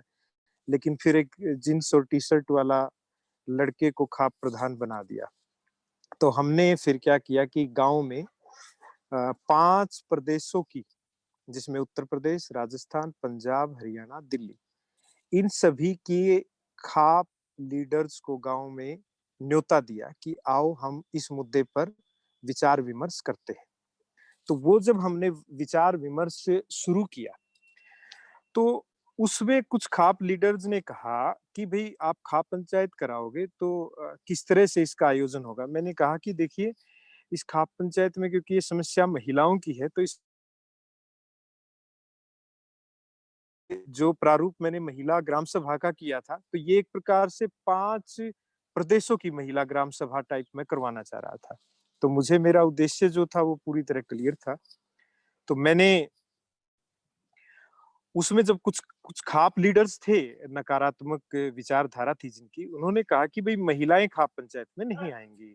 महिलाएँ तो खाप पंचायतों में आती ही नहीं है। फिर हमने उसके लिए कोशिश की और खूब सारे खाप प्रधानों को मनाया भी। अब बात उठी कि खाप पंचायत में कौन महिला बोले, तो मेरे ही गाँव में इश्यू हो गया भई कौन सबसे पहले बोलेगी, खाप पंचायत तो पुरुष सत्ता का प्रतीक होती हैं। तो उसके तहत फिर मैंने, मेरी बहन थी उससे पूछा तो उसने सहमति दी और फिर हमने गाँव की जो औरतें थी, उन सबको ट्रेंड करना शुरू किया कि खाप पंचायत में कैसे बोलना है, क्योंकि मेरे गाँव के अंदर अनपढ़ता भी बहुत ही ज़्यादा थी उस समय तो। आज से मैं 2012 की बात आपको कर रहा हूँ, 2010 में मैं सरपंच बना था।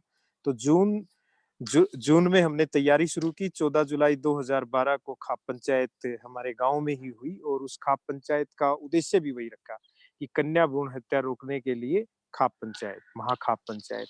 और उसमें पहली बार महिलाएं बोली और जो बोली हैं और जो कहा है और पुरुषों ने जैसी संजीदगी से सुना है और सहमति दी है, वो बड़ा गजब था कि मेरे गाँव में जब एक वाकया था इस खाप पंचायत का कि कुछ ऐसे नकारात्मक लोग भी थे जो चाहते थे कि महिलाएं ना बोले। तो एक उस समय करीबन 90 ईयर एज की एक महिला थी, संतोष देवी।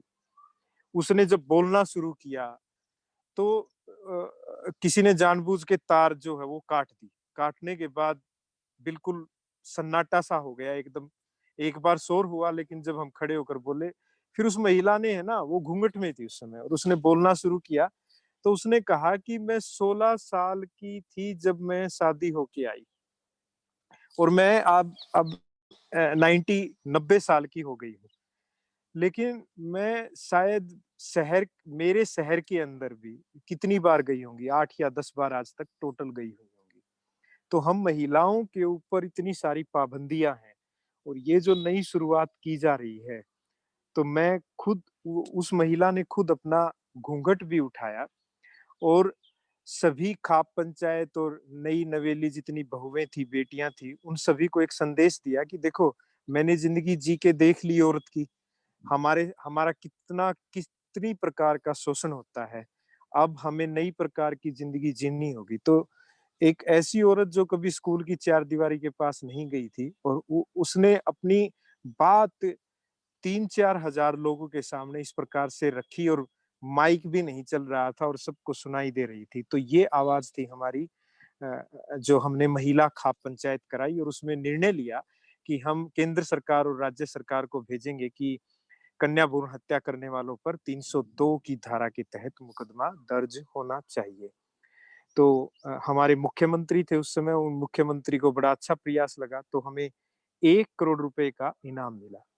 1 करोड़ रुपए गाँव में आते ही मैंने महिलाओं की सभा की और मैंने कहा कि आज से एक नया नियम बनाते हैं कि गाँव के अंदर कोई भी फंड आएगा, तो वो ग्राम सभा के माध्यम से तो खर्च होगा ही, लेकिन एक खास नियम जो पूरे देश में नहीं है, इसका 50% प्रयोग महिलाएं बताएंगी कि कहाँ खर्च करना है, कि 50 लाख महिलाओं के कहने से खर्च होगा और 50 लाख पुरुषों के कहने से खर्च होगा।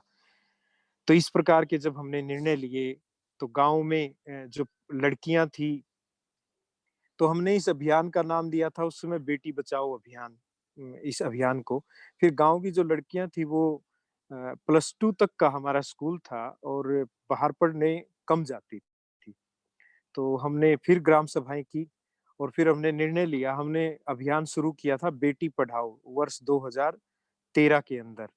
उसके अंदर ग्राम पंचायत की तरफ से सुविधा दी गई कि किसी भी लड़की को सोशल सिक्योरिटी की दिक्कत है तो वो हमें बताए। दूसरा, अगर इकोनॉमिक तौर पर किसी फैमिली की दिक्कत है तो लड़कियों की जो पुस्तकें हैं वो ग्राम पंचायत की तरफ से फ्री ऑफ कॉस्ट दी जाएगी और अन्य किसी प्रकार की सहायता है उसका सारा वहन जो है ग्राम पंचायत के द्वारा किया जाएगा। और फिर इसी तरह ये जो अभियान है, वर्ष 2013 में बेटी बचाओ बेटी पढ़ाओ अभियान बन गया था। हमारे गांव में हर जगह ये स्लोगन लिखा गया था और हमारी ग्राम सभा में बाकायदा बेटी बचाओ बेटी पढ़ाओ लिखित तौर पर एक रेजोल्यूशन डाला गया। लेकिन राजनीतिक अलग-अलग तरह के कारण होते हैं। ये हमारे देश की व्यथा कहें कि एक सिर्फ महिला दिवस मनाया जाता था, तो पहले क्या होता था, महिला दिवस मनता था उसी दिन महिलाएं याद आती थी सबसे ज्यादा। अन्य जो दिन होते थे उन पे ज्यादा कुछ होता नहीं था। तो हम प्रयास कर रहे थे, लेकिन सरकारों ने ज्यादा तो नहीं सराहा। ये तो था कि मुझे लिंगानुपात पर काम करने के लिए उस समय जो गवर्नमेंट थी मुझे राष्ट्रीय पुरस्कार मिला। वो भी एक ही दिन का फंक्शन होता था। उससे मिली हुई राशि से हमने गाँव में महिलाओं का एक खाप का चबूतरा बनवाया, एक कंप्यूटर सेंटर बनवाया और गाँव की अनपढ़ जो महिलाएं थी वो उस कंप्यूटर सेंटर में उन्होंने भी आना शुरू किया। उनके लिए भी हमने योजना शुरू की कि 60 साल से ऊपर की जो महिलाएं कंप्यूटर सीखेंगी, वो थोड़ा बहुत चाहे कुछ भी करें। तो जो सबसे ज़्यादा जिनकी अटेंडेंस होंगी, जैसे 12 बजे हमारी जो कंप्यूटर लैब और जो लाइब्रेरी थी उसमें समोसे आ जाते थे, चाय आ जाती थी बाकायदा। तो थोड़े से दिन वो आदत पड़ी, फिर अटेंडेंस बेस हमने रिकॉर्ड कर दिया बाकायदा। ग्राम पंचायत एक पूरे क्योंकि मेरे अंदर एक अध्यापक था, मैंने बीएससी किया था, बीएड किया था, एमएससी किया था। तो मेरे जो अंदर का अध्यापक था, जो मेरे पिताजी मुझे बनाना चाह रहे थे लेकिन मैं नहीं बना, तो वो फिर जाग उठा और हम हर महीने गाँव में प्रतियोगी परीक्षाओं की हमने तैयारी शुरू कर दी और लड़कियों को विशेष तौर पर हमने हमारे गाँव से 5 साल में 18 के करीब ऐसी लड़कियां थी जिन्होंने सरकारी नौकरियां पाई और गाँव की दशा दिशा बदलने लग गई। सोचने लग गए, गाँव में केंद्र सरकार के कई सारे प्रोजेक्ट आ गए और लगातार 3 साल हमें राष्ट्रीय पुरस्कार भी मिला। तो पैसे की किसी प्रकार की हमारे पास कमी थी नहीं। हमने जो गाँव का मुख्य रास्ता था, ग्राम सभा, महिला ग्राम सभा में बात रखी और उस हरियाणा के अंदर लाडो बोलते हैं बेटी को। तो हमने एक लंबा रास्ता बनवाया था, उस समय 70 लाख रुपए खर्च हुए थे, जहाँ से सबसे ज्यादा महिलाएं थी क्योंकि हमारे देश के अंदर किसान भी सबसे ज्यादा महिलाएं ही हैं। आप उत्तर भारत में देखोगे या दक्षिण में भी देखें, महिलाएं ज्यादा खेती करती हैं पुरुषों की बजाय। नाम नहीं मिलता, वो अलग बात है। तो वो रास्ता होता था मेन, जहाँ से कच्चे में उन्हें लेके आना पड़ता था, तो वो रास्ता हमने स्पेशल बनाया और उसका नाम लाडो मार्ग रखा हमने। फिर हमने बेटियों के नाम की नेम प्लेट जो है वो घर घर लगानी शुरू की, शुरू में तोड़ना शुरू कर दिया। सोच में बदलाव होने में समय लगता है।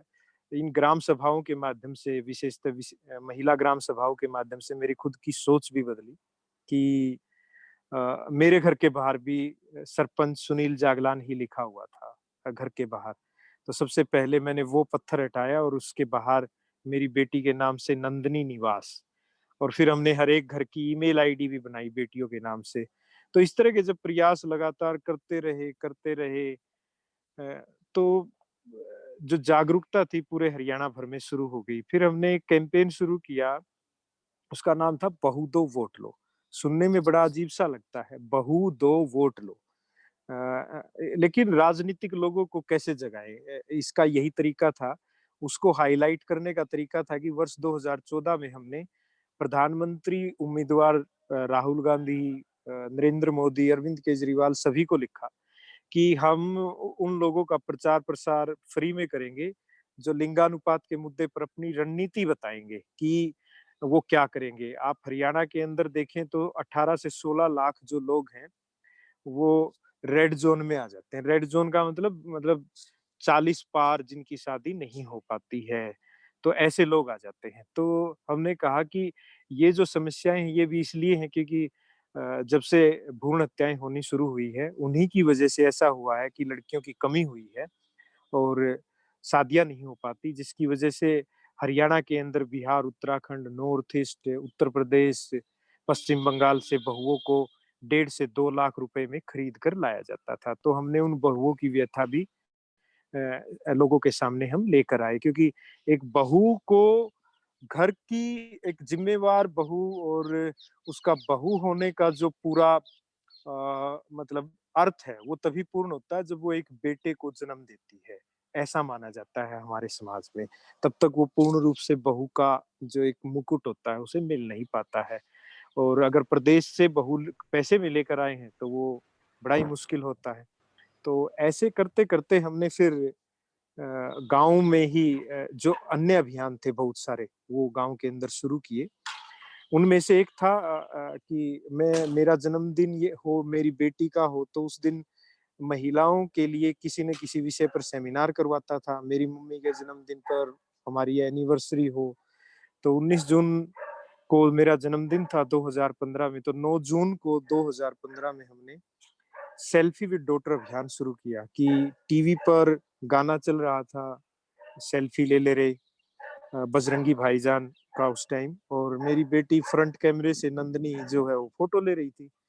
तो देखिए मेरी बेटी जो नंदनी है वो मेरे लिए हर बार प्रेरणा साबित हुई। अभियान बेटी बचाओ बेटी पढ़ाओ, महिला ग्राम सभा, खाप पंचायत उसकी वजह से हुई। और वो जो सामने से फोटो क्लिक कर रही थी और सेल्फी ले ले रे का संयोग मात्र से गाना चल रहा था, उसकी वजह से सेल्फी विद डॉटर अभियान शुरू हुआ। और हमने कहा कि भाई हम 19 जून को है ना पूरे जींद डिस्ट्रिक्ट में से, मैं जींद जिले से हूँ, तो जो सेल्फी जाएंगी उनको हम सम्मानित करेंगे। मैंने सोशल मीडिया पे पहली सेल्फी डाली, डालने के बाद लोगों ने सेल्फीज डालनी शुरू कर दी। मैंने उस पर व्हाट्सएप नंबर डाला तो हरियाणा भर से, उत्तर प्रदेश, दिल्ली, तो हमारे पास 800-900 सेल्फीज आ गई 19 जून तक। और हमने बेस्ट 3 थी, एक दिल्ली से थी, एक कुरुक्षेत्र से थी, एक जींद से थी। उनको गांव में एक बहुत बड़ा फंक्शन करके उनको अवार्ड किया, और अवार्ड भी सिंपल 3100, 2100 और 1100 रुपए थे जो मैंने अपने जन्मदिन के अंदर उन बेटियों को अवार्ड के रूप में दिए। अब हमारा जो अभियान था, मैंने उसके लिए मेरा जो फोन था उस पर कंटिन्यू सेल्फीज आनी शुरू हो गई, और मेरा एक जो टैब लिया हुआ था वो बिल्कुल हैंग आउट हो गया, क्योंकि उसके अंदर जो सेल्फीज की संख्या थी वो 25-30 हजार फोटोज कंटिन्यू लगातार आना आना ऐसे ऐसे शुरू हो गया। फिर 28 जून 2015 को माननीय प्रधानमंत्री नरेंद्र मोदी ने मन की बात में मेरी पंचायत का, मेरे गांव का और उस पूरे सेल्फी विद डॉटर का बहुत अच्छे ढंग से व्याख्यान किया, और लोगों को उस अभियान को आगे बढ़ाने के लिए भी कहा। तो मन की बात में हमारा नाम आने की वजह से वो अभियान पूरे वर्ल्ड में ट्रेंड करने लग गया। उसके बाद जब वो अमेरिका गए वहां पर भी उन्होंने सिलिकॉन वैली में बोला, जब वो इंग्लैंड गए वहां पर भी बोला, ऐसे करते करते वो अभियान तो एक प्रकार से इंटरनेशनल मूवमेंट हो गया। अब भी हम 19 जून 2020 को फिर से अवार्ड कर रहे हैं। प्रणब मुखर्जी जी हर साल उस पे अवार्ड देते हैं, हमारे चीफ गेस्ट होते हैं। और लॉकडाउन में आप देखिए 40-45 हजार के करीब सेल्फीज फिर से 70 देशों से उस अभियान के माध्यम से आई। तो एक गांव में एक एक साधारण सा व्यक्ति एक साधारण सी ग्राम सभा के माध्यम से राष्ट्रीय जो आंदोलन है उसका एक छोटा सा हिस्सा बन गया। तो ये हमें ये सीख देता है कि प्रत्येक व्यक्ति को जब ज्ञान हो जाता है तो वो जब अपने अर्थ को समझने लग जाता है, क्योंकि जब हमने इस अर्थ को समझा, और ऐसा नहीं है कि मैं इसमें अकेला शामिल रहा हूँ, मेरे पूरे गांव की महिलाएं शामिल रही हैं।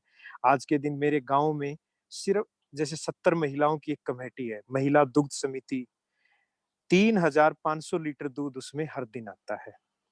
अच्छा, ऐसे ही सैनिटरी नैपकिन बनाने की हमने मशीनें गांव के अंदर लगाई हुई है। मतलब बहुत सारे रोजगार हैं जो आज के दिन पहले मेरे गांव में नहीं थे और आज के दिन सबल हो गई हैं। 6 या 7 गांव के अंदर किड्स प्ले स्कूल, अलग अलग गांव की बहुएं जो सिर्फ खेती का काम करती थी उनको समझ में आ गया और वो गांव में ही किड्स प्ले स्कूल चला रही है। तो इतने बड़े जो बदलाव बने हैं उनका उनका सबसे बड़ा जो कारण है, अगर वो नर्स नहीं बोलती, वो एहसास नहीं होता, महिला ग्राम सभा का आयोजन नहीं होता, तो ये चीजें उस स्तर तक पहुंच पानी बड़ी मुश्किल होती। एक वाक्य और आपको बताता हूँ इस महिला ग्राम सभा का मैं आपको। एक बार, क्योंकि जब नाम ज्यादा हो जाता है तो बहुत सारे राजनीतिक दुश्मन भी हो जाते हैं। तो जब मोदी जी ने तब तक नाम नहीं लिया था, तब तक भी हमें, क्योंकि काफी पुरस्कार मिल चुके थे, हर दिन पंचायत की किसी न किसी कारणवश चर्चा में बनी रहती थी। तो यहाँ के जो पंचायत मंत्री थे हरियाणा के, उनकी रिश्तेदारी हमारे गांव में थी। तो उन्होंने जैसे तैसे करके मेरा एक सस्पेंशन लेटर बना दिया। हमारे देश के अंदर जो पंचायतें हैं वो सशक्त नहीं है। देश के अंदर 6.5 लाख गांव हैं, 2.5 लाख ग्राम पंचायतें हैं, लेकिन उनको पूर्ण रूप से अधिकार नहीं मिले हैं आज तक। तो सरपंच को सस्पेंड करना बड़ा मामूली सा काम होता है, एक ब्यूरोक्रेट, डिप्टी कमिश्नर या डीएम जिसको आप बोलते हैं। तो मुझे सस्पेंशन का कारण क्या था कि मेरे गांव में खारा पानी था। मैंने एक पर्सनल प्लॉट के अंदर से पंचायत के अंदर से एक पाइपलाइन दबा के और उस दूसरी गली तक महिलाओं के कहने पर मैंने वो पाइपलाइन बिछा दी। उन्होंने जब इंक्वायरी की तो और तो कुछ मिला नहीं, इतने 7-8 करोड़ के काम में एक छोटा सा वो पंप उनको मिल गया कि ये प्राइवेट जगह कैसे लग गया। तो वो कारण बनाते हुए पंचायत मंत्री ने मुझे सस्पेंड करवा दिया। अब जिस डिप्टी कमिश्नर ने मुझे सस्पेंड किया और जब मेरे गांव की औरतों को पता चला, तो आप सुनिए कि मैं उस सस्पेंशन पर स्टे ऑर्डर लेने के लिए, हमारे जींद से चंडीगढ़ 200 किलोमीटर दूर पड़ता है, तो वहां अपील करनी पड़ती है उसके लिए। तो मैं अपील के लिए सुबह ऑर्डर निकला, अभी तक वो मेरे ऑफिस या घर पहुंचा नहीं था। मैंने टेक्नोलॉजी का फायदा उठाते हुए किसी के माध्यम से उसका शॉट मंगवा लिया और मैं सुबह ही निकल गया। और मेरे गांव की औरतों को जब इस बात का पता चला तो करीबन 2000 के करीब गांव की औरतें जींद जो शहर है वहां तक पहुंच गई और उन्होंने डिप्टी कमिश्नर, हमारे जो डिप्टी कमिश्नर थे, उनको सुबह 11 बजे से लेकर शाम के 5 बजे तक बंधक बना लिया बाकायदा। उनको उनके कमरे से बाहर नहीं निकलने दिया। और वो शक्ति देखकर पूरा हरियाणा हिल गया कि एक साधारण से युवा के लिए पूरे गांव की सारी औरतें कैसे उठाई है। और उन औरतों ने कहा कि हम तब तक नहीं उठेंगे जब तक ये सस्पेंशन ऑर्डर कैंसिल नहीं हो जाता। और सुबह 10 बजे जो मेरा सस्पेंशन हुआ था वो शाम तक ही वापस ले लिया गया। उस मंत्री को भी झुकना पड़ा, उस डिप्टी कमिश्नर को भी झुकना पड़ा। तो ये मेरी महिला ग्राम सभा की शक्ति थी। और इन शक्तियों के लिए जब राष्ट्रपति रहे प्रणब मुखर्जी जी, उन्होंने राष्ट्रपति भवन में मुझे बुलाया और 50 लाख रुपए हमें अवार्ड के रूप में फिर से दिए। और उन्होंने एक स्मार्ट ग्राम नाम से परियोजना शुरू की जिसमें मेरा गांव का model, Bibipur model of women empowerment and village development लागू किया गया, जिसके माध्यम से आज भी मैं प्रणव मुखर्जी फाउंडेशन में सलाहकार के पद पर कार्य कर रहा हूं और करीबन 140 गांवों में अलग अलग प्रदेश में उत्तराखंड, राजस्थान और हरियाणा में काम कर रहे हैं। और www.selfiewithdaughter.world करके सेल्फी विद डॉटर का ऐप भी है, तो उनमें सेल्फीज आती रहती हैं, तो सोशल मीडिया पे भी अवेयरनेस चलती रहती है और महिला अधिकारों के लिए भी और महिला ग्राम सभाएं भी। तो इस तरह के धन्यवाद सुनील जी, बहुत बहुत शुक्रिया आपका। धन्यवाद सुनील जी, आपसे बहुत कुछ सीखना बाकी है, पर अफसोस हमारे पास टाइम कम है जी। बट बहुत बहुत धन्यवाद। आई थिंक वो काफी प्रेरणादायक था ऐसे वक्त में जब सारी तरफ बुरी खबर सुनने में आती है। आपकी बातों से काफी लोगों को प्रेरणा मिलती होगी अभी। बहुत बहुत धन्यवाद। जिन्होंने ज्वाइन किया है उनसे बोलना चाहती हूँ कि 2 मिनट में प्लेनरी शुरू होने वाला है। I think we shared the link, but thank you very much for joining. धन्यवाद सुनील जी, बहुत अच्छा लगा। शुक्रिया आपका बहुत बहुत शुक्रिया। Thank you.